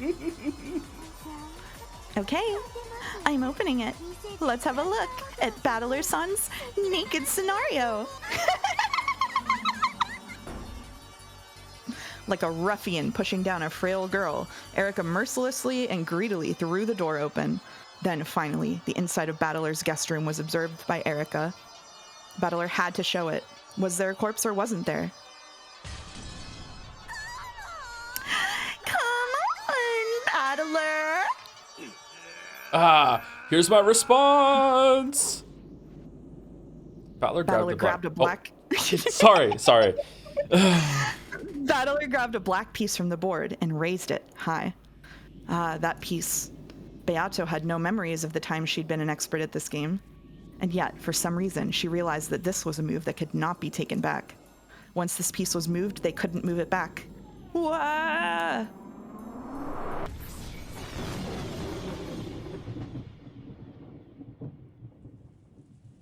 The guest room was covered by a silent darkness. It was pitch black, and nothing could be seen. However, there was a light switch just off to the side of the entrance. If she flicked that, the room would be lit up and she would see whether or not there was a corpse on the bed. Shall I turn them on? No. Wait a second, please. Battler-san, I have a proposal. Let's hear it. I think you already know, but this time around, I'm not aiming to find the culprit and achieve a standard victory. My enemy is not the lowly culprit killing the pieces, but my opponent, you yourself. I know. So, you're after a logic error. I'm seriously regretting it now. Even though you were just pretending to be miserable, I fell for it completely, and I gave you a ridiculous ability. That was your pride. It will cost you dearly. No, this is the double ruse. He's rusing them back. Ruse them back. Damn it. So, what is your proposal? With a firm voice, Beato urged her to continue. Until just a second ago, she had remained behind Battler's back, a little bit flustered. However, she was steady now. She saw that Battler had let his emotions take control of him and had been lured into making a bad move, and realized it was time for her to stay cool and support him. Erica's proposal couldn't be anything good, and on top of that, Erica was sly. She probably wouldn't make a proposal that would be easily rejected. I will now turn on the light. The top of the bed will be lit up, and it will be decided whether or not Battler has disappeared as the letter predicted. If he's there, great. There's nothing strange at all. The letter's prediction would just be wrong. Of course, the argument would probably switch over to then who put the letter there, but for the time being, the location of the fight would move outside this closed room. And if he's missing? Beato already knew. She knew the move that Battler had made a second ago. Battler had already disappeared from this room. Therefore, they would need to prepare a disappearing trick other than he was actually alive and left through the door. The situation is simple. First, this room is a closed room. Also, Battler's life or death status hasn't been confirmed. In other words, Sumari, him being alive wouldn't cause any problems. They had to make Erica think that Battler had vanished from this situation. He just had to escape from the room, or if that wasn't possible, he just had to hide somehow and wait for her to leave, making her think that he'd disappeared. Inside this tiny room, I will now begin our endgame, the chase after the king. It should end in just a few moves. You'll be unable to construct the logic needed to let Battler escape from this room, and the tale will be destroyed. Game over. Fighting to keep that from happening is our job. What is this proposal of yours? An endgame fought over a logic error should be a bit more precise. Once again, we will fight with the red and blue truths, but we need a referee on the same level as the game master to observe and see that he doesn't create any logic errors with the red truth. That seems reasonable. There's nothing special about this. Back when the old you was the game master, you were under the observation of your guardian, Lady Lambda Delta. In that way, it was judged that all red truths were valid. So you're telling us to show Lambda Delta our cards? Aren't you excited? So excited. I've been watching since the beginning. It's okay, don't worry. I'm impartial in my judgments. Can you say that in red? Yep. I swear that I am impartial in my judgments. I was plenty impartial in the last game, wasn't I?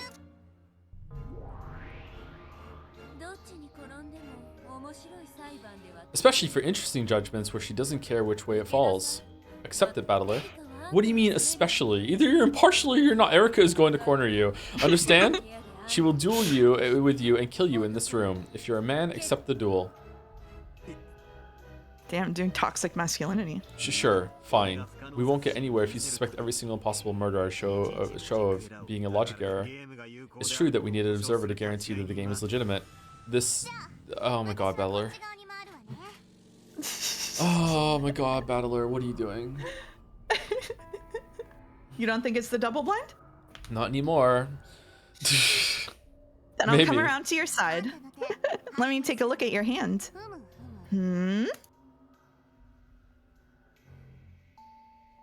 Lambda Delta understood what Battler had up his sleeve, and she saw that Erica's first move had indeed gone straight through his heart.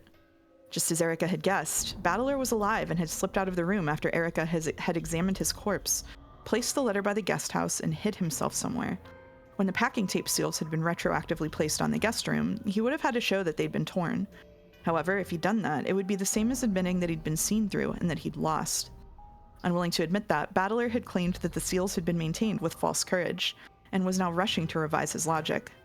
True, he could still escape for a few more moves. However, Erica was planning to corner and kill him here. Sorry, someone in Umiden just called this the world's most slow-moving car crash.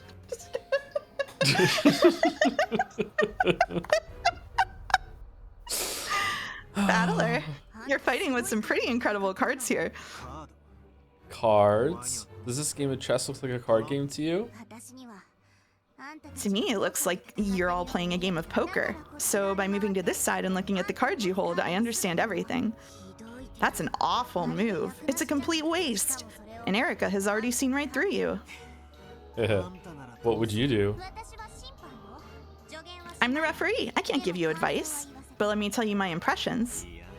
No, that's okay. Shut up. It's chilling. You're trying to use this useless move, this baseless bluff, to make Erica back down. She's not gonna back down, that girl. After all, you're the one who should be throwing his chips in and folding now. Thanks for the advice, Battler-san. I agree with her. Let's back down from the fight in this room. We don't have any winning cards. Were you hoping to discard your cards and draw something more useful? I thought you were playing chess. In the world of chess, if you rely on luck, you die.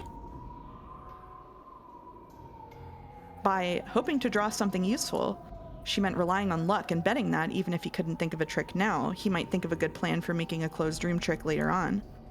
If you enter into the fight without any trick in mind, you get killed. Now is the time to back down. When Erica flipped the switch, he just had to be sleeping there on that bed. That's all he needs. Is Lambda allowed to say that she's impartial when she helped Castle and Erica trick Battler earlier? I guess that's just part of fun for her. I don't know if she could claim that. That's weird.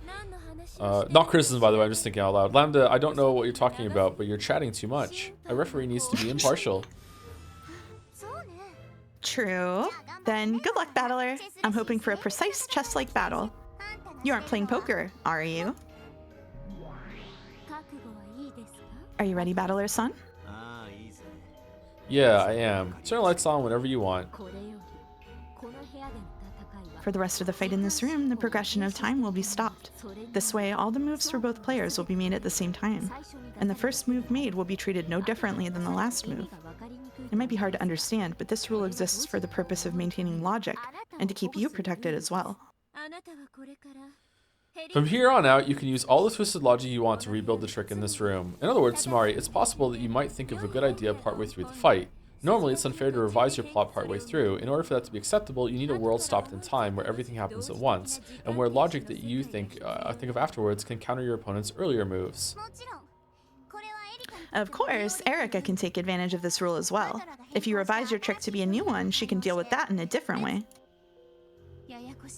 This is pretty complicated. Yeah, it's pretty bullshit. It's simple. It's like a corrupt politician's war of twisted logic. You lie shamelessly. On Twitter, when evidence is shown revealing that lie, you retract those previous lies and shamelessly say that you just remembered it wrong. Then, change to a new lie that doesn't have any contradictions. The fight goes between a lie, then evidence exposing it, then another lie, like a fight between two snakes spinning around trying to eat each other's tails. Good. Just think of it as a world in which you're allowed to use twisted logic based off of your opponent's moves as often as you want. I used that myself when sealing this room, so I thought it was only fair to let you do the same. You have no shame, do you? Okay, then let's have both sides begin. Will Erica take the first move? Will she start by checking the bed? By checking to see what he's bet? Yeah, let's start by checking to see if Battler's on the bed. Erica, begin. Leave it to me, my master.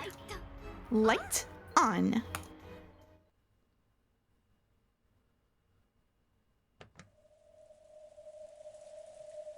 With a click, the sound of the light switch rang out and the bulb turned on, lighting up the room. On Battler's bed was... Delanor, confirm it with the red. Yes, Ushiromiya Battler.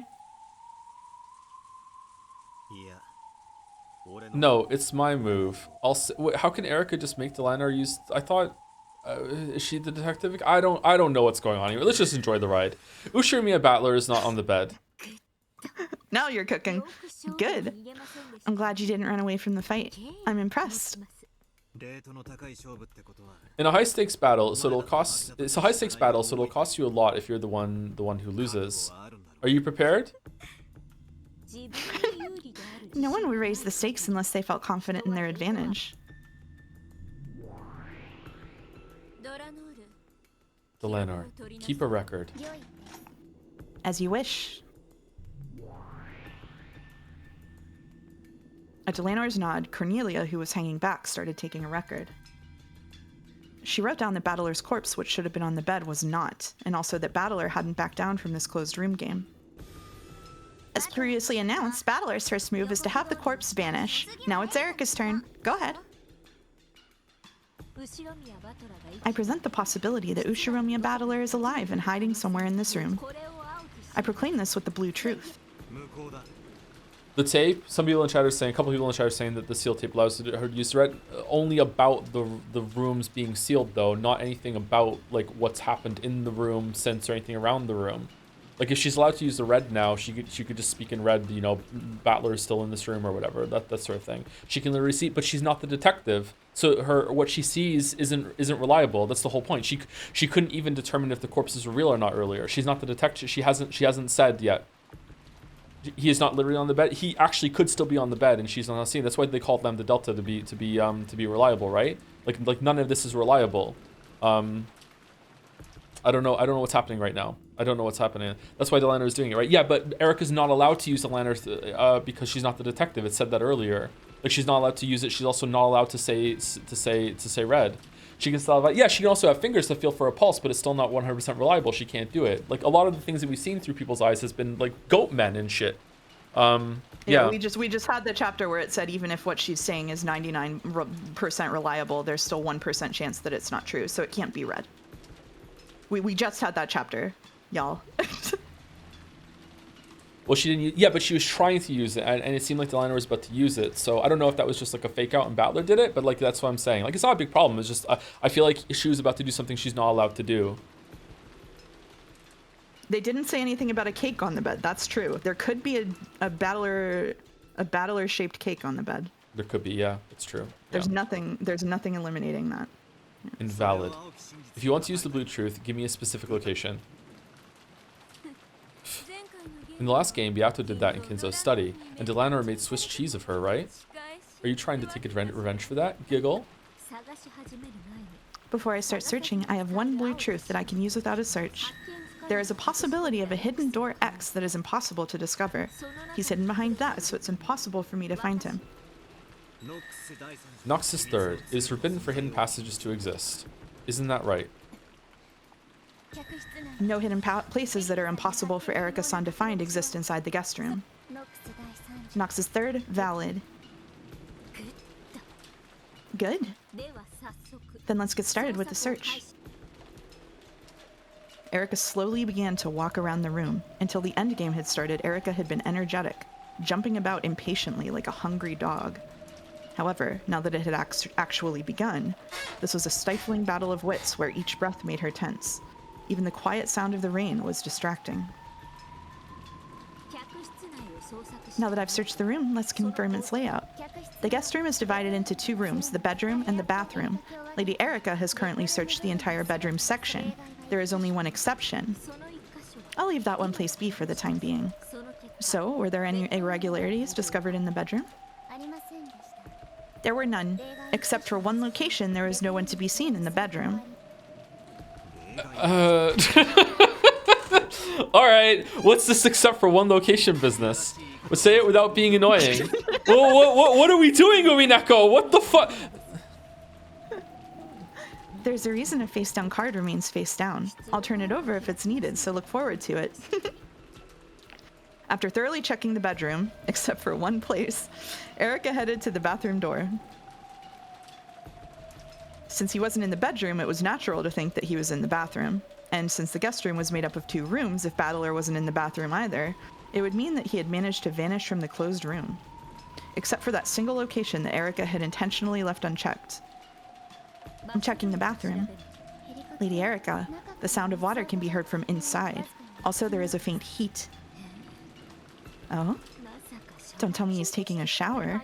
Is it locked or something? Oh, is this how he proposes? No, it isn't locked. Go ahead and open it. Then, if you'll allow me. Slowly, Erika put her hand on the doorknob on the bathroom door. She tried to push it open, but felt a strange resistance. Of course, it wasn't the resistance of the lock. It felt as though it had an unnatural load on it. Out from the slightly open crack poured the hot air from the shower. However, it was unlocked, so there probably wasn't anyone taking a shower. After letting a dumbfounded expression rise to her face, Erika slammed into the door with her whole body, knocking it open. Oh, is this why it kept going back to the bathtub when he was stuck in the thing? Oh, there's the wire too. Like he was like whatchamacallit? The only way out is for water to get out or whatever. Okay. Yeah? What? As soon as she opened the door, a hot blast poured out on her. Erika froze, unable to understand what had happened. After falling backwards on her butt, she realized that boiling hot shower water was spewing out at her and hard. Oh, what is this? What a crazy prank. Cursing, Erika wrapped the blanket from the bed around herself and tried to enter the bathroom once more. This time she was able to figure out what was going on. It was quite an elaborate prank. A wire fixed the shower nozzle in place so that it pointed at the entrance. The pressure and heat were turned up to the max, so that anyone who went through the door would be met with a wave of hot water. The pressure was very strong, which probably accounted for the weight she had felt when trying to push the door open. She tried to make the nozzle point in another direction, but not only was it fixed in place by the wire, it was also fixed in a place high enough that Erika couldn't reach it with her height. Which provided a perfect distraction for Bandle to slip out from under the bed with his Domino's box while she was there and left the room. Mwah! He would have said, but he was too busy chewing the pizza. She tried to turn off the pressure, but that was also held in place by wires. She couldn't manage anything with her bare hands. She would have to get a tool that could cut the wires.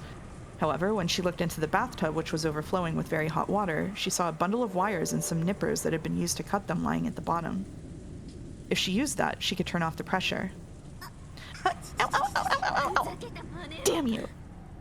The blanket she had used to protect herself from the shower was getting more and more drenched with boiling hot water. Insane idea to wrap a blanket around you, by the way, in this scenario, when that's like a way to guarantee you'll get burns. Like, that's wild. At this rate, she'd get burns even through the blanket. Yeah. Have you ever have you ever had the experience, like Mouse or anyone in the chat, of like using like a kitchen towel or something to touch something hot, and you didn't realize that your hands were a little wet or the towel was a little wet? The heat just just goes through it fucking instantly. Oh my god, it hurts. Like it's shocking how much it hurts. Yeah, That's why I always use like rubber oven mitts or whatever like that. The fabric oven mitts I don't trust because of that anymore. Like yeah, like it's insane. If you haven't had that experience, then learn from it and just be careful. Like really check that anything you're touching that's like made of fabric isn't wet when you touch something hot out of the oven or something like that. It distributes the heat everywhere on you, and then it wraps around your skin, and then like guarantees you're gonna get burned. Basically. Yeah, it's basically like touching the thing with your bare hand. Like it's dangerous. Like it'll really hurt you. Yeah. Yeah. Yeah.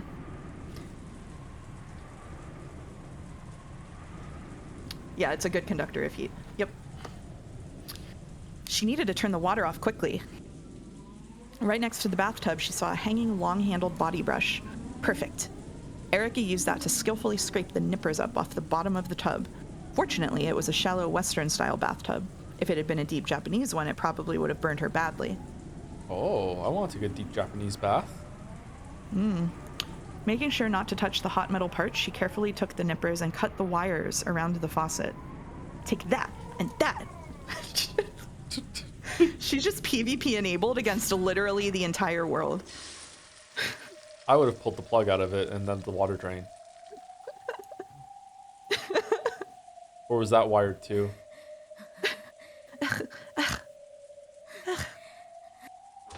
She finally managed to turn the hot water faucet, and the heat from the hot water storm died down. For a while, Erica was forced to cool her almost burnt arms under running water. What a calamity.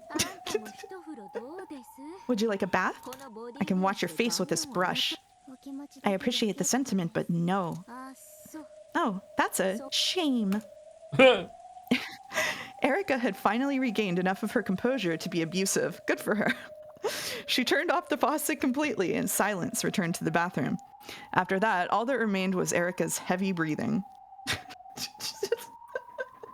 Just that she gets painted as like a mouth-breathing logic freak whose biggest enemy is showers. So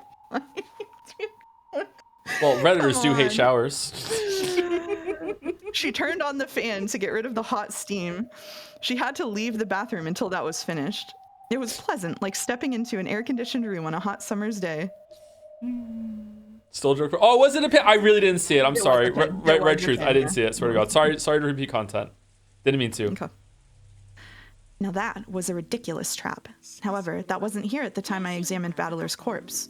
Therefore, the appearance of this trap proves that Ushiromiya Bandle was alive.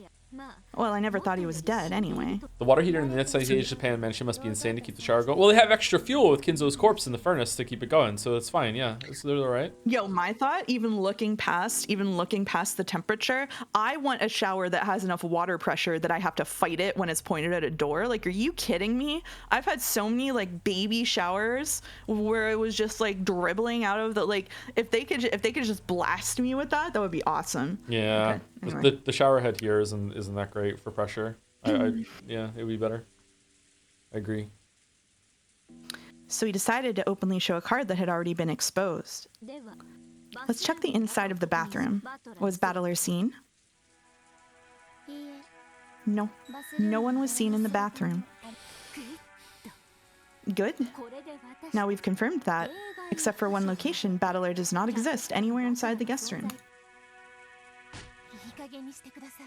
Give that a rest. Just where is this one exception? A coffin. Ushiromiya Bandle's coffin, that is. Ashes to ashes, the dead to their coffins. You plan to trap me in this room, right? Okay, let's have it. A silence that was complete except for the rain was suddenly filled with the smell of gunpowder. Though it was extremely quiet, the room was filled with tension as though you'd be sliced in half if you were relaxed for an instant. A cloud of gold butterflies gathered on the room's round table and turned into a witch's chessboard. It was finally time for her attack. Dalmic just owned you in chat, by the way. Did he? Mouse wants to be 4 feet tall and to have a shower that blasts her. Understood. She wants to be the itsy bitsy spider. You know what? Absolutely. Blue truth. You did not vanish from this room. You just hid yourself to make it seem as though you disappeared from a closed room. The place you're hiding is the one exception that I haven't investigated yet.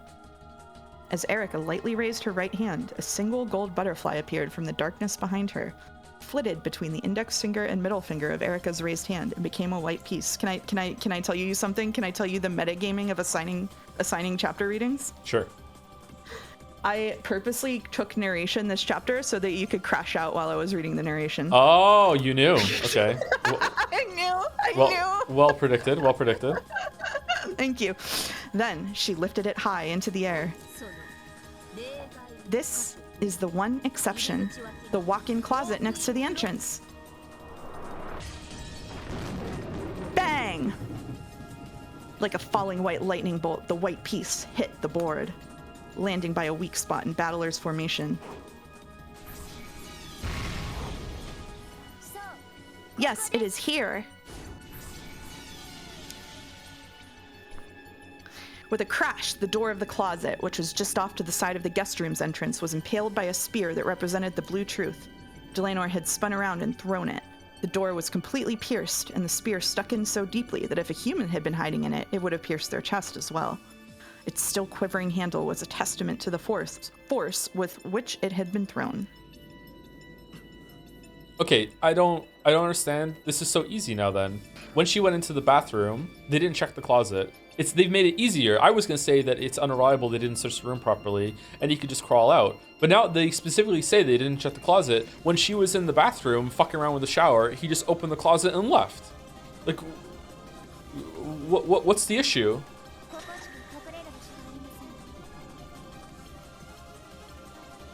Let me know when you're good to keep going. Yeah, go ahead.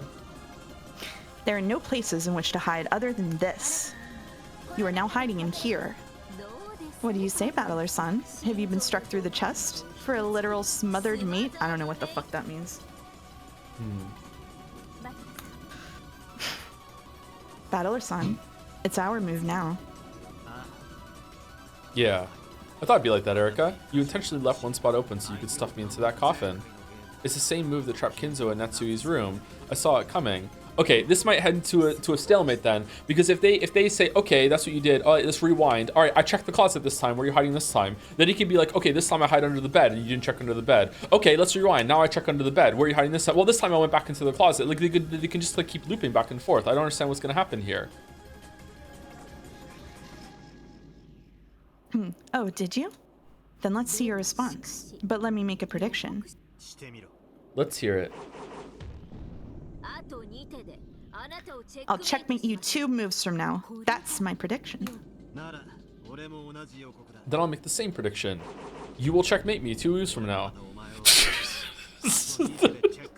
I'll checkmate you in 2 moves.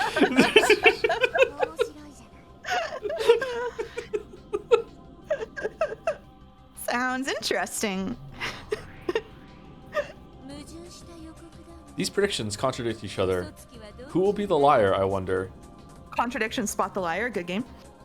The air burst and sparked. The silence would hurt one's skin. Then go.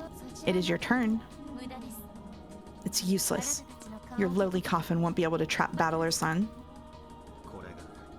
Here's my response. Slowly, Battler moved his hand over the chessboard. A gold butterfly that had appeared from the darkness rested on Battler's finger and became a black piece.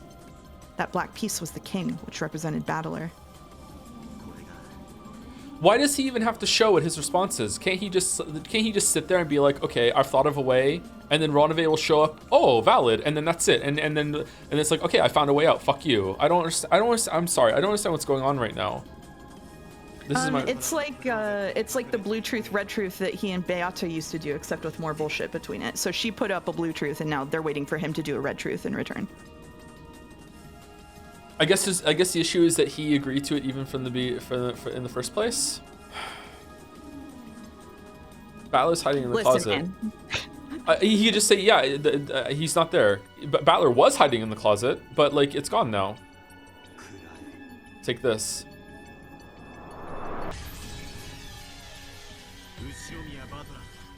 Ushumiya Battler does not exist within the guest room. There are no exceptions, including the closet.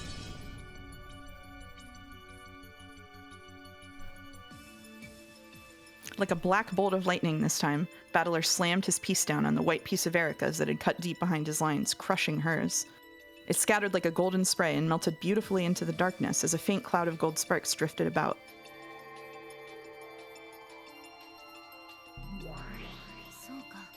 I see. So he hid in the closet first, then slipped out of the room while Erica was occupied by the shower. Yeah, there we go. Okay.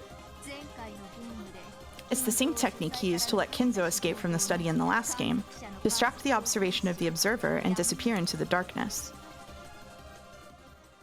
Okay, so I don't see how this can be counterable without bullshit. I hope that there is without bullshit, because I'll be like, oh, damn. But let's see what happens. Good. Of course. Yes, of course. I'd already foreseen that move. Next was Erica's turn. A gold butterfly popped into existence in front of Erica, and she grabbed it right out of the air. She then lifted that hand into the air and raised the white piece high. Let me announce a retroactive move. This occurs back in the very beginning, right after I broke the seals and entered this room. At that time, I immediately closed the door, reset the chain, and sealed this room. Sealed how? Objection. Go to sever the chain back when the crime was first discovered. Since the chain lock is not functioning, it is impossible to use it to create a seal. Objection overruled. Erica repaired the chain lock. See? Impossible. How could she have repaired a brass chain? It is possible. Have you forgotten, Beato? The packing tape seals. Erica used that packing tape to join the two cut ends of the chain together, sealing them. In other words, the chain was repaired by the packing tape, and this room once again became a closed room, locked from the inside. Objection. Erica-san has already used up her packing tape seals, hasn't she? She shouldn't be able to use them anymore. Objection overruled. The use of the packing tape wasn't limited by the number of strips, right?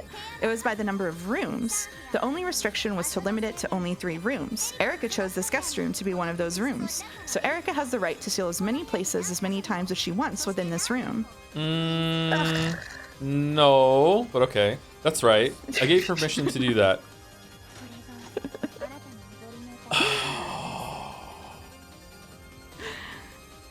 This is the cost of your pride. Sympathy is the evil liquor that the proud are most fond of. Do you want time? Nope, just keep going. The sooner we get this over, the better. So, with this retroactive move, I proclaim that the chain lock has been repaired by the packing tape seal and has regained its original functionality. And thanks to that, I locked the room upon entering it and made this guest room a closed room from the inside once more. The white piece Erica held aloft, represented by the seal caused by the chain lock. This move would draw out Bandle's king and drag it to the guillotine. Sorry, guillotine. Die, Bandle. The piece for the chain lock was slammed down right at Bandle's king's throat. Repeat it. The lock created by the chain is currently intact.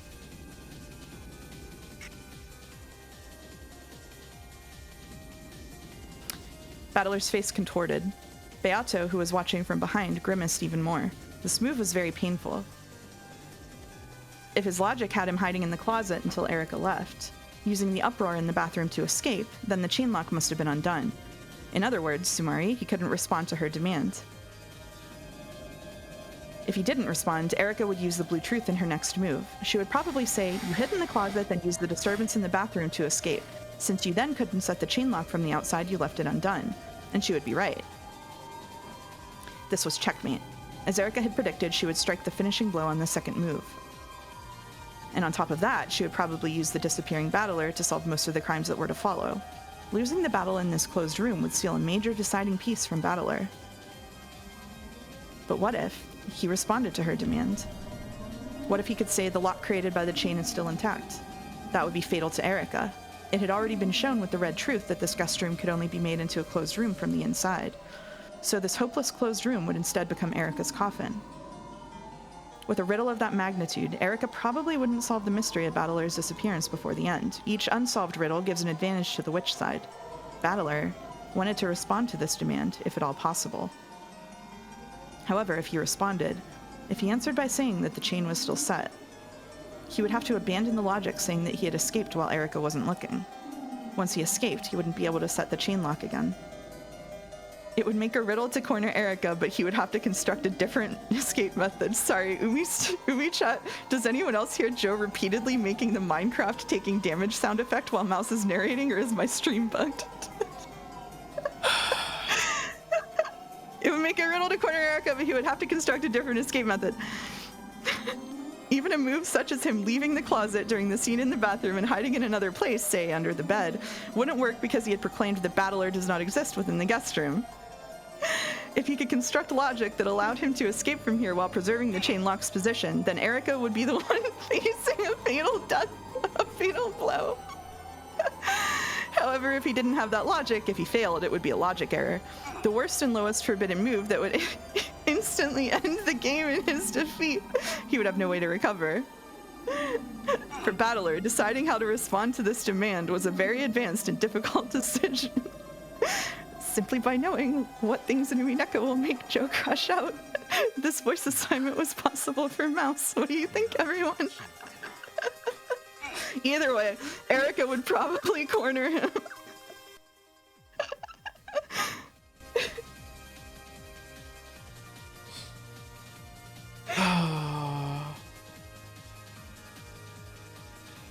In that case, my choice is obvious. Bandle-san, this guest room has already been restricted in many ways by the Red Truth due to its closed room nature. How do you plan on escaping from this? If only I could do something about the chain lock. If only. Retroactive move. No, I'm no longer going to stream Umineko and Leap Day. It was just a prank. Retroactive move. I'm no longer giving you the packing tape. Goodbye. If he could somehow get around the chain lock, he could force Erica to deal with the terrible closed room. It would probably end up as a finishing blow to her. But in order to do that, he would need to make a trick for escaping. The closed room that existed before Erica came back, which was now the closed room sealed by the chain that Erica set right after entering the room. And on top of that, he had to make sure that the chain that could only be set from the inside remained in place. If he could do that, if he could find a way, then it would end here. But I still can't think of that trick. Right now, Erica is demanding to know whether the chain lock is still set or not. I need to decide whether I'll take that challenge or back down, and I need to do it right now. If I can find a certain win trick, then this is the end. But if I don't have that trick, I should just acknowledge that I slipped out of the closet, undid the chain, and escaped, backing out of the fight. If I say the chain was set without a trick up my sleeve, then it's impossible for me to escape. In other words, Sumari, it's a logic error. Even if we lose the fight in this room, there'll still be chances left to us. We still only started the second date, haven't we? We have plenty of time to reconstruct an impossible murder. No, that's no good. If I acknowledge that I've escaped from this room now, it's the same as acknowledging that I'm the culprit. If I back down from the fight in this room, it's the same as accepting my defeat in this game.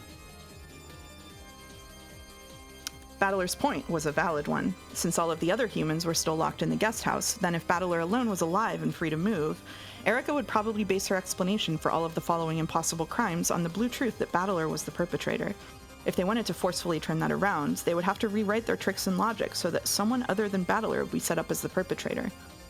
If they fixed up one flaw, it would give rise to new flaws, which might eventually pile up and kill Joe. Even running away would mean tightening the noose around his own throat. Oof. The first truth, that Bandle is the culprit, has already been hit upon. And yet, I have to struggle desperately to get out of this. I need to. I'm on the edge. I've definitely been cornered in a dangerous spot. However, if I can just change my position, everything might turn around at once. If I can just make this chain my weapon, I can kill Erica.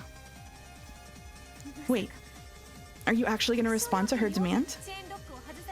Is there any way to escape without undoing the chain lock? There isn't. If you respond, you'll lose instantly from the logic error at the end. It's clear which choice we ought to make. Yeah, it's clear.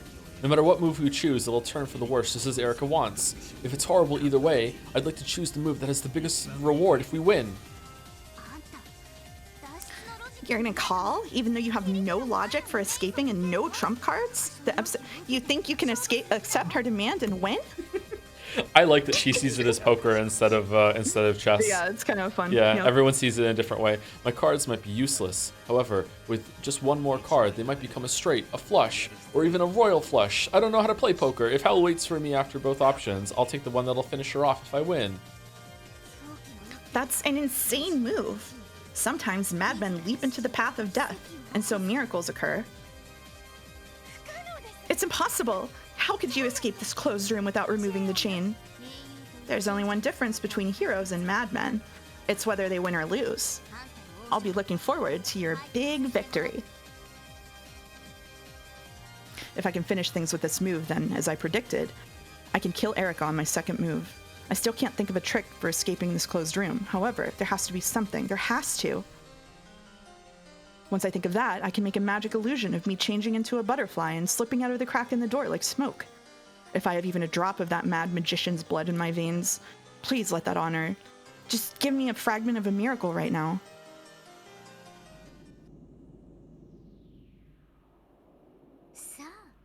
So, Battler-san, let's have that second move that you predicted you'd checkmate me on. Please give an answer to Lady Erica's demand. Will you respond, or will you refuse? Slowly, Battler's hand stretched out to his king piece on the board. He lifted it up and slowly held it aloft, tracing a large circle in the sky. Would Battler respond, or wouldn't he? Would the lock caused by the chain be preserved, or wouldn't it? Would Battler's king crush the piece of the chain lock that stood right in front of it? Or would it slip away like a ghost and escape? I can think of two ways a Battler can get out of this. Mm-hmm. The first, but all of them, like, everything is hit with, like, but then she can rewind time too. It's just a stalemate on either side. The simplest way is that Battler left the closet when she was distracted by the shower and just hid somewhere else in the room that she had already searched. And then that ties into that she can't 100% search with any amount of like reliable perception. And then after she leaves, he can leave again after that. Or he just keeps moving places around the room as she's moving around, and she can't keep track of him, that sort of thing. That's already covered. Yeah, but she shouldn't even be able to use red. He doesn't exist in the room, but he's already... Why is this still even a conversation then? Does the closet count as being in the guest room?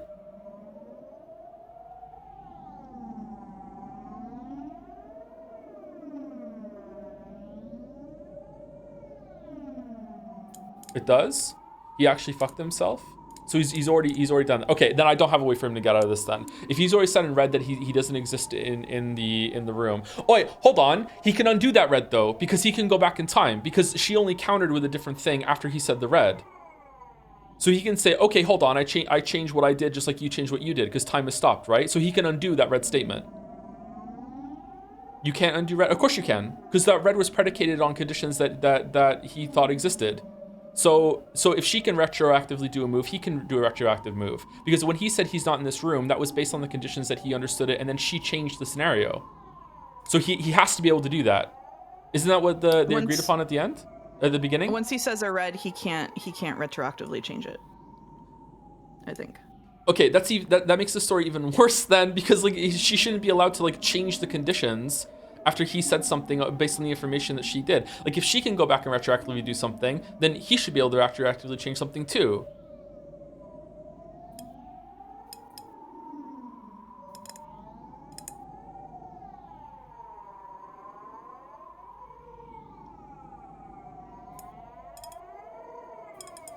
The chatter saying they're playing like assholes is correct.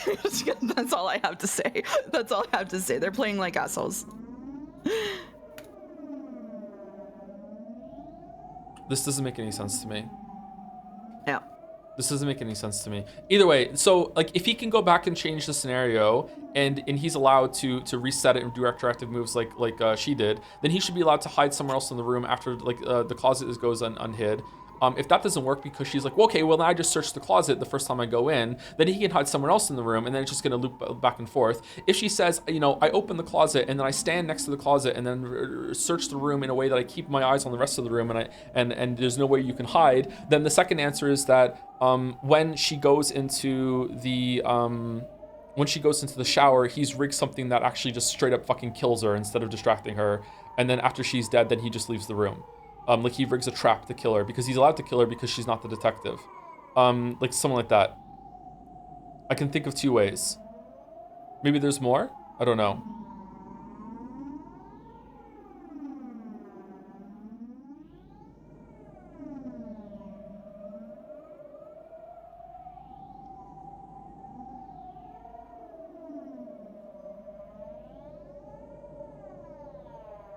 I don't like this. This is terrible to me. Sorry. This is my response. As predicted on the second turn of mine, you're through. Here it comes. Furudo, Erika. You've actually been dead the whole time.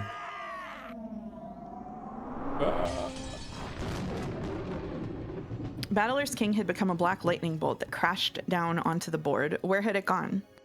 On top of the piece of the chain lock? Or past that piece? I will repeat it. The lock caused by the chain is intact. Battler's King had left the chain lock piece in its place and had slipped past it. Yeah, it sure would be cool if you could say that the chain lock was still set, wouldn't it? Don't you think that'd be cool? But do you know what they call a fool who's full of himself and jumps into the path of death just because it's cool? No clue. Ushiromiya, Battler. That's what we call them. I file a motion for a logic error. That red truth of yours just now has cut off your own logic. Please have the impartial referee make her judgment immediately. Great Lady Lambda Delta! Motion received. Lambda Delta. Does this make logical sense? Your inspection, please. Motion received. Battler, show me. Let me see your cards. Battler-san. It is a royal flush, right? If you've got nothing, you won't get out of this with just a sorry, okay? Yeah, I have no intention of apologizing. If it's a logic error, the game board will be blown away. Oh, the chinchillas are excited. You've inherited this game board from Beato. It's the one thing you have left of that precious Beato. So you must not allow for a logic error. A logic error only becomes established when the witch admits to it. As long as they can keep thinking of new logic to escape with, they will not die, cannot die. However, that would be like living in an endless living hell of the mind. Even if you manage to crawl around forever after falling onto the darkness of thought, you'll just be eternally trapped in a hell where you constantly think of ways to escape that closed room while refusing to accept your logic error. Are you sure? Are you sure? This is nearly as bad as the depths of oblivion, got it? It's like the difference between falling from the roof of a 10-story building and falling from the roof of a 100-story building. Lambda. Battler has already finished making his move. Players can't take back a move once it's made. Act as an impartial judge, carry out our motion, and see whether or not Battler's escape from the closed room is logical and whether there's been a logic error or not. Be slow, accurate, and meticulous like an archaeologist. And be as fast as the guy at an ice cream shop when he forcefully and skillfully scoops out that sweet, fragrant vanilla soy sauce ice cream. Ew. Yes, I know that. Battler, let me see it. Battler-san. Beato, do you think I'll lose? I don't want to think about that. After fighting with the old me many times, you finally reached the miracle that I so wanted you to find. So I'd like to believe that you'll win through a miracle once again. This woman called Beatrice, the whole time, she fought on the same border between reason and madness. She fought with a mixture of sadness, anger, and several other emotions for me that can't be described with words. And in the very last game, at the very last moment, she managed to seize victory. That might have been the purpose of the card Beato had been gripping as she fell. Beato passed away without realizing that she had won. In the final game, the true victor was Beato. The Beato entrusted me with this game board, so I'll win. Sorry, that Beato entrusted me with this game board, so I'll win. So I need at least you to believe in me. Beatrice. If I believe and a miracle occurs... Please. I do believe in you, Battler-san. Ah! This is pissing me off. Please just check it already, Lady Lambda Delta. There's no valid logic. There doesn't exist any way to get out of this closed room. You were overeager, Battler-san. If you could win with this, that'd be cool. If you just vanished even though the chain is still set, that'd make you so awesome, so cool, so mysterious. Hold me. Ah! Like hell you can. Like hell you can do it. If you could do that, you really would be a witch. If you could vanish your way out of this closed room like a puff of smoke, I'd have to acknowledge it. It'd be the work of a witch. Quiet, Lady Erica. Lady Lambda Delta is conducting her inspection.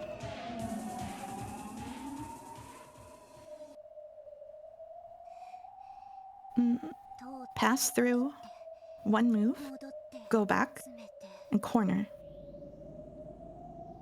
With sweat gathering on her forehead, Lambda Delta inspected the movements of the pieces from Battler's side. She was as accurate and meticulous as an archaeologist, just as Bernkastel had told her to be. After gulping stiffly, Lambda looked several times between the formation of the pieces on the board and Battler's face, which remained tense but steady. Lambda? I have finished my inspection. There's no way the logic works. Please, God.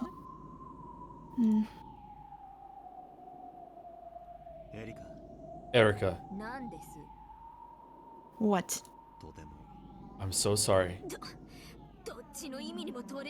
Which way am I supposed to take that? It was fun. Now, this is the end.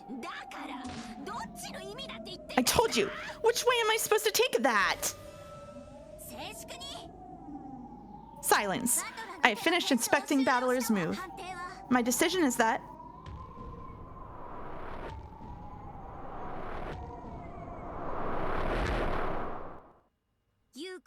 it's valid. Valid? Valid?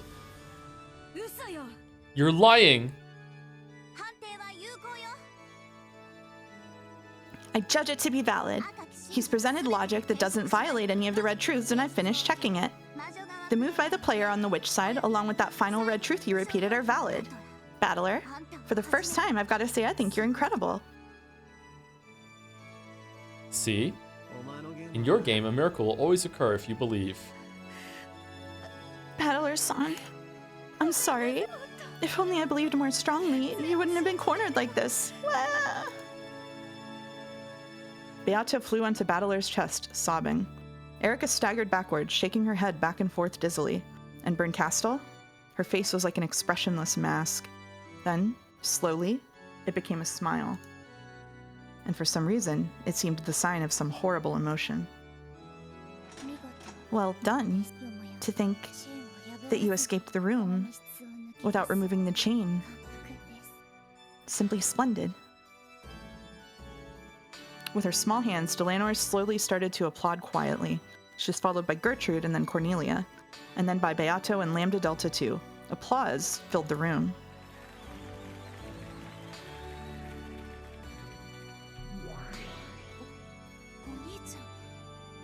Oni-chan. Oni-chan. Oni-chan. How did you...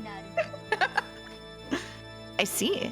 Yes, a move that cannot be seen by one whose thoughts are trapped within the closed room. Impossible. Impossible. As Lambda Delta watched Erica, who was breathing hard, shocked and dizzy with a despair she couldn't accept. She had to take her hat off to the swiftness of Battler's heart and intellect, and to the power of this miracle. Incredible, Ushiromiya Battler. It's my complete loss for thinking that your power and Beato's would cancel each other out and bring an eternal draw. And Byrne, who thought everything would move according to her plan, even though she already knew your true strength, has also suffered a complete loss. Byrne is the witch who waits for miracles. You are the witch who summons miracles. You are not Burn's piece. Just now, without a doubt, you have surpassed Burn. You really did, in this one moment, think up a trick by which to escape from this closed room. As Erica had predicted, Bandle had been hiding in the closet. Then, during the disturbance in the bathroom, he had snuck out of the door. Erica had guessed this much. That's why they retroactively set the chain lock and sealed it to prevent Bandle from doing this very thing. The chain lock cannot be reset from the outside, so it should have been impossible to escape from the closed room. However, Bandle didn't let his thinking get trapped inside this closed room, and so he broke through.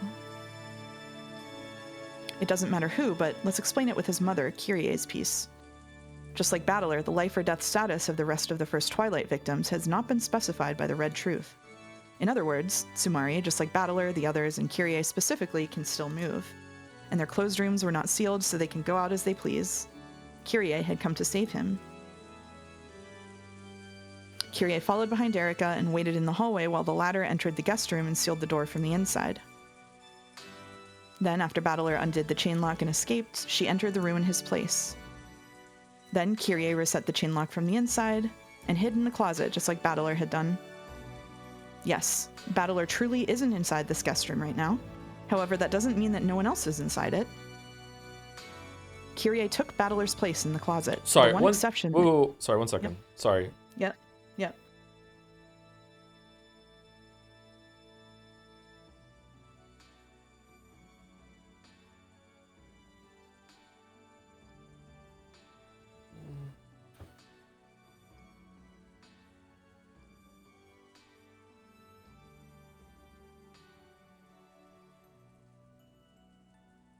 Okay, so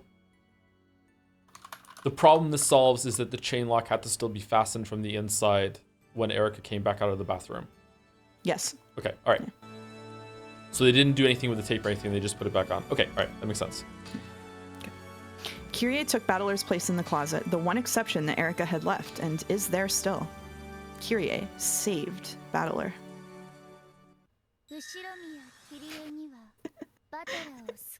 Ushiromiya Kyrie cannot save Bandle. Huh?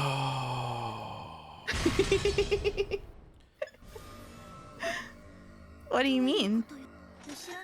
Ushiromiya Kyrie cannot save Bandle. Why not? There's no red saying that Kyrie can't save Bandle. Wait a second, how are you using the Red Truth?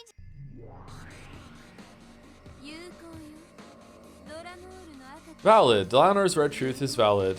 Even Lambda Delta doesn't know what's going on anymore. Requesting permission to unsheath Red Key. Permission granted. Please do it, Delanor. How? How can you give that permission? It's valid. As a result of an impartial judgment, I guarantee this Red Truth. Without telling us your reason? We'll tell you that soon. Very soon. Bandle hasn't proclaimed Kyrie dead with the Red Truth yet. It is allowed for Kyrie to be playing dead, and the packing tape has already been used on 3 rooms, making it impossible for you to seal Kyrie's room. So how can you use the Red Truth to say Kyrie can't save Bandle? That Red Truth has no basis. We'll tell you its basis soon, but more importantly, Lambda, go fuck your— the logic with Kyrie has ceased to function. You should probably find another piece to switch places with Bandle, don't you think? Yes. There are still pieces that can save Bandle. Reconstruct the logic. All we need is someone who can switch places with Bandle. It doesn't have to be Kyrie. Then let's switch it to Natsuhi. Ushiromiya and Natsuhi switched places with Bandle. Delanor, do it. As you wish.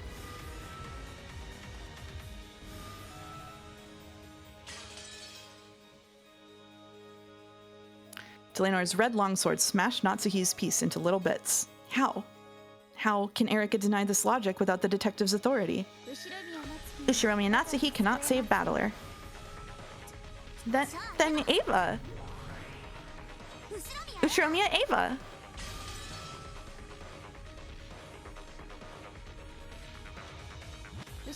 Ushiromiya Ava cannot save Bandle. Then Rosa. Maria. Useless. Rosa and Maria cannot save him either. Death, death, death, so on and so forth. Blanor things. Didn't Lambda Delta know everything that went on the board? Didn't they say that at some point? Or she just has the capability of seeing through it or something like that? I don't know. I can't remember. I don't care anymore, actually. Let's just keep reading. I'm sorry. It's okay. It's not your fault.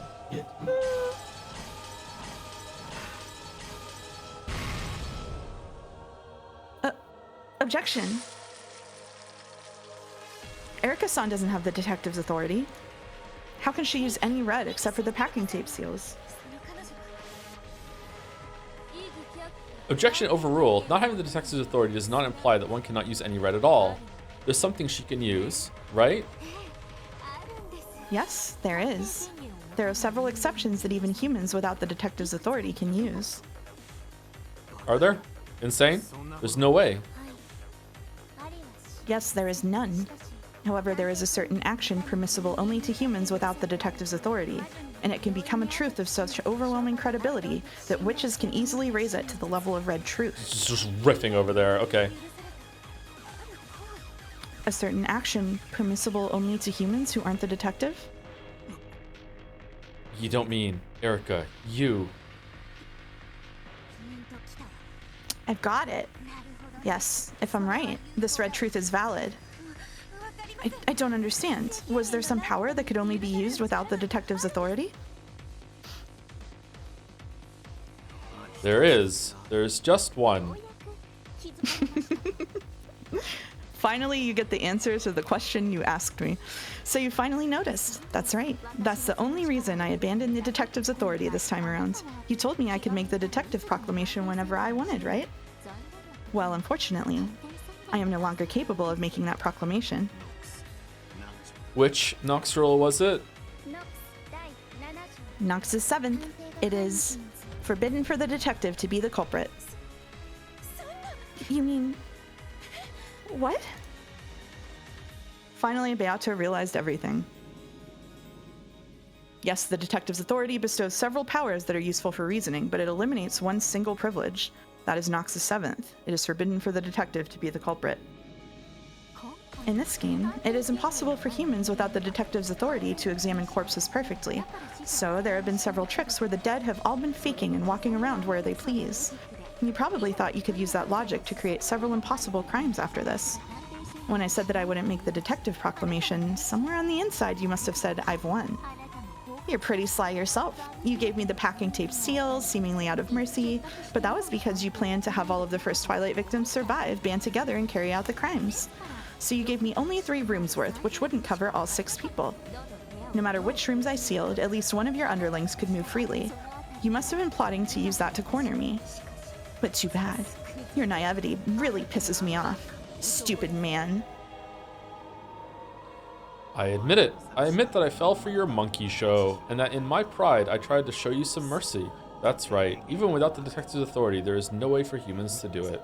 A way to make sure that a corpse examination cannot fail.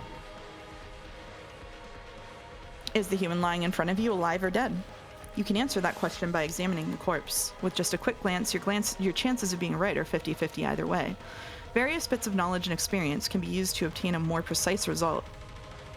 However, no matter how much you do that, while you can reach up to 99%, you can never reach 100% accuracy. That's what most people would think. However, there is one way. One way to conduct a perfect examination. And that is to kill them. Erica. Without the detective's authority, I can't tell whether the victims are dead or faking. So I needed a way to be sure. And if possible, it would be preferable if they were removed from the game board so that they couldn't make a mess of things later on. So I dashed through the chaos-filled mansion, visited all the crime scenes, and I re-killed all of them. What on earth?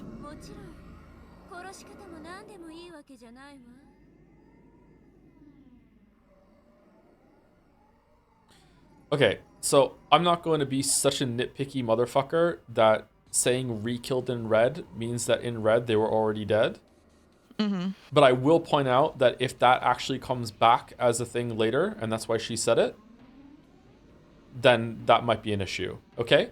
Like that like re-killed implies that they are killed. I'm willing to just be like, okay, semantic, whatever, like it's fine. like, but just putting a seed, okay? Yeah. Of course, she couldn't just kill them however she liked. It had to be a perfect way of killing, good enough that the deaths could be determined with the red truth. Erica made sure of that. The manner in which they were killed differed, but afterwards, she completely severed the heads of all those she killed. That method of killing is solid enough to be called a red truth, right, Lambda? Valid. No human could survive after having their heads sliced off. Could you have severed all of those heads without getting any blood on you? No. For example, you could take a large trash bag from the kitchen and grab the knife through it. Then, if you covered the entire corpse with the trash bag as you did your work, you'd block nearly all of the blood spatter. I used enough knives and bags for several people, then left them there at the crime scene. Of course, I didn't humiliate myself by walking around with them, leaving blood in the hallways and dirtying my clothes. There will probably be trash bags left at the crime scenes with my fingerprints on them. But since this game ends before the police come, that can't be used as evidence, so there's no problem with leaving them there. Are you insane? What kind of mystery would ever allow something like that? Bro, you wrote it! I can't believe I'm hearing this from a witch on the fantasy side. Oh, and don't worry, I didn't kill you. I didn't have time to sever the head of the last one found, so I just sealed your whole room with the packing tape you gave me. Then again, that might have been because I knew this would happen and wanted to watch you struggle. Oh, that's right. Just as I can say that I killed them in red, I can say one more thing. At that point, Erica stopped for a second, and can she really be wearing an even uglier expression than everything before now? With that highest quality face, she spoke.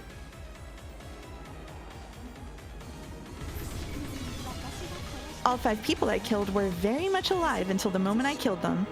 Everyone faithfully played dead as best as they could until the moment just before I killed them, okay? Maria-san was quite the little trooper. After all, even though her mother had already been killed in the same room, she kept on playing dead without even noticing.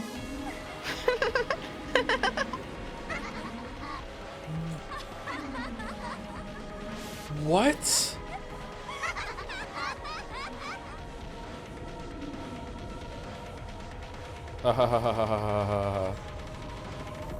Oops, sorry. I skipped over your line. They're demons. Sorry. That's okay. They're demons. Up until now, many witches and demons have appeared in this tale, but for the first time, here are true demons.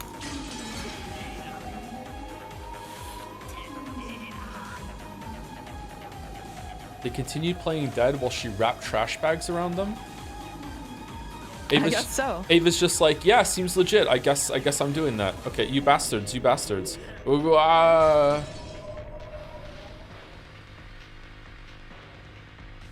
This time, Beato understood the entire plot of this tale. This tale was just a story of... Oh, sorry, I'm reading your shit. You can have narration if you want. I just took it as a courtesy. No, it's okay. Go for it. Go for it. Okay. This tale was just the story of a prank. Surely someone had thought of playing a slightly harsh trick on this inconsiderate guest who loved to show off her intelligence and act the part of a great detective. And several people had agreed to go along with it. Then the ones who would play the victims would go into their assigned rooms, set the chain in the lock from the inside, and play dead to create a fake closed room murder. If you think about it that way, the rooms chosen for the corpses seem to make more sense. It was only natural for Natsuhi to die in her own room. If you're going to play dead, it's only natural that you'd want to lie down on your own bed. Ava's vanity is strong, so she must have asked to die in the VIP room. Kyrie was in Krause's study. That was probably well air-conditioned and comfortable. Rosa and Maria were in the parlor. A soft sofa should have been a great place to play dead. Maria had done her best and had impressively acted the part of lying dead alongside the wall. Bandle was in a guest room. The temperature here was also nice. The bed must also have been fairly pleasant. Yes, the victims for this first Twilight had all died in comfortable rooms. In the past games, the corpses had often been found exposed in the courtyard or under the Rose Garden Arbor. As bullshit as this episode is, I was really mad that as a mystery fan I didn't notice that detail, by the way. In the cold gardening shed or in the boiler room, this time there were no victims in any such inhospitable environments. This is probably the truth. This is the story of a prank with no one dead from the beginning. And then this demon turned it into a real murder case. You do have the right to speak ill of Lady Erica. However, right now, you also have the obligation of showing a new logic that doesn't lead to any contradictions. Ashes to ashes, dust to dust, corpses to corpses. Hey, Battler-san, let's continue the game. Please present a different human to switch places with you. If you don't, your trick will become a logic error. There's now no one who can come to the rescue. Erica's killed all of them.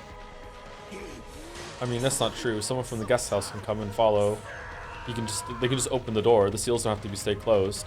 It's Battler's power that with the red truth that would guarantee that he would be like, yeah, I will confirm if it's closed up to use the thing. But as soon as you walk away, they just open the door. That's not going to be acceptable, though. I don't know why I'm still trying to think. Damn it, damn it, damn it, damn it. Battler-san, please calm yourself. Now's the time to hold back your tears and fight. Even if you've lost 5 pieces who can save you, there's still the 11 people in the guest house. You're right. Kraus, Hideyoshi, Rudolph, George, Jessica, Shannon, Cannon, Genji, Goda, Kumasawa, Nanjo. It doesn't matter who, as long as someone comes here. Somebody help! But it's no use. Please look at this. Gertrude, Cornelia. Very good. Let it be known that we are here already.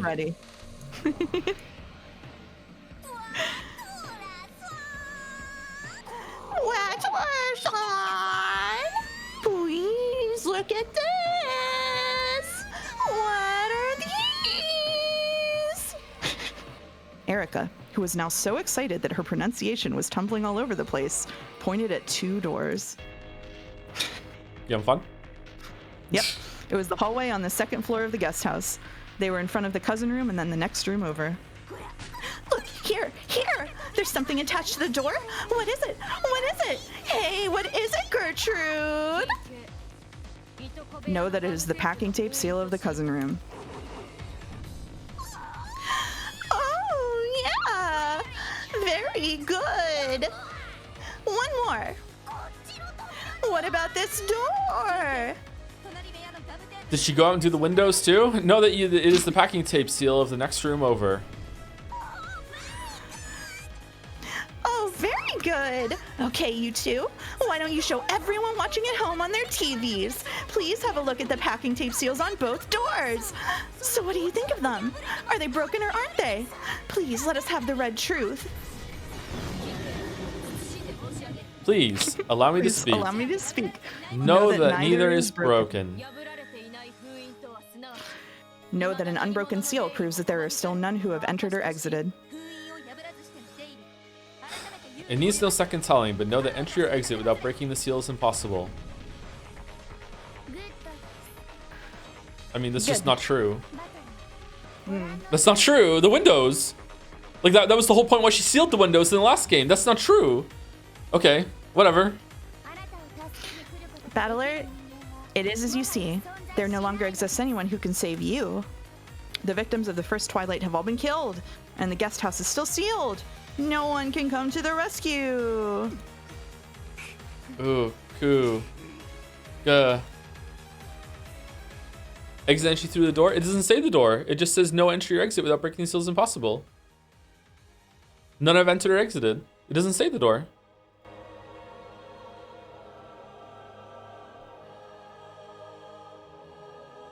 Lorp. Erica had guessed that this moment might come so long ago, and that was why she had made the strategic move of suddenly sealing those 2 rooms. This answered the doubts Cornelia had felt at the time. Wondering why the human side player wouldn't want as many free humans as possible was a natural, simple reaction to that move. However, if you sealed up all humans, there would be no room for magic to intervene. Why is magic magic? Because the people who see it say it's magic. Then, is it possible for magic to exist in a place with no people? Does the lack of anti-magic toxin means that there's no problem? Wrong. Magic in a place that isn't being witnessed is no different from a delusion, a daydream. Magic that matches a result must be carried out by human hands. If all humans are sealed off, then magic cannot be created.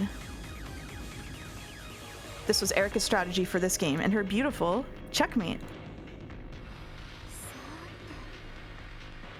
Well now, who's gonna come save you? Please tell me the identity of the real person who switched places with you, remained in the guest room in your place, and set the chain lock from the inside. If they even exist. Hello, Gatsby. Okay, Battler, your logic has been interrupted. Who could have come to save you? You are now in the middle of a logic error. Wait, I'm still thinking. Battler, you have two options and one duty. The first option is to build a new thread of logic to reconstruct your closed room trick. The second is to come clean and admit to your logic error, and you're obligated to choose one of these options. It is merciful. There's no restriction on the amount of time you have to make that choice. Giggle, that's right, your time is endless, eternal. I'm sure there's still some way, some twisted logic that can get you out of this. Anyway, I'm sure there's still some way. I'm thinking about it. What about you, Beato? Let me know if you find anything. I'm sure the old Beato could have managed something. She built up several closed rooms like this. Beato felt awful. Why was she Beato and yet not? Surely the old her would have thought up a trick under these restrictions. If only she could do that, she could guide Battler to victory, but she couldn't do it as her current self. Giggle. Yeah, I'm sure you'll think of a good trick. Eventually, surely, probably, maybe. Pretty sure it's impossible, though. Giggle, giggle, giggle, giggle. So then, Battler, let's go back to the guest room. From now on, that will be your world.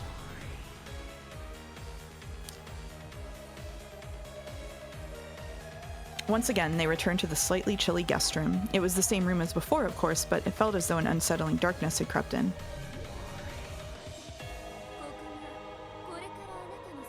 Here's the room you'll spend your days in from now on. You just need to escape from this room by any means you want. However, there are conditions. As I believe you know, these were all things you forced on yourself. First, this room is a closed room created from the inside. The seals on the windows are intact, so there can be no escape through there. Of course, there is no way to escape by leaving through the bathroom. I'll make it simple. There is no exit to escape from except for this door. However, the chain lock on this door is set. You can unset and reset it all you want, but you can only do so from the inside. Furthermore, you're free to go out through the door, but you cannot leave or escape while the chain lock is unset. You have to show that you can escape from this room with the chain lock still connected. But he couldn't possibly. He couldn't possibly do it? He just made this closed room himself. We arranged for just one exit other than the door. That one's in the bathroom. My merciful master has given you a last way out if you fail to think of any trick to escape. Please listen up.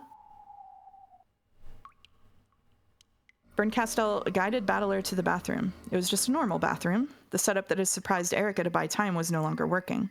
However, the bundle of wire and the nippers that had been used to prepare that trap still lay in the empty bathtub. Are you saying that I can use these to escape? Yes, please feel free. It's a present. However, no matter what you use, you can't lock the room from the outside. And you can't fool the seals either, okay? These tools aren't here to help you pull some trick with a chain lock. They're here to let you escape from this room in a more direct way. How am I supposed to use these? Not bad, Bern. I see that your mind's as grotesque as ever. There's an exit that leads directly outside from this bathroom. Can you find it? You don't mean... Did you figure it out, Beato? Please, tell me. That's... impossible. Please, where is it? Tell me. We can't let the game end like this. There. Huh? Where? Under the bathtub? Can't you see it? There's a round hole that leads straight out of this room. It's a bit small, though. You people.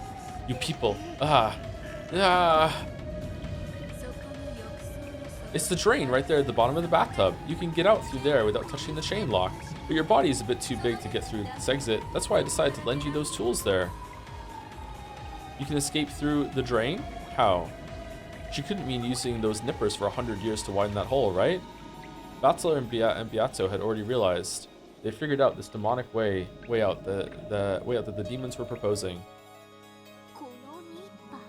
Just use those nippers and cut your body down to a size that can fit.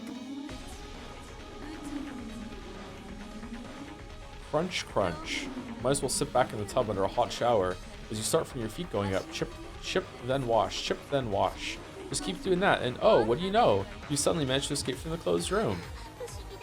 Oh, what do you know is right, my master. Looks like both siblings are gonna end up the same way. Yeah, good callback. But burn. At that rate, just the hand holding the nippers will be left. That's why we have the wire. Beforehand, Bandle will wrap the wire around his wrist and stretch the other out into the corridor through the crack in the door. You should be able to fit just a wrist through the crack left by the chain lock. If you're willing to do that, I'd be happy to pull that wire from the hallway and save you. My master, if you do that, I want it. Battler's wrist. And what would you use that for? My Baldur's Gate 3 run, but no, I've already decided to use it as a back scratcher. When the time comes, I'll scratch your back with it. What do you say? Yes, my master. Master's going to scratch my back with Battler's hand. Finding them annoying? Yes. Irritating? Obnoxious?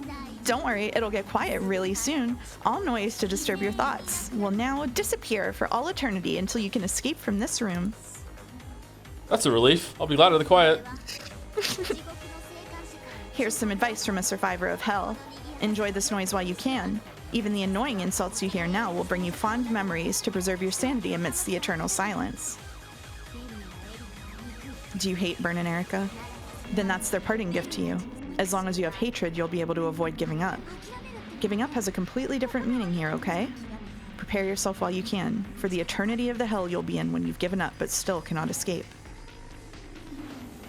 Did you just call yourself a survivor? Then you also. You know, every once in a while, that terror comes back to me. I wonder whether I really have escaped from that hell. What if I actually lost my mind a long time ago, and I'm still in there, just seeing a delusion of us all chatting happily like this? That nightmare still terrifies me. And so I need to constantly truly feel that this isn't a dream. Hey, are you guys really real? You aren't just an insane delusion I'm having inside that hell, right? Right? Right? There was something in Lambda Delta's pleading expression that sent shivers down the spine. It was probably more terrifying than any threatening words she could have used with even the most vile expression on her face. It's time for Battler to realize a logic error isn't so sympathetic that you can just stick out your tongue, ask for forgiveness, and say you'll be more careful next time. It's never worth risking one by leaving things up to chance, even if you feel that you can't back down at this point in the fight. It's time for him to face reality and learn the true risks and terrors implied by the words betting one's life on a fight, which must sound so exciting for a man. Battler-san, get a hold of yourself. I'll think deeply upon it as well. I'll think of a trick to escape this room with all I've got. I will come to save you. Beato. I'll definitely think of something. Just watch. Well, regretfully, it's time for us to leave. We mustn't get in the way of his job any longer. See you later, Battler-san. Or, like you'd say it, see you again, right? Have a nice day. Later, Battler. Good luck. Battler-san, don't give up. You'll certainly think of a trick. I'll think as well, and I'll come to save you. Beato? You can take narration for the rest if you want. It's been a lot of me. Before he could finish saying Beato's name, they had all disappeared. They hadn't disappeared in a golden spray or turned into butterflies and flown away. Just as though there had never been anyone in this room. Since the beginning, everyone but him had vanished in an instant. Nothing remained, not their voices, their presence, their warmth, nor even the faint perfume Beato had worn. The frigid air of the room was wrapped only in the lonely sound of the wind and rain. With that overpowering feeling of isolation, I finally began to realize how horrible punishment this would be. I wonder if this is going to link to something that Kinzo put all the Beatrices through, or a Beatrice through, when it comes to like trapping them in Kuadorian or in a room or something. Damn those bastards, it can't be that hard to get out of a room like this. I mean, rooms are made so that people can go in and out of them, right? If they can't do that, you wouldn't call it a room. How pointless. It's easy to undo the lock and chain from the inside. Damn it, for some reason, I've always been clumsy, and doing chain locks always gives me trouble. Oh, it's off. How pointless. Look, I can reopen the door whenever I want. Hey, what's this cold feeling on my neck? What the hell is this? Why is there suddenly this iron collar around my neck that's attached to a chain? Damn it, who would do something like that? When I reset the chain lock, it disappears. When I take it off, it appears. The chain's pretty long, so I can make it pretty far out into the hallway, but it won't let go of the door. Man, I really like the idea of him being stuck in a closed room that he has put himself in, and like this being like another like dimensional trap that like he has to work through the logic, and he cornered himself. But this is not fairly earned. Like everything that happened to get us here has just been complete and utter horseshit. I really don't like it. Yeah, it's like a cool idea, but yeah, it is. It definitely is a cool concept. And I think that one of the reasons that episode 6 is there's like a couple of reasons that episode 6 is pretty controversial, and I think for some people like the love trial stuff is really drawn out, and like they don't care about that part of the story as much, and like they didn't know what was going on, and so it just drags and drags. And then I think for other people, like the going back and changing the story and stuff, and then this stuff is just, it feels really like contrived. It feels like the idea. Do you ever like read a story and like there's something and you're like, oh, they had this idea and then they wrote the story backwards to get to this idea? Mm-hmm. It feels like that for me with the closed room, and him locked in it because of his logic error. Like it feels like Ryukishi had that idea and then like reverse engineered it to get Bandle in here. Chad is saying Uchikoshi. I haven't played enough Uchikoshi. It is get there, but... It is pure Uchikoshi. Yeah. It's pure 999. Yeah. Like the reason why I don't like it, chat, without getting into details, is that Battlers had to hold the idiot ball for us to get here. Everything had to go absolutely perfectly on Erica's side. It's almost like she knew it was going to happen in advance, even though she's been proven in episode 5 that she's actually an idiot. And like Lambda Delta is the least guilty here, but she's still a part of it. And Berncastle and Erica through Delano or anything, they just basically made rules up as they went along. It would take me a long time to go through this and have to like make a proper formal argument of showing all the ways that they're breaking even Nox's rules. But like, just almost everything that happened in that sequence was really bad and really unfair, and is like trying to make you like almost make you like intentionally piss you off and make you hate them and feel for Battler. But like I said in episode 5, like the mystery's dead, man. They're just making up shit. And if my reaction is meant to be, this isn't fair, you're making up shit, and to be angry, then okay, that's fine. But it's not a mystery anymore. And it almost feels like that's right. There is no real mystery here. Like it's even explaining what happened in this one. It explains what Battler did. There is no mystery, in episode 6. Just like, man, like. I feel like in episode 1 through 4, maybe I'm misremembering, but I feel like in episode 1 through 4, Battler didn't have to be this much of a moron for the plot to happen.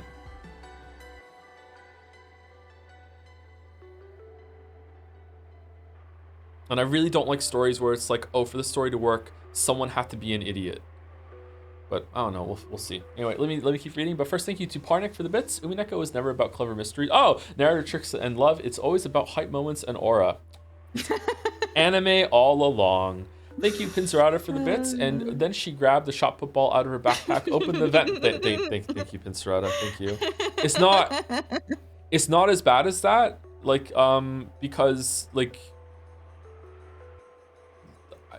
it laid the groundwork for her being unreliable. The problem with what happened with Erica just killing there's 3 problems with Erica killing the people. Number 1, the fact that she can kill them and declare it in red is just out of nowhere, not established. The second problem is that Battler didn't know that she had done it when he's the game master and should know everything that's going on the board.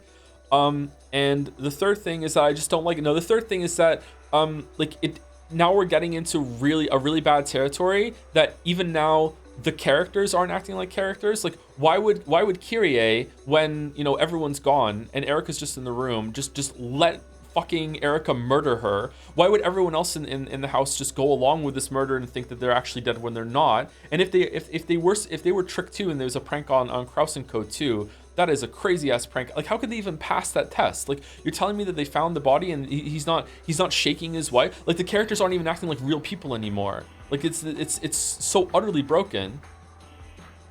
I mean, yeah, I think that we hear over and over, not only that Lambda, Delta, and Burn are being unfair, but also that characters treat...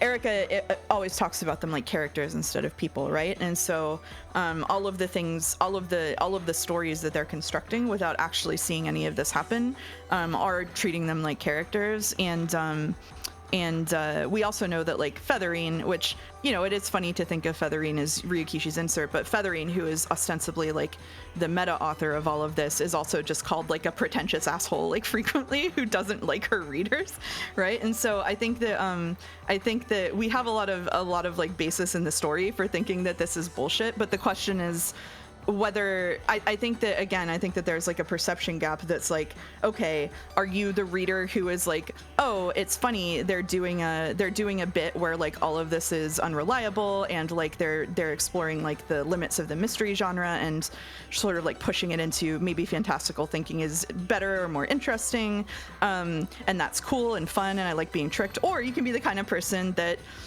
you are, which is like, well, this kind of fucking sucks because I was like trying to earnestly engage with this stuff and like using the mysteries as a way into understanding the characters and like engaging with them as people, and now it's just been kind of ripped out from under me. Like, you can know that it's been ripped out from under you and that was intentional and you don't have to enjoy it, right? Like, it can still be an unpleasant experience for you. I'm not saying it's bad on purpose. I'm saying that people have different experiences based on like their perception of it, right? It's bad on purpose.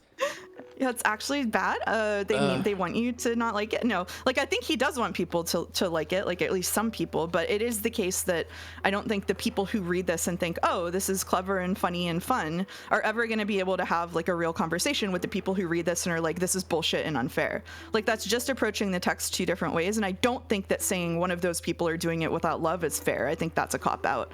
Like, I think it's just different kinds of readers who had different expectations from the story, and some of them have a worse time than others. And then you have the third group, which is dipshits like me, who are like, sorry, I will call myself a dipshit. Not everybody else is a dipshit, but I was like, well, obviously the mystery shit is beyond me at this point, so I'm just gonna enjoy the fucking gender demons. Like, episode 6 is badass. I really like the ending. And then like this scene, I was just like clicking through. I was like, okay, he got in the room because of a logic error. That's cool. I don't care about the specifics, right? Yeah, like the hype moments buff. So I don't know. Like, I feel like all of those groups are valid, and it's not like, I think that everybody should respect each other's experiences with this one. And this is, I think, why episode 6 is the most divisive here, because it is where even people who like Umineko are like, this shit is a little bit much.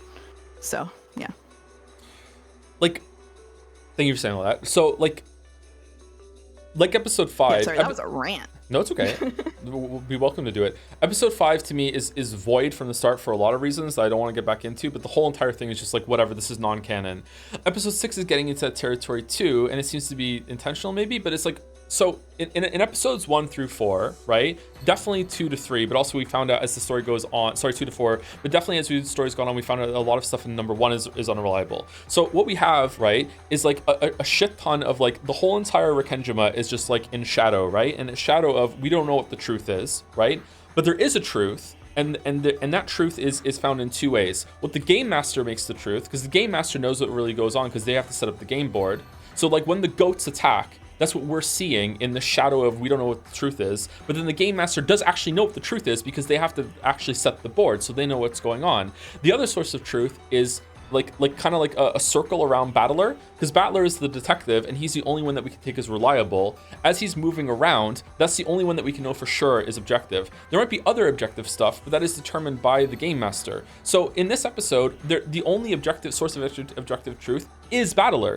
So like Erica can say, hey, I went and killed them, and Bandle can just say, no, that's not what happened. You're not the detective. Like, you might have thought that you did that, and you're welcome to have that perception, but I'm sorry, that's not what happened. But Burncastle is kind of like just stepped in and be like, no, fuck you, game master. I get to supersede your authority and just say, no, that is what happened. Where Bandle should be like, what the fuck? Who's in charge, me or you? Right? Like, this is my story. You can't just like as far as like Battler's concerned, there's no opponent. He should be like, no, you have to have the detective authority because everything that you do can't be objective because I'm the one who decides that. There's only two sources, the detective and me. And if you're not the detective, then fuck you. Like, it's a free win. I just get to do whatever I want.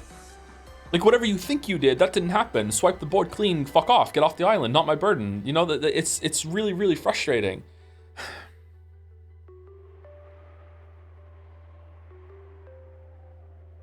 Yeah, I think that there is just an uncrossable gulf here between people who perceive the story one way and people who perceive the other way. And people will say it's reading without love, but I think they're wrong about it. I just think people are wrong to say that. I don't think that's the difference here. Agree to disagree? Okay, well, the last thing I'll say in response to that is that this episode has already acknowledged that by saying that Erica can't even investigate a corpse. It's like it's already like put that in as a rule, and then it just countered it, and it's really frustrating. But anyway, let's keep going. Saying people can never understand each other is less loving. Actually, fuck off. Go ahead. Sorry. Then if I close the door, fuck off. Stand on the outside and stick my hand through the crack, maybe I can figure out how to set the chain.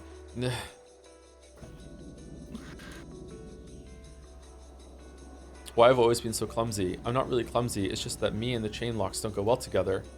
Damn it, I hate chain locks, I hate chains. Why won't it work? Why can't I set the chain lock from the outside? Damn it, damn it, damn it.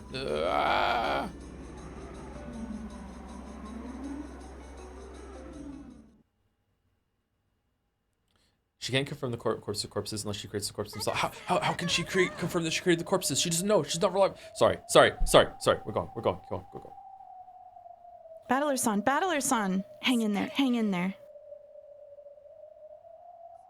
Uh-oh.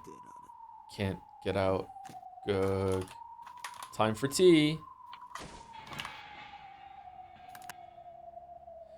Beato called out to Battler repeatedly, shaking his shoulders hard, but by now Battler's eyes were blank. The words didn't reach him. Berncastle and Erica had already left. The game was officially suspended until Battler could think of a new trick, but it was doubtful that it would be resumed even after 1,000 years or more. Okay, I'm headed off too. So long, you two. There's no need to say so long. We'll think of a trick right away and the game will resume. We won't take up your time. So stay here a little longer, please. We've heard those same words from many witches in the past, and I've heard of hardly any who have actually managed to resume their games. As far as I know, the only two are me and Burn. Why would a person who knows about that hell throw another person into it? Just because you're bored. Is that all? Sorry, the end of this episode is me talking to myself if you want to take Lambda Delta. Yeah, that's all. It's to escape from boredom. Because when we get bored, we remember that hell. And you know, by throwing someone else down into that hell, we realize that, oh, we're the ones on the throwing side. And that means we aren't in that hell ourselves. Oh my god. Oh man. If we don't keep doing that, then yeah, holy shit, huh? If we don't keep doing that, then the fear of that hell will overwhelm us. If you two manage to get out of it, then he certainly will. I will save him. I can say it with certainty. With certainty? You swear with certainty before me. Lambda Delta, the Witch of Certainty? Yes, with certainty. Because there are 2 episodes left. Very well. I was the guardian for the former you anyway. Though the current you is different, I'll take care of you one last time. I'll give you a parting gift. And what is that? Hope. As long as you hold onto your certainty, your wishes will definitely come true. Are you listening? The old you is the endless witch Beatrice. You used to love detective novels that depicted impossible crimes, and you used those to make the claim that a witch existed, to make many people believe in magic, as one stage on your path to becoming a witch. Detective novels? That's right. The old you was an avid reader. You loved detective novels, loved closed room murders, and were a super expert on possible crimes. You searched for and found several closed room tricks, found the single most basic element to them all, and used that to form the core of your magical compendium. Didn't Battler tell you? He said that the old you would definitely have thought of a way out of this predicament.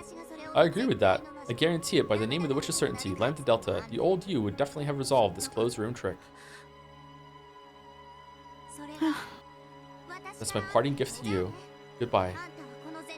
You've sworn to the Witch of Certainty that you'll act with certainty, so I won't say farewell. I'll see you again soon. Yes, we'll see you again soon. Mystery so unreliable, you would think it was the Witcher 3 vid release date. Well done, Tom. Oh, that's funny. London out to vanish into thin air. Then in the smoking, I'm narration, right? Then in the smoking room of the witch, the two who held the title of Endless Witch were left behind. One had empty eyes. The other supported the first by his side. Ironically, it was the exact opposite of how the relationship had been in the previous game. Yeah, we know. Some people might not know. All right. So that's the end of the chapter. I wanted to read more, but we probably aren't able to. So you can either read a little bit alongside the AP quiz on Tuesday, or we can have a long stream next Saturday. It's up to you. How long is this next chapter? The next chapter is an hour and 45 minutes, and I was going to read like 45 minutes of it. Oh my god. Okay, yeah. So that's going to be a super long stream next Saturday. It would be, yeah. I vote nah for AP quiz. If that's going to happen, then on Tuesday stream is going to be short instead, right? If there's no AP quiz, yeah, then Tuesday stream would be very, very short. Yeah. 2 hours of Umineko, 4 hours of Liza P DLC. Is next Saturday end of episode 6? Yeah. What if we started at like noon next Saturday? Do you think we could go longer? Yeah, I mean, I can go as long as you want to. I just know it's fatiguing to read, so. Okay, we can do that then. We'll do a super long stream on next Saturday then, and we'll try and keep it on track. Maybe we won't do fan art on that day, and we'll just try and and keep going. All right, we are done. Did I save it? I don't know. Did you save it? I did save it. All right. Is Walrus live?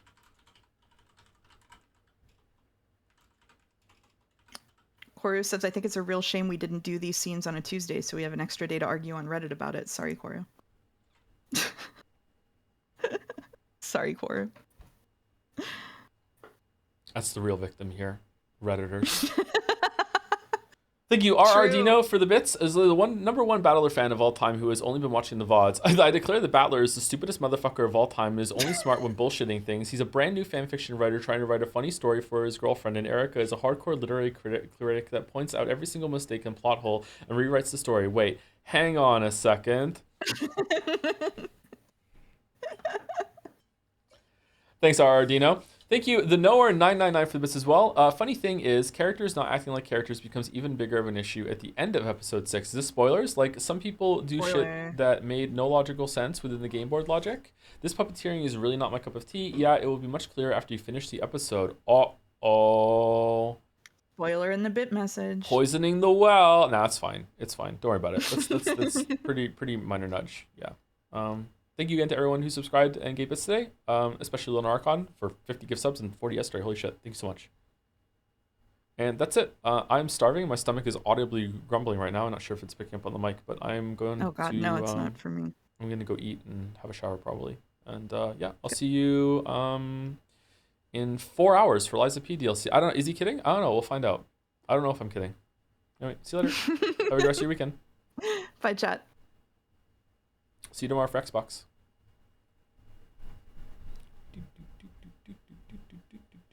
And anyone who stuck around, see you later. Have a good rest of your weekend. Hope you enjoyed the stream. Goodbye, mouse. Goodbye.